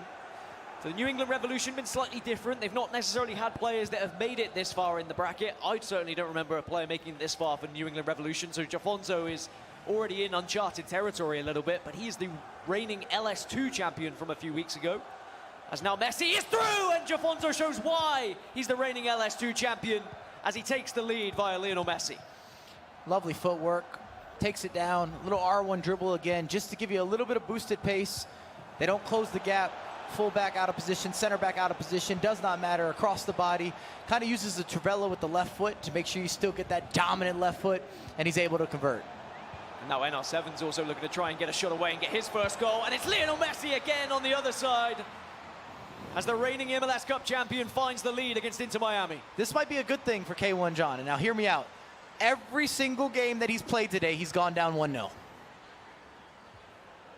I would suggest the form book might just give him a way back into this game. And certainly with how he played against Paulo Neto, you can't count him out. As for JAFONSO taking the lead against Ollelito, I mean, that is certainly a statement in the early stages of this game. But Ollelito also no stranger of going behind and finding his way back into the game. But JAFONSO is ruthless, he's relentless. We've seen this in LS2. Once he starts to get going, he just doesn't stop. And on the right-hand side of your screen, he is going forward yet again. Messi now edging towards the box, finds one more. It's gonna be two! And the New England Revolution double their lead. JAFONSO showing us what he's made of. Oh, he's gonna have to battle back. He's gonna have to dig deep. This is gorgeous triangles, ping-pong passing, sets it up, well-weighted, well-timed, well-aligned, stepped through with it. Ginola able to convert. Well, what a start for JAFONSO. Maybe a response, though, on the other side for K1 John, but that's denied by the defender. 13 minutes gone on both games, but plenty of goals to be talking about. And I think that's kind of been the pattern of play throughout eMLS this season. We've not really seen many ball draws. There's been lots of goals. We've got a lot of attacking players in the league, and the meta does shift towards higher scoring games, that's for sure. Uh-oh. As now JAFONSO looking to try and make it three with Kylian Mbappe here. Does get through, gets the strike away, but it's a great save from Coronel and a much needed save for Ollelito. Ollelito's got to be careful here. He hasn't really generated much, doesn't have the attack. He's down 2 goals early. Kind of got to recompose. His build-up's been a little slow as well. I always look at the build-up play because you want that directness. It's not always about the fastest pace, but being direct or sure of yourself, and there's been a lot of swinging side to side and not a lot of those key forward passes yet for Ollelito. Well, and Ollelito gives the ball away, and JAFONSO could make it 3, but at least the NYC FC man does at least defend well and regain possession on that right-hand side. What does K1 John have, though, for Inter Miami? Because we saw so many goals against Paulo Neto. Can he find one here? Yes, he can! There's the equalizer that Inter Miami were looking for. It's 1-1, and it's Erling Haaland yet again. And you can hear his bark a little bit. Lets out some relief, the extra pass, good footwork. Haaland, who else has to be Haaland? Time and time again. Doesn't matter if Haaland's taking it down on his chest, taking it down with his shins. He's just got such a good control of the ball and is so present as JAFONSO does the same with Haaland. And I said it doesn't matter where he is on the pitch. He is such a threat, and JAFONSO makes it 3-0 for New England Revolution. And the only good news, and I mean the only good news for Ollelito, he's got a ton of time. But I didn't like it from the beginning. The formation, the build-up, he's not getting out of the back easily. Everything seems to be a little more of a risky pass. And you see that, 0 shots, no opportunities. And probably the worst part, he's losing the ball in the back, which is making it easier for the likes of JAFONSO to start his attacks. Just feels like these games, there's a little bit more pressure on the line. And it's probably the added sprinkle that you were talking about of those FC Championship spots. 1-1 then, between K1 John and NR7, but 3-0 for JAFONSO against Ollelito. And even though they drew 3-3 in the qualifiers, Ollelito and JAFONSO, that is a big deficit to be climbing. Here's Thierry Henry into Haaland, and maybe K1 John can find a second goal here as well. Kylian Mbappe on the turn, just slots it home! And K1 John takes the lead for Inter Miami. And Dan, he earned some of that luck. I know we're coming into March. We got St. Patrick's Day upcoming. But Mbappe over there, that Elastico, that setup, a little hesitation, a bit of a move, groove, stop, pop. You lock up. There might be some collision system in there, but I think he deserves to have something good fortune happen there. Or at least a positive result for going forward. It's a good setup. Well, it's two of the new boys, two of the new additions to eMLS ahead in this one at the moment. Of course, we're guaranteed to have one in the JAFONSO versus Ollelito game, but we'll let that sit there as almost Ollelito has a chance, however, denied by JAFONSO. JAFONSO now can kind of play this one however he likes. If he wants to slow the game down, he can. He's got a 3-0 advantage. He says to Ollelito, well, you've got to come to me. You've got to attack. Slightly different for Inter Miami, though. K1 John only has that goal lead, and we know that NR7 very good at getting back into games, even if he has gone behind. And I've been really impressed, not only with JAFONSO's ability, but his cadence. He's not emotional. He doesn't move in that manner, even after winning LS2. I feel like he handled it like a pro. Oh, and it's a third as well for K1 John. Takes a 2-goal lead now here for Inter Miami, and he doesn't look like he's a new addition to this league. He looks like he's been playing in this league for absolutely years. So calm, so controlled when it comes to his gameplay. Even when we spoke to him, he was focused. He wanted revenge here against NR7, and he's starting to find it. He wasn't worried about the moment. He wasn't scared of the opposition. It sounded like the matchup he actually would prefer, all things considered. He mentioned revenge 3-4 times here. It's almost as if he had this dialed. It was circled. This is a moment that he wanted to revisit. It's almost like he hadn't forgotten that loss to NR7. Maybe some sleepless nights after LS2. But he's making up for it here in the live finals of the eMLS Cup. There's JAFONSO coming forward to try and make it a fourth at the moment against Ollelito. A far more one-sided game than I thought it was going to be. As Haaland brings it down, and he's made it 4. And this is becoming a bit of a stomp now for JAFONSO in the New England Revolution. Ollelito finds himself 4 down. Not what anyone would have expected.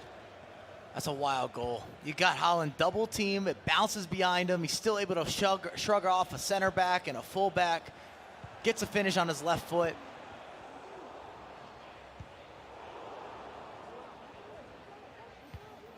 This is going to be a mountain to climb for Ollelito now in NYCFC.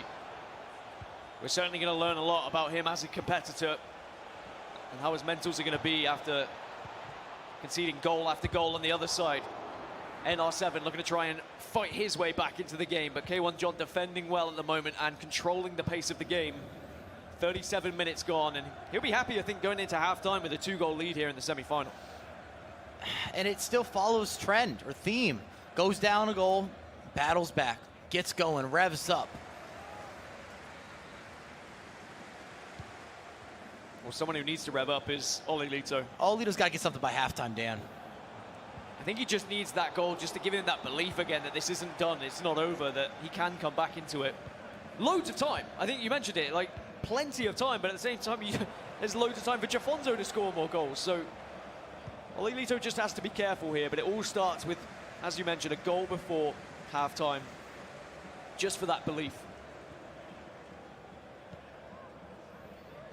Just so much pressure on these players. I mean, especially when you listen to that interview from K1 John, you know, this is what I was signed for. This is what is expected of me.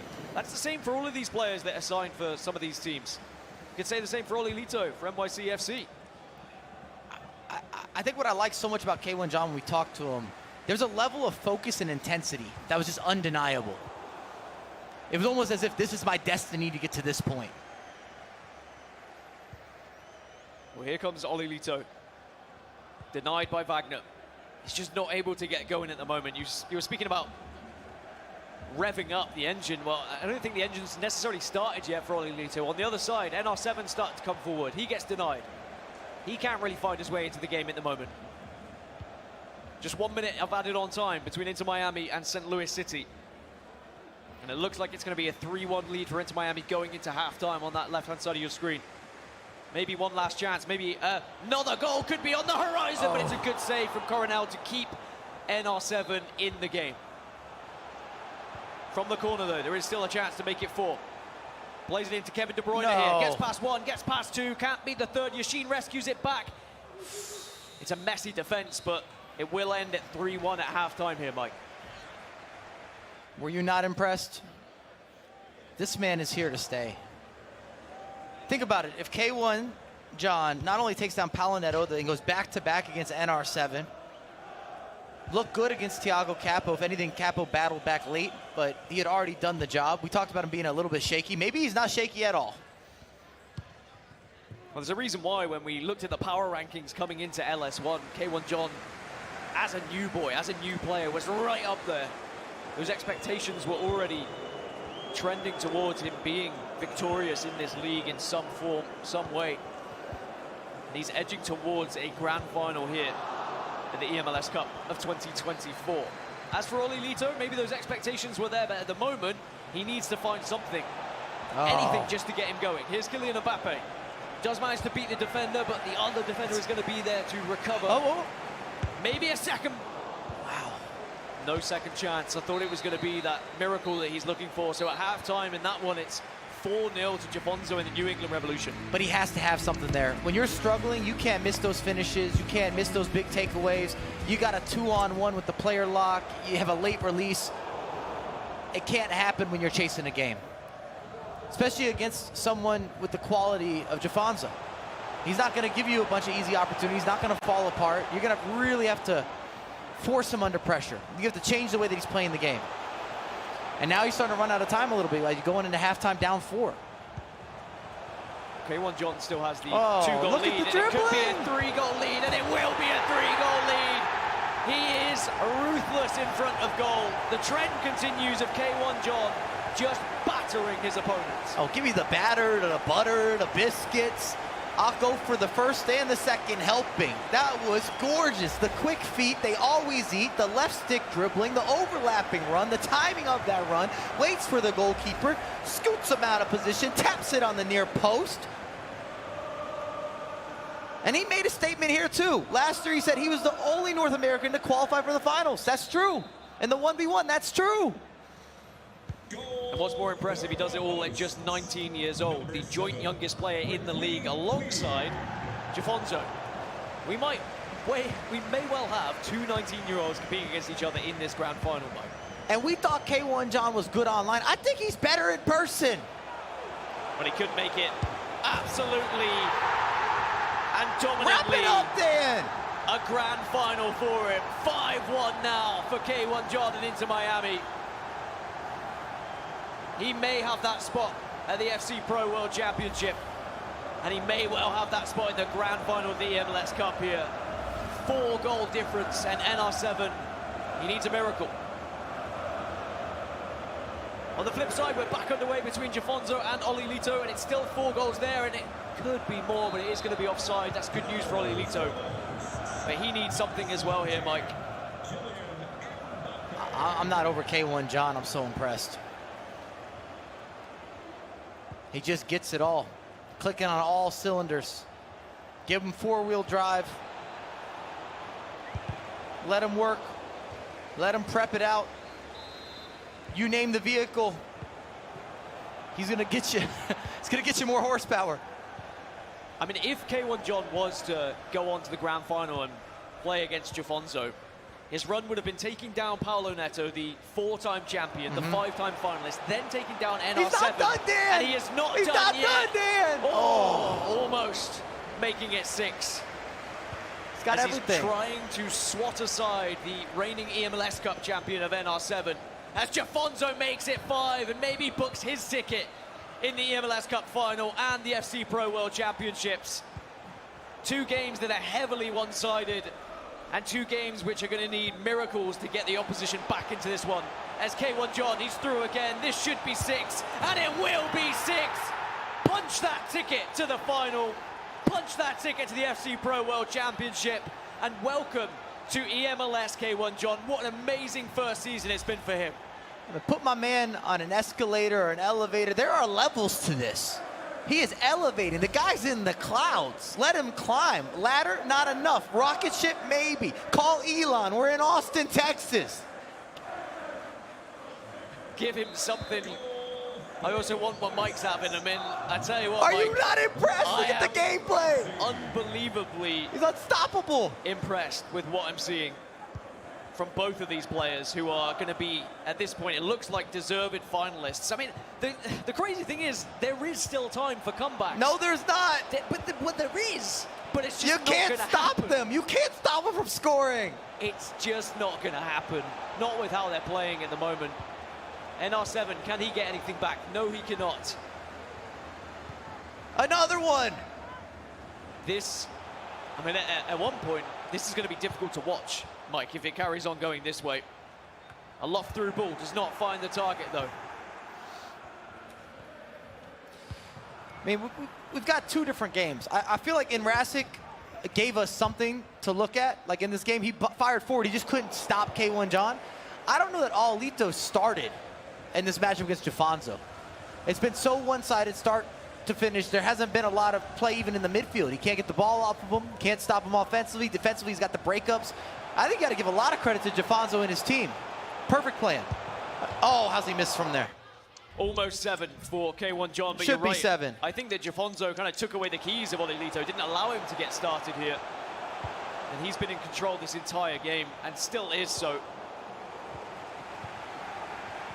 Here's Messi into Palmer on this right-hand side, as both these players now are starting to realize that a final is on the cards. And what a final is going to be as well between JAFONSO and K1 John, who have just been destroying their opponents today, and both at 19 years old.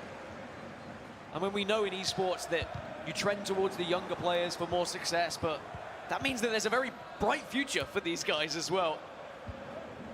And perhaps we're starting to see a new stage being set here for eMLS. A new set of players breaking through and demonstrating what they could do in this league, Mike. It's unbelievable. When you look at it, you say the gap's not close, Dan.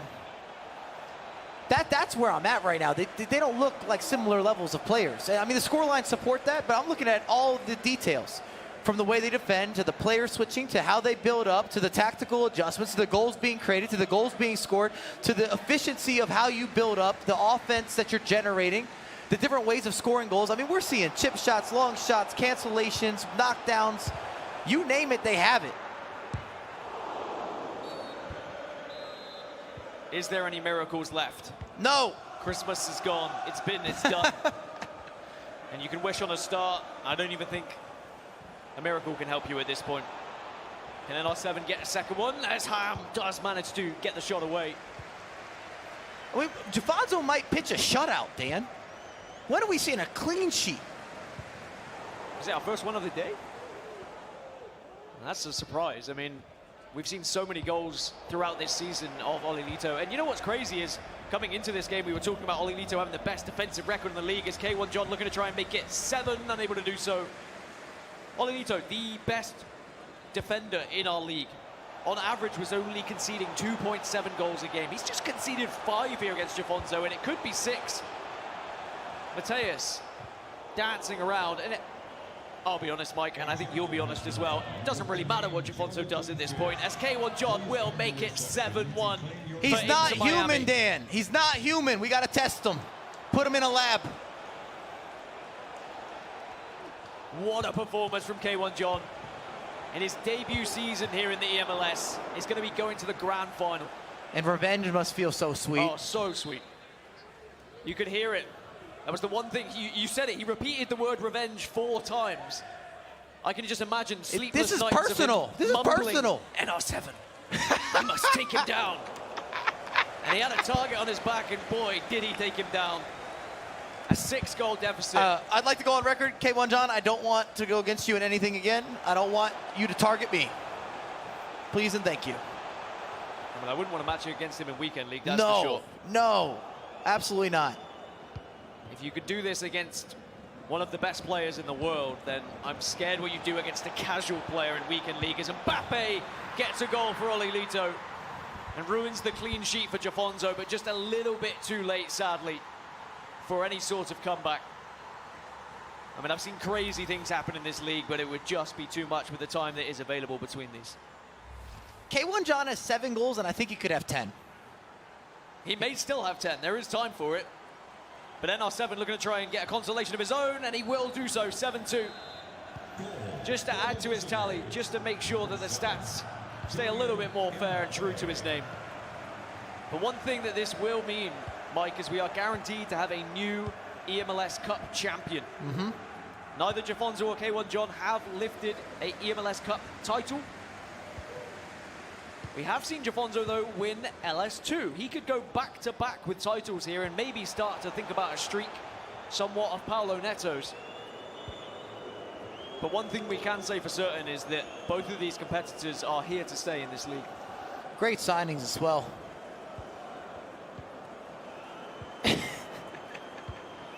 I mean, shout out to the recruitment for the Revs. Again, like you were saying, and you were just speaking facts here, they haven't had successful players in the past. Look at JKO, you look at Carter. Created plenty of content, but they weren't winners at the eMLS level. JAFONSO now is going to see himself in a second final consecutively. At Miami here, K1 John in a rookie season looks anything but a rookie. I don't even know if I like saying rookie. I think we should rebrand it. That's why I said debut season earlier. Because rookie doesn't feel right, doesn't quite roll off the tongue, as NR7 does get a 3rd goal on the left-hand side of your screen. Maybe Ollelito could find a second here with Mbappe, and he does find a second, but again, with only 7 minutes remaining, it's still not going to happen. And that's going to hurt Ollelito because he's going to go back and he's going to say, man, if I just played a little bit different to start the game. If I just got into a little more of a flow. If I just shifted some tactics, or if I didn't make this pass or that bad step. It took them too long to get going. So we see what they can do in the domestic league, Mike, and we're going to see who's going to be lifting that trophy. But as we've alluded to, both these players in the lead are going to punch their ticket to the FC Pro World Championship. How do you think they'll do on a global stage? I think they're good to go. I mean, I've watched a lot of gameplay this year, done a lot of analyst work. This looks right. It lines up right. I mean, we've seen Ollelito compete at that level. He was in place. And as it stands right now, JAFONSO not having issues. I talked to a lot of the European players that practice and play with JAFONSO. And they were saying that they expected him to come out on top this year in eMLS. I mean, he's starting to live on with that. He's starting to put that into motion. Another ball roll, another goal. Why not? Why not for K1 John? 8 goals now for Inter Miami. And I think that NR7 just wants to get out of this one. Sadly, it's a very different experience here at ACL Live for NR7 this year. It was a trophy lift. It was the eMLS Cup champion. It was all the media that came afterwards. But sadly, you win some and you lose some, and you have to be on the receiving end of it sometimes. And it's going to be tough. And it's going to be his revenge that he's going to look to try and seek out perhaps next year in the eMLS 2025. I'll tell you what, K1 John is vindictive. We know that. We've learned all about him. You do not want a grudge against this individual. Do not get on his bad side. He's not done. He's not stopping. He's not letting up. He could go backwards. No mercy. I'm not mad about that, by the way. I'm just, observation. I mean, if you're set out for revenge, then you want to make a statement, right? And he that's has. exactly what he has done here. Oh! Ollelito can't quite get the 3rd goal on that right-hand side. As there's a little bit of showmanship now from K1 John and Inter Miami. Pulling out all the stops, all the tricks for a little bit of entertainment value. So we have our finalists, Mike. JAFONSO and K1 John. Is that kind of what you would have thought at the start of the day, or is that a surprise to you? I don't think either of us or any of us had K1 John labeled because of who he had to go through in order to get to this point. Maybe JAFONSO, especially based on what we saw in LS2. He's the #1 player on the power rankings. And we were questioning that. We were saying, well, how's Paulo Neto not there? We were wrong. JAFONSO deserved to be there for sure. Well, JAFONSO guarantees his spot in the final, as K1 John also just made it 9-3, by the way. But Ollelito and JAFONSO, look what it means to JAFONSO, as his spot at the FC Pro World Championship is guaranteed. And also he will be potentially be an eMLS Cup champion. Tears shared between himself and his coach. There is so much on the line for these players, but these semi-finals, they were extra important, Mike. And for a player that, again, is not really known for the emotions, he has a pretty straight line type of demeanor. It just shows you how much time, effort, the devotion he's put into his craft of being one of the best players in the world. But it's difficult this year to find yourself at the FC Pro World Championship. And JAFONSO has done just that. And correct me if I'm wrong, I think the first player to officially be at the FC Pro World Championship. And we're about to have our second now in K1 John as we look through the final moments here. No. 9-3 as K1 John will be going to the FC Pro World Championship and the grand final here at eMLS Cup 2024. And a similar reaction from him. The hood goes up because, you know, some tears to be shed. It's okay to cry. I'll cry with you. What a moment for both of these youngsters, 19 years old. These could be career-defining moments, Mike. Can I just go over some numbers with you? You can. Okay. K1 John just beat Paulo Neto 8-4 and followed that up with a 9-3 victory against NR7, and he was toying with them in the last 25, 30 minutes of game time. We're seeing something that's unheard of, really, to be able to take down the players in this fashion. But there is still one more job to do for both of these guys, and that is lift the eMLS Cup 2024 Championship. And Faizal, I mean, it's not going to be easy to do with how both of them have been playing. My God, I'm lucky that we still have some time before we have to make some predictions, because I would not know where to go with this one right now. What a dominant performance by both these players. Deserved winners in this as well, and it sets up what's going to be an unbelievable final from two 19-year-olds that are telling the world right now we are ready to take over this esports game. K1 John, JAFONSO, that is your grand final here at eMLS Cup in Austin, Texas. 9-3 K1 John over NR7. 5-2 JAFONSO over Ollelito. Both of them direct seats. You saw what it meant to them, the emotion flowing, the tears flowing, and boy, hopefully the goals continue to flow in that grand final as well, guys, because that was some performance by these guys, and can't wait to see what they have next. So let's take a look at some highlights from JAFONSO's matchup right now against Ollelito. It's just clinical goals. A couple of those to start here, but it's the defensive work that stands out too, because his transition from the back end to the front is what helped him create a lot of these goals and led him to victory. We have JAFONSO joining us on the desk right now. First of all, JAFONSO, congratulations. Thank you. The tears in your eyes, obviously more than just making a final. What comes after that as well? Why are you so emotional in this moment? It means the world for me. 2 years ago, I lost in the starter to qualify for the World Cup. And yeah, 2 years later, here am I. It was really months of preparation for this tournament. And yeah, it's not over. I want to win it, so let's go do that. And that was a dominant performance against Ollelito, and he is one of the world's best players as well. How on earth did you do that? Was a game plan coming into it? Yeah, I had a game plan with my coach Armando. We knew what he's going to do, and I also have my plan in attack, so I just did that, and it ended up well. So yeah, I entered really good in the beginning of the game. I was winning 5-0, and then was second half was to manage a little bit the game, manage the possession, and yeah, that's it. And you already talked about the final. Is there anything you're going to change or maybe No. put on display for K1 John? If what I've been doing make me reach the final, I just need to keep focus and do the same thing as I did. We know you've been able to score goals, but your defensive efforts in that game as well. I know you gave up a couple goals at the end, doesn't matter. How vital is it for you when you get possession of the ball at the back to transition quickly to create some of those opportunities? Because it seems like you have a game plan defensively as well.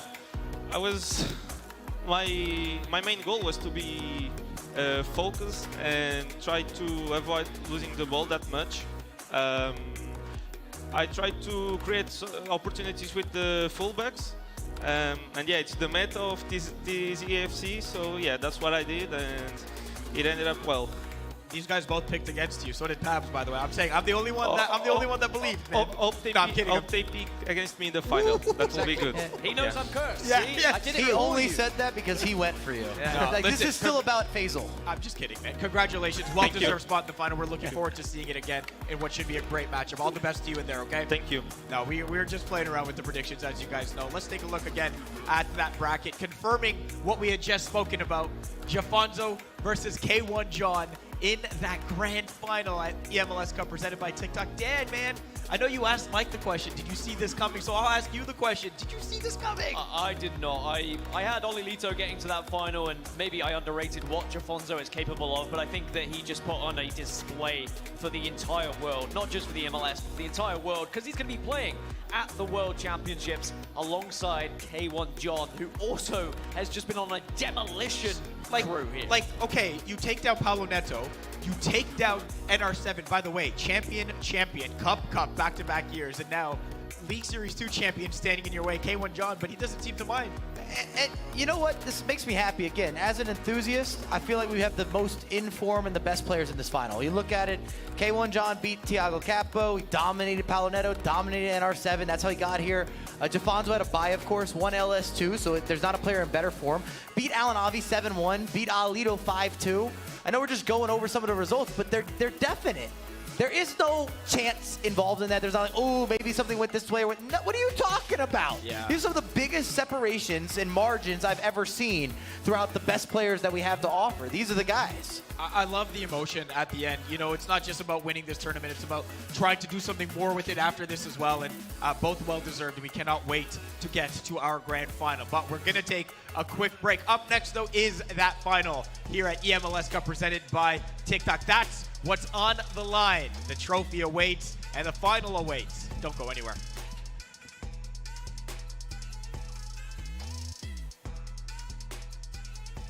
All right, MLS store, I need something fresh and clean. Let's see what you got.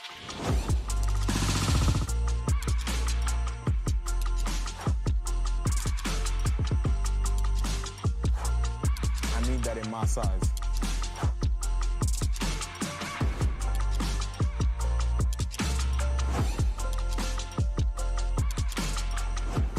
Right. See, now we ready. Now we ready for the season. Looking clean.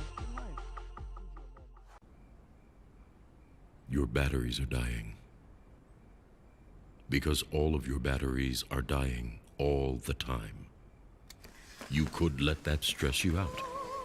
Or you can come to realize that this is no longer a problem. Because you can just instantly order some new ones. Your door to unlimited power. DoorDash.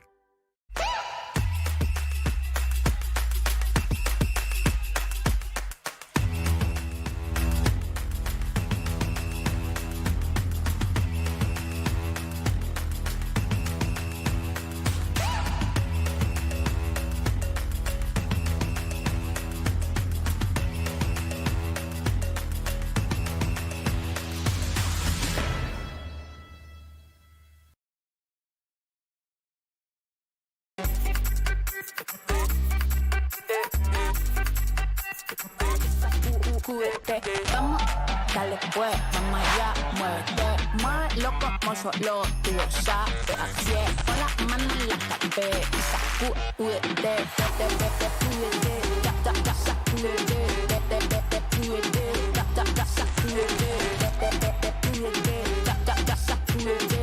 sacúdete, mira, sacúdete. if you have milk right now? Do you know its condition? Are you afraid to look? Who knows? Who cares? Because now you live a life where fresh milk is always on hand. Your door to crisis-free breakfasts. DoorDash. All right, MLS store, I need something fresh and clean. Let's see what you got.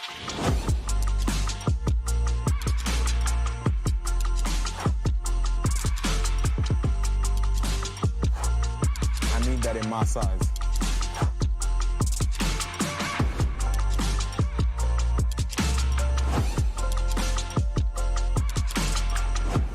Right. See, now we ready. Now we ready for the season. Looking clean.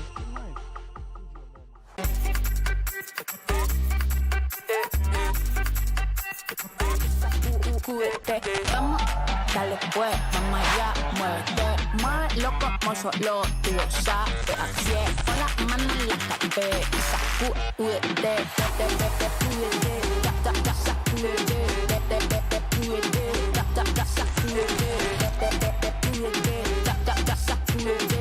sacúdete, mira, sacúdete.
Presented by Tik Tok.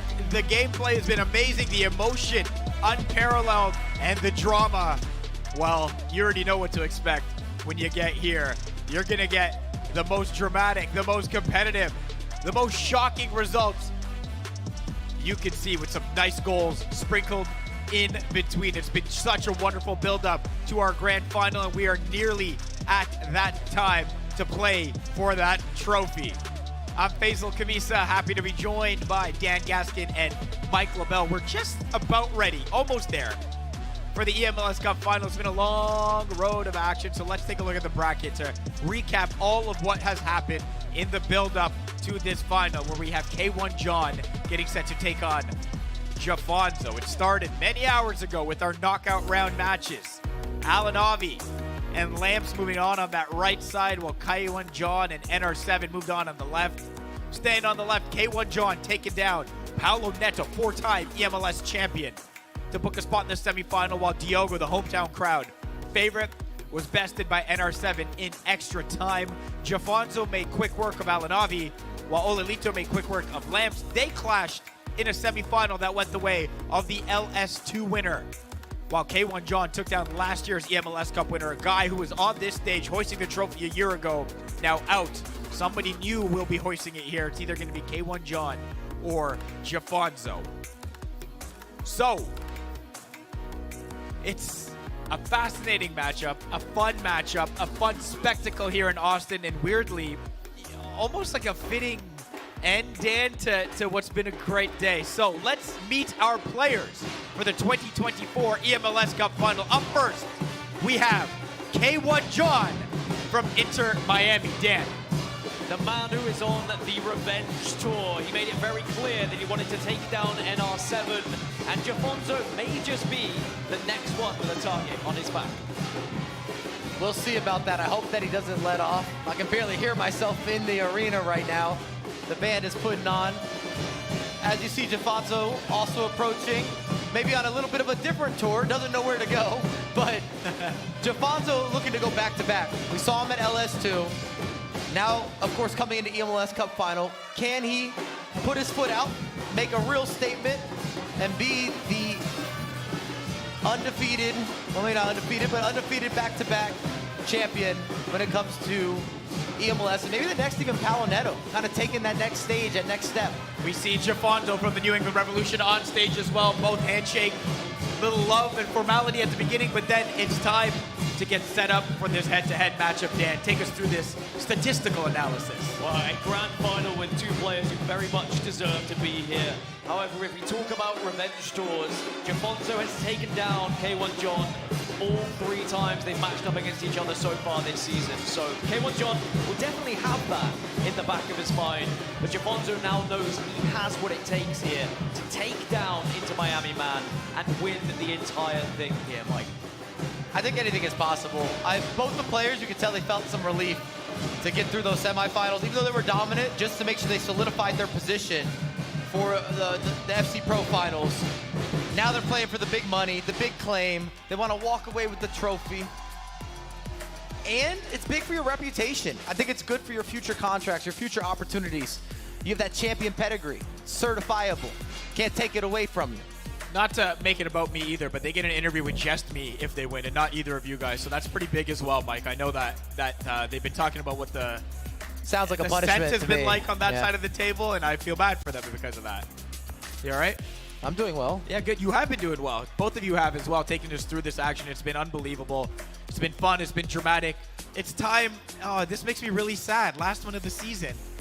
For the pre-match predictions, presented by Avant. You already know the deal. We all get a chance to make our predictions and try intelligently to predict the winner. Chat, you do as you as well.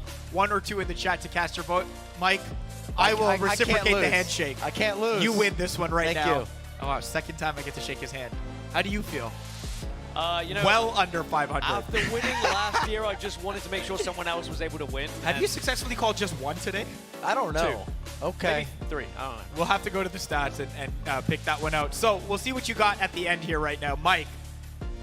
I'm lost in this matchup. I know. Me too, man. Does JAFONSO go back-to-back? Do we see K1 John? Is he still holding a grudge? I wish we got to chat with him. If I knew that he was angry at JAFONSO, then I know where I'd be going, because I felt that energy off the desk. It was crazy. All right, I'm just going to keep it going with K1 John. Why not? Dan is trying to... I don't have a coin, but provided by DoorDash, I'm going to just flip this one. This side is going to be K1 John, the other side for JAFONSO. All right. It fell. Well, that is for K1 John for me. No visual evidence to suggest that as well. I mean, it's more fun, like I said, if I go against you, but I wouldn't even be wrong in trying to think JAFONSO has a chance to win this one. Look, I've been so impressed by K1 John. To take down the gauntlet of players he's taken down has been unbelievable, but both these players are here for a reason. They're both super capable of doing the job. I will go with JAFONSO and try to make it at least a 1 prediction game between Mike and I, and we'll hold that over into next year if they want you to come back.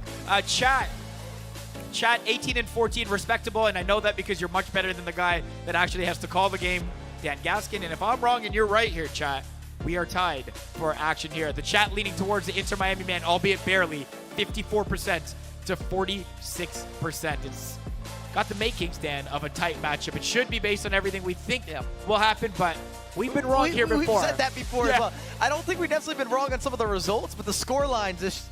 I mean, sometimes it pays to be illogical with your predictions, and that's why Mike's doing so well, because in general in life, pretty illogical. Anything to take it away. I I would like some goals. I would like some goals, Dan and Mike. I hope you get to call a bunch of them. Take it away with our call of the grand final. Thank you so much, Faizal, for keeping the desk and locking it down all day long. But it is crunch time. It is the grand final here, the eMLS Cup 2024. Two competitors who are debuting this season, but certainly do not look like they are new faces in this league. They look like they've been here for years, as mainstays, as furniture almost. But two competitors who could definitely walk away as the victor. It is so difficult to call which way this is going to go, Mike. We joke about it in predictions, but both of these players are in form right now. I mean, you look at it, I can read off the stats. I'm just so impressed with the results, the consistency, the continuity, how they've grown into the events and the setup of those events between having the mix of MLS players, the budget limitations or restrictions or the squad rules. And then I think they both looked better in person than they looked online. And I think that was a big question mark coming into this. Whether you're a fan of JAFONSO, you're a fan of K1 John, or the both of them, we didn't know if it was going to translate to land, and it has. Well, the stage is set, the trophy is upon it, but someone has to lift it. It's the grand finals here of the eMLS Cup 2024. Inter Miami versus New England Revolution. K1 John versus JAFONSO. It's going to be K1 John kicking from left to right, and of course the traditional pink strip of Inter Miami, and JAFONSO from right to left for New England. They faced against each other 3 times this season. The first time it was 8-2 to JAFONSO, the second time 6-3 to JAFONSO, and the third 3-2 to JAFONSO. One thing I learned from that though, Mike, is K1 John has been getting closer and closer every single time they play. And if there was a day that he was going to do it, surely it would be today, just based on his form. Well, an early attack maybe for JAFONSO here. Nodded down into Mbappe's path, but easily and quickly distributed away. But then does give the ball away here as Mbappe tries to rescue it.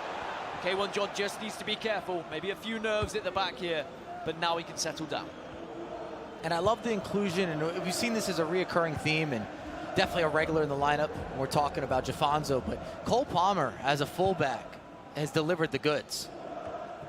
Certainly you need it. You need players who can distribute that ball, cross that ball, whether it's the through balls, whether it's crosses from left to right, whether it's just switching the play. Have to have players capable of doing so. And you have to make sure it feeds into that budget as well, the 13 million budget that these players have to build these squads, and you have to feature 5 MLS players past or present. As JAFONSO has had the majority of possession so far. As here's Palmer that we were speaking of, doesn't go for the cross, instead it's just a pass into Messi. Back to Palmer now as JAFONSO trying to work his way into this box, not looking to lump it just yet. Instead it's more strategic, it's more methodical, but it is denied, and now here comes K1 John and Inter Miami to try and launch that counter-attack, but it doesn't work out for them. Maybe this could be something, but no, it's denied. And I love that almost draft element where you have some squad mixology in terms of personal preference, but how to work within your budget and then prioritizing different positions. We've seen a lot of players try to manipulate those fullbacks because of the crossing. What a ball that is for Lionel Messi. Does he take it on his left? No, he doesn't. He tried to play it across. And Van der Sar down to the ground quickly and keeps it at 0-0 here. If you're reviewing that, if we rerun the opportunity, I think maybe a ball roll and try to attack the near post with the outside of the left foot, a little bit of a Trivela. It might sound funny saying it, but if you played a lot of FC, it lines up, it makes sense. I also don't hate taking it on Messi's right. I know he is a left-footed player, but that doesn't mean he's not capable of scoring. We've seen a few right-footed shots from Messi today. This is a great ball, though, for JAFONSO, but it is going to be pulled back. It's offside. He's not quite going to have that clear-cut chance that he thought he may have, and now K1 John and Inter Miami can now launch an attack of their own. Space on the right-hand side from the fullback. Does cross it into the back post. Nodded down by Haaland into Mbappe, but denied by Van Dijk. It's well defended. And you see the big switches. This has been part of the tactics, part of the approach play today. It will be the same tomorrow, next week, and probably next month. After some of the recent patches, the way that you take advantage of these larger, more physical players just to help you set up your offense, to give you more space to unlock. The way they can knock it down and they can kind of penetrate the back line. Well, maybe attempting a penetrating pass now is JAFONSO. Does find that room on the right-hand side. Now he's going to have to shift to the middle. Does so. It's David Ginola back into Erling Haaland. Can't quite beat Yashin. And again, it's strong defensive work from Yashin. Seems to be such an important factor in the defense of a lot of these teams here today. I've been really impressed with Yashin as well, because we all know to have the likes of Virgil van Dijk. If you can afford him, pick up a version, you know what he's going to offer you, but it always comes down to, well, who's the partner in crime? Yashin has been up for the job. It was a big switch from left to right. It was intercepted, and tell you what, look at that for a ball, and that's what you need. You need that kind of distribution. Wagner just about takes it down. And now JAFONSO can look to launch a counter-attack here. Has Mateus in the middle. Into Lionel Messi. Through to Kylian Mbappe. Doesn't shoot, though, and it is going to be just gathered up and collected by K1 John. Nothing to split the two after 20 minutes here. Bit more of a stalemate, and what you're seeing that's different than some of their previous opponents, these guys are doing a better job with that last-ditch defending. They're locking down some of the aerial pursuit, but they're able to take the ball off of each other when it comes down to that final dribble, that last touch, something that's needed to manipulate. That's a great ball. Doesn't quite get hold of it, though, and Palmer doing work defensively, but ball does go back, and Mbappe strikes, but it's saved by Van der Sar. It's a good goalkeeper movement there from Van der Sar as well. First big mistake thus far, coming out of the back. Here's Kevin De Bruyne. Can he get the shot away? Plays it across. Haaland! Oh, and it's again just gone out for another corner here, but it's K1 John. It's into Miami. Looking the more likely to score at the moment. Chance after chance. Can you get something here? Wow. Somehow that's gone wide. And you see KDB with some of the providing, what he's known for. These deep-lying, almost playmaker types in the midfield have become so required, almost mandatory. They're evident, they're prevalent. They give you a different feel and a different look. The reason we talk about it so much, we speculate, is because in previous iterations, that just was never the case. Those guys typically got left off the lineup. They weren't on the call list. Well, it's been a very different day for both of these players. For JAFONSO, he's been scoring that first goal and then going on to dominate that game, going up 3 goals, going up 4 goals, and then just closing out that game in an impressive fashion by dominating the possession. For K1 John, he has constantly gone a goal behind, but then come back to score 6, come back to score 7. But one of those records kind of has to change here in this grand final. But neither player able to find that breakthrough just yet. They are so evenly contested here. And I think you alluded to it, maybe a little bit of pressure off in some ways. Now the FC Pro World Championship spot is secured, and you can really set your sights on becoming the eMLS champion here. I honestly think it's better tactics between the two of them. They've both adjusted. They're taking away a lot of these wing options. Here's Thierry Henry. Could get the first goal here. Shifts it across. Maybe finds one more. Van der Sar. Again, so strong between the sticks. It's played short from the corner.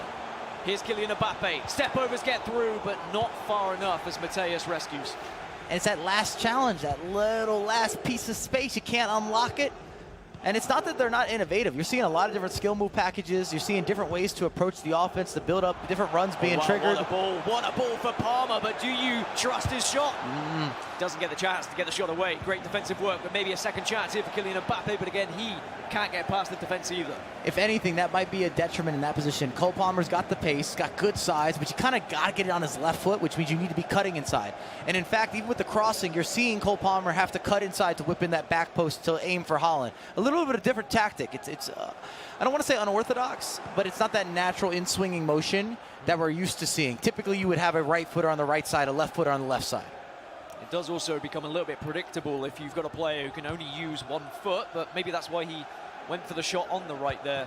It just wasn't quite quick enough. But still looking dangerous as now Mbappe is into the box, tries to dink one to the back post. Haaland somehow rescues it and keeps it alive here. Back to Mateus, thought about teeing one up, but instead keeps it alive by playing to Mbappe. Back out to Palmer, into Mbappe again, but the shot's denied. And JAFONSO just can't get through this brick wall, or can he? As Mbappe now plays it back, and again the brick wall is so strong, and K1 John defending his heart out right now. Kevin De Bruyne with the strongest challenge we've seen.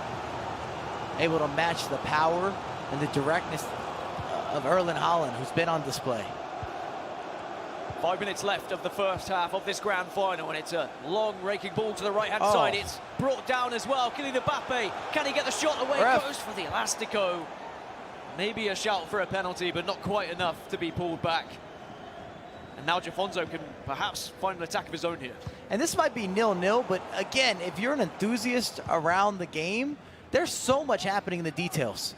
From some of the defensive player switching, the micromanaging, the movement of simultaneous actions, the switching of the pitch, the recycling, the resurface, the skills, this changing of pace. You slow it down, you speed it up, and vice versa. A lot of different looks. It's been pretty end-to-end, but just no one to get that clear-cut chance, that clear-cut opportunity. Oh. But maybe it could be one here for JAFONSO. Look at the tiki-taka, Dan. Messi back to Mbappe, and Ginola getting involved as well. But again, Philipp Lahm is just there. He's present, he denies, and JAFONSO can't quite get through, can't quite find that final pass that he's been searching for here. But maybe this could be the one. Here's David Ginola, and our opener for the New England Revolution.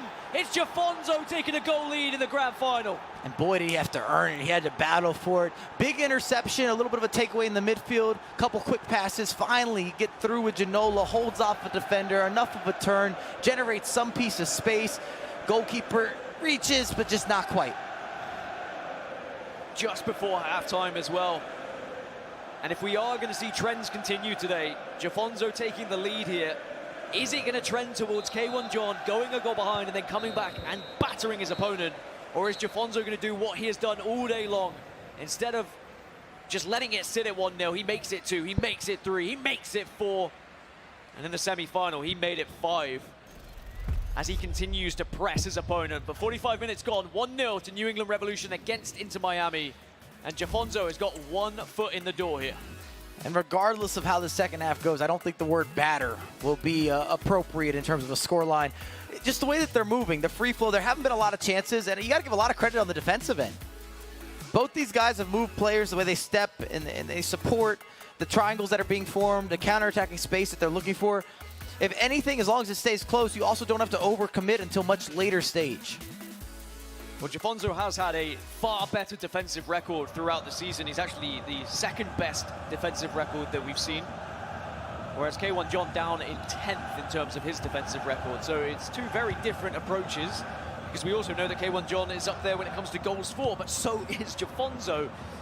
So it's really difficult to separate these two players and teams, and that's why we're seeing it such a close affair as the second half is underway. New England Revolution hold the lead at the moment. And here comes JAFONSO to try and double up said lead. Evander into Mateus.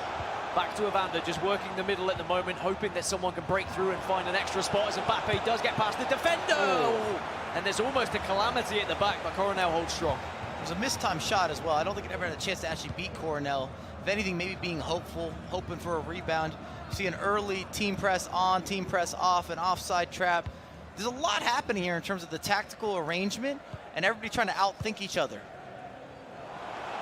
It's another long ball to the right-hand side. It's Courtois now on the pitch for K1 John. Maybe just to match up against Erling Haaland, but also to show what he can do in the air as well. We have seen Courtois score today. Can he bring down this ball? No, he can't. Yashin will now play it across. So K1 John still doing well defensively, but has to start showing some attacks of his own here. Has to show that he's going to be a threat to JAFONSO's goal. And here he comes. Courtois, a couple of step overs, going to be a corner.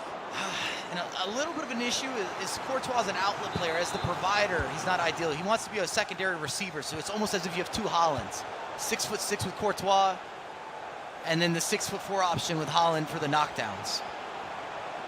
There's a lot of big players on the wings at the moment. You need the big boys in the middle. You need someone to be able to knock that one down when the ball does come through. We have seen the meta very cross-heavy at times. Here's Courtois, who goes for said cross. Here's Haaland, and almost gets the equalizer for Inter Miami. A quick corner is taken. Messi receives the ball back, plays it into Erling Haaland now, just on the floor rather than using his head, but New England Revolution holds strong. Top tier defending again, doesn't get pulled out of position, waits for it, no bait and switch. Big interception, you start the attack. And the majority of the offense, at least if you ask JAFONSO, he wants to run it through Cole Palmer. He'll wait for that switch. He's coming forward again, is JAFONSO. And there's the switch you were talking about. Palmer, plenty of space to work with. Shifts it onto his left foot, but just plays this one into the middle. Does have Mateus alongside him, but once more, K1 John still wise to it, still can see it coming, still seems to know how JAFONSO's going to play, and now he can try and launch an attack. Here's Haaland. Does get contested, though, and Haaland can't get into the space he was looking for. I think he anticipated some sort of player switch there. He had the pass. Haaland could have given it right back to him in the middle of the pitch. Options open up. It was a good interception, though, from K1 John, but Haaland leaps and bounds above everyone else, quite literally, and wins the ball back now for JAFONSO. Messi just turning on himself, just waiting for a little bit of support, waiting for those fullbacks to make the same runs. Instead, though, finds Mbappe through the middle, and maybe Haaland can strike, but again, it's a good save. The goalkeepers have been so important in this matchup. Here's a corner, tries to find Haaland, oh, it's gone in! It's just about gone over the line. It was so close for Lahm to be able to stop it. But it's over the head. It's a bicycle kick from Haaland to make it 2-0 to New England. And he catches K1 John sleeping there, whips it in, full extension. We would have liked to see it hit the back of the net. I don't think we can deny VAR when it comes to an FC replay, but it looked like Lahm was on the line. The whole ball crossed from what I can see. But as you say, it's programmed to be that way for FC Pro, so 2-0 now for JAFONSO, and he's just managed to win the ball back again. And is this going to be the turn of the tide? Where JAFONSO just starts to move away a little bit, break away from what has been a very closely contested game. Has that cushion to work with. A little bit of wiggle room as now does find Mbappe, and he's going to wiggle with him. Can he get the ball across? Goes for the shot in the end, and K1 John just quickly scoops it away to make sure he gets it out of danger zone. K1 John's got a lot of time, so it just comes down to if you can get something on the board. You can't rush. We've both played a lot of FC. Whether you're a beginner, an intermediate, advanced player, rushing your offense, rushing your defense, none of that is going to turn into any magic. But if you take your time, it might just result in a chance. But sadly, JAFONSO has just been holding so strong in terms of his defensive capabilities, and if this is onside, this could be a problem, but it is going to be offside, as JAFONSO just a little bit annoyed with that when he thought maybe he had a chance to make it 3. Yeah, I was going to say a positive action or maybe even a consequence. It's just rushing just doesn't work. Timing is so important in this game. What does Lahm have? It's a pass into Mbappe, manages to get a second chance, and again it's another save. Without Van der Sar, I mean, this could be 2-2, let's be honest, as Mbappe plays it out. It's a quick corner again. Ginola tracking back to defend with the rest of his team, but it's De Bruyne who wins the ball, but Evander finds the end of it. We've not seen necessarily as much clear-cut chances for K1 John. Took the words out of my mouth. I was going to say, in general, even for JAFONSO, it hasn't been a game full of a bunch of clear-cut opportunities. A lot of half chances on both sides. K1 John could do with a clear-cut chance to get him back into this game. 18 minutes now remain in the grand final here of the eMLS Cup, and this could be one of them. Mbappe, though, turns back, finds Messi, back to Mbappe, but it's not clear-cut. There's too many defenders, and JAFONSO is tracking it so well. But you have to credit that defense. I mean, the reading of the game, because he's manipulating offensive players so well. And again, I talk about it, it's the ins and the outs. You're looking at high levels of creation. Players are being inventive. You're giving you even maybe some pioneering with some of the storytelling. Messi, he's managed to recover that ball. Mbappe, one more, it's on, it's 3! And it's gone over the line again. It was so close to being cleared. Similarly to the second goal, but that might have done it. The New England Revolution find themselves 3 goals ahead here. And just looking at it on the side of K1 John, headphones are off. Looking a little dejected now is the Inter Miami man. I don't think he's got enough time to work it out, especially with the way that JAFONSO's been defending. You can't take away K1 John's squad. They play for the badge. All-out effort. I mean, the difference is mere millimeters to what could still be a 1-0 game. 2 shots that were almost cleared off the line, but just had crossed. And sadly for K1 John, it's the realization of now only, 15 minutes, maybe even less in-game to try and come back into it. And the fact that the headphones are off, I think, tells me a lot. Yeah, I mean, he's got to be frustrated because he's made a lot of chances, but again, they haven't been that clean, that crispy, that 1v1, that sure thing. they've always been inside the box. You needed the extra touch or the knockdown, or it was a bit more of a 50-50 in some of the 1v1s or even the crosses or the headers. And nothing's hit the back of the net. And again, you got to credit JAFONSO. I mean, we can revert back. K1 John's previous game, he scored 9 goals against Raseck. Before that, 8 goals against the likes of Paulo Neto. Right now, he's got a goose egg. Nothing on the board. We look at the trend of JAFONSO and how he's been playing today. It's what he's been doing to his opponents. Taking a 2 or 3 goal lead and then just controlling that game. Not allowing them back in. Wow. And this could be the final nail in the coffin. Erling Haaland tries to turn, does not beat the man. And it's still just about a small lifeline here for K1 John if he can score from this attack. Ginola does manage to shrug off Wagner. Has the support. Messi's alongside him. Gets to Messi, into Mbappe, but no shot gets away. Van Dijk, as strong as he's ever been, manages to hold possession here for JAFONSO. And it's the recovery, the lack of mistake, generally speaking, getting out of the back. The reading of the game, the interceptions, the steps, the timing, the offside traps. JAFONSO's had everything in this game defensively. Well, Messi wins the ball back, but Mateus doing his defensive work to ensure that JAFONSO can hold on to this one and keep possession. Most importantly, keep the ball away. But at the same time, he could put that final nail in the coffin that I was talking about. Mbappe, he shimmies past him. 4 for JAFONSO, 4 for New England Revolution. And the eMLS Cup is about to be his. There is just not enough time for Inter Miami and K1 John. And if he could wrap this up with a clean sheet as well, Mike, it would really be a statement. And the irony, the entirety of the day, the only clean sheet that we would have in any of the matchups happens in the finals. The ball roll there opens up space so well. I always talk about this, but if you're getting into FC and you want the skill moves, start with the basics. The ball rolls, the fake shots, the step overs. The universal skills are always the most effective. So 7 minutes remain for K1 John and JAFONSO here. But the result at this point is inevitable. And it's been a fantastic day for both of them. And they both have the reward of being FC Pro World Championship competitors by winning the semi-final and getting to this final. So it's not all doom and gloom, but it could be 5 here. Oh, and he's putting on a show for us as well. It's fancy, it's delicate, it's entertainment at its very finest, but it also is rubbing salt in the wounds here. Makes me think back on a Balotelli moment. Didn't quite go that way, but what a finish, what a conversion. The flair 1v1 Mbappe. Talk about seeing the game a little bit quicker than your opposition. 5-0 in a final. Wow. And he's on track to be back-to-back champion then from LS2 into eMLS Cup. We've not seen back-to-back champions since Paulo Neto, and he went on a streak of 4 championships, 5 finals in a row.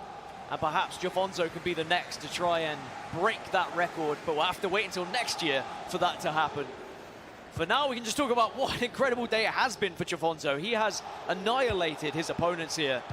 And you said that battering wasn't going to be a part of the day, Mike, but 5-0, I mean, it's still one-sided.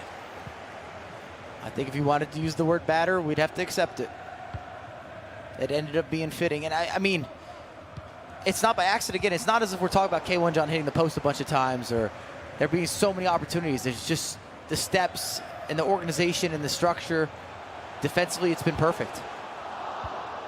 Well, 2 minutes of added on time. Oh! And 2 minutes of showmanship, of entertainment value from JAFONSO as he wants to try and make it 6 here to really put the icing on the cake as Erling Haaland's through. Wow. And it is going to be absolute magic.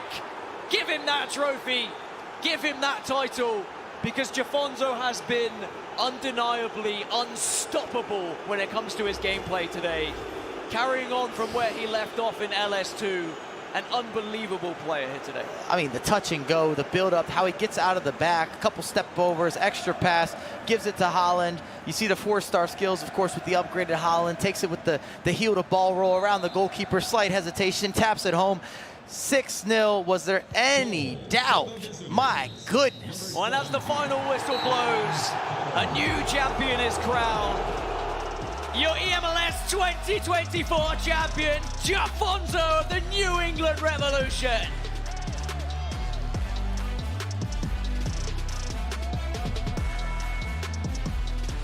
What an amazing day from that young man, 19 years old. Both competitors in this grand final were 19 years old.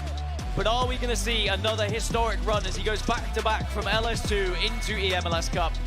And quite rightly now we'll go over to shake the hand of his opponent. Two very deserving finalists, Mike, but in the end there was one very clear winner. No denying it, no doubt about it. I said it early on, well maybe not early on, but I said when we got to the finals that these are the two guys that deserve to be here. And I think we have to walk away with the same feeling about JAFONSO being the eMLS Cup champion. I mean, 6-0, kept the clean sheet, scored for fun, gave you a little bit of that showmanship, a lot of smiles, we saw tears, we saw drama. The day was a bit of a roller coaster, and there was a ton of goals being scored. And you can see the bracket there and how his day went, and it's the only clean sheet of the day, which is what's even more impressive, to do it in the grand final. Taking down Alan Harvey 7-1, goes on to beat Ollelito, the European 5-2, and in the grand final a 6-0, demolishing in the end for JAFONSO, and the New England Revolution will be the eMLS Cup champions of 2024. I mean, I guess we should have somewhat expected it after his LS2 performance here, Mike. And I'll tell you what, the power rankings got it right. Yeah. The power rankings got it right. Congratulations to JAFONSO. I've been impressed across the board. I'm happy that the reps picked him up. And both of these gentlemen are qualified now for FC Pro. The FC Pro World Championship is what's going to be next for JAFONSO. But let's head over to Faizal, who is standing by with the 2024 eMLS Cup champion for our victory moment presented by Tik Tok. All right, thank you very much, guys. Give it up, your champion, JAFONSO. League Series 2 champion is one thing, but coming here, taking down the group of players that you have to take down, given how talented this group is, how does it feel to be the guy standing at the end and hosting this trophy? Yeah, it feels really great. The final was 6-0, but it was 1-0 at halftime, so it was 50-50 during that time. I also want to say DG Cook K1 John and congratulate him for making the World Cup as well. And yeah, I'm just enjoying the moment. Like I said before, I trained really hard to be here at my best level, and yeah, I could do it. So yeah, I'm really happy. We don't see clean sheets in esports at this level, given how talented these players are. I know you mentioned 50-50 in the first half, but then it ends 6-0. The nil, the important part. We talked on the desk there about your importance defensively and making sure that's part of your strategy. I mean, how perfect was it in this game, your strategy and how it executed? It was the same strategy as before. I feel in the final I defend really well. I was tackling. I made a few tackles that were risky, but in the end, it ended up well. So, yeah, I don't have like a strategy or something to win the player. I just have to be confident, to be myself, and yeah, I'm really happy. Thank you. Find Erling Haaland is part of the strategy in this game as well, but it's been working for everybody. Look, you come into this league, a newcomer. Maybe there were some people that didn't know who you were, but we talked about how talented this group is. We've got champions from across the world that have made their part here. For you to be this guy against that group of players, what does it say about you, and what have you learned about yourself through this process over the last couple months? I feel I worked a lot this year in the ZFC 24. I saw in the beginning, guys put me on 10 in the power ranking. I get a bit mad, but yeah. This league have a lot of good players, Paulo Neto, Ollelito, K1 John, CJ, a lot of players that I could be all the afternoon saying their names, but in the end, only one wins, and yeah, I'm really happy. I really trained a lot, and it's also not me. It's also for Revolution that give me a lot of good conditions. Also Diogo Jota as well, CEO of my team, Luna Galaxy, my team, and also Armand, my coach. If it wasn't him, I wasn't here today. So I want to thank them all, my family, friends, girlfriend, and yeah, that's it. Thank you all. No longer 10th on the power rankings. Very much number one, JAFONSO, your eMLS Cup champion. Guys.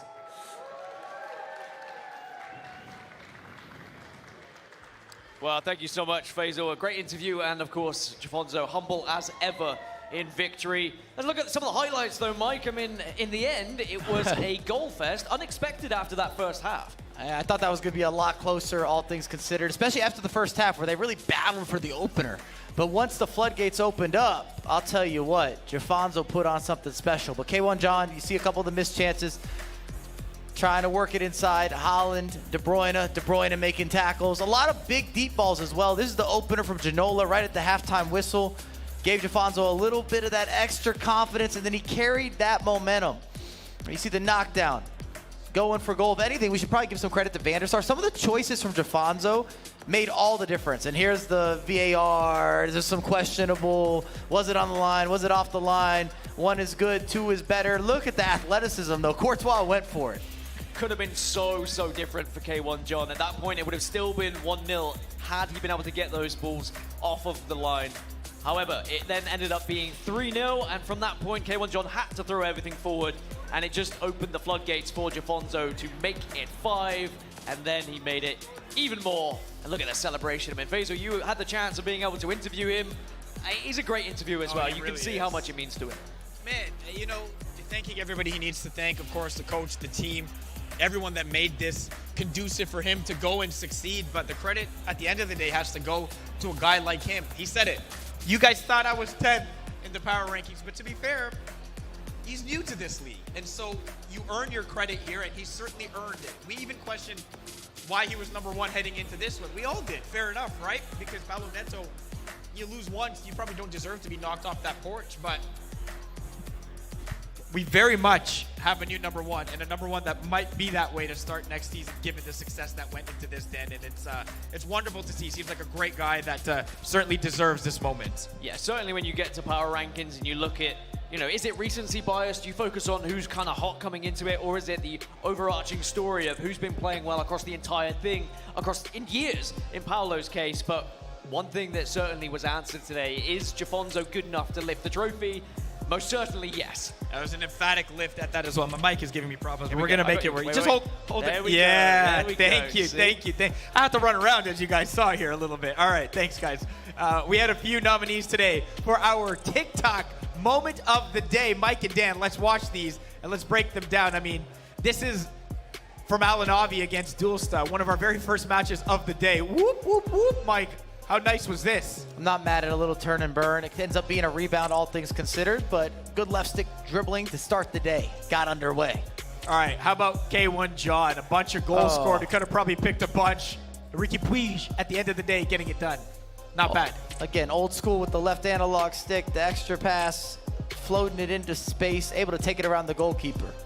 All right, we didn't get to see him for too long, but we did see some great moments from Lamps. The bicycle kick to start things off against Ollelito, Dan. It's one of those, isn't it? It doesn't matter what game you're playing. It's just always a beautiful goal to watch. On the other side, you've got JAFONSO and what he did for his 5th goal, putting on a little bit of flair. That's probably the moment of the day for me. All right, chat, you can vote on your favorite by typing 1, 2, 3, or 4 in that chat. Look at the group of eMLS pros we have here. Just like we know we've said it a bunch, guys.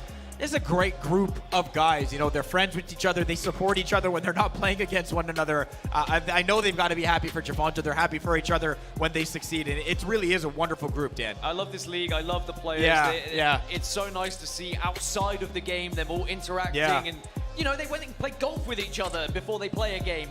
For Dulsta and Alanavi, that shows how close these guys are. But an amazing day, an amazing performance, and I'm very impressed with everyone who competed today. But we had some incredible matches. What's not close right now is the vote for favorite moment of the day, the TikTok moment of the day, overwhelmingly going towards the champion, as if he hasn't won enough already, guys. 100% of the votes leaning towards that wonderful 5th goal by JAFONSO on his way to clinching victory against K1 John. Lamps' bicycle kick getting some love as well. We should give some love to Alanavi and K1 John's moments too. They were both fantastic, but fittingly, it's JAFONSO, the champion, earning the overwhelming amount of the vote right now. It is wonderful to see it. Look at him, a man of the people. Pictures with the kids, pictures with his fellow pros, pictures with everybody. We're going to remember the moment he had with that Mbappe goal as well when we look at the reels of this eMLS season and what a wonderful one it was. Mike, another great year, another great season, another one where we're maybe shouldn't have been, but we're shocked by how things played out here at eMLS Cup. But that only speaks again to the great quality and the high level of players that exist in this league. And I guess shout out to the two rookies. I don't know if you were using the word rookie or not, but K1 John, what a signing. JAFONSO, what a signing. I look forward to watching them later on this year as well and seeing what they could do on the international stage. We saw the emotion, expressed after they clinched that final spot. These are two guys worthy of being on that global stage. And I can't wait to see what they do on the global stage. It's going to be different in terms of what squads they can use. They're not going to be restricted to just eMLS players, of course, or MLS players, excuse me. But it's still going to be the same kind of format. And I think that they could really go on a run. So I think, you're the rest of the world and you're watching this league. Be prepared, be worried, because these two guys, they're coming for you. The only eMLS player that could translate there on the pitch is Tosaint Ricketts, who, by the way, did it a lot there. Okay, before we go, there were a lot of great assists today. But let's take a look at the delivery of the day presented by DoorDash, and who else but Mike Labelle to break this one down for us. Let's see where we're going. All right, K1 John versus Thiago Capo. Break it down here, Mike. I thought you'd never ask. A little back and forth on the corner kick, or return to sender. You whip it to the back post. Janola gets onto the end of it. It was a big game changer, actually, in that match in terms of shifting the momentum. It was a 1-1 game, and K1 John went on to score 3 in a row and then held on for that 4-3 victory against Thiago Capo. A very fitting delivery of the day presented by DoorDash there, and a very fitting goal here. Boy, it's been a wonderful day. It's been a wonderful couple months for this league, guys, and it always turns up just a little bit more when we get to Austin and South by Southwest for eMLS Cup presented by Tik Tok, and no surprise, man. Just a fantastic day.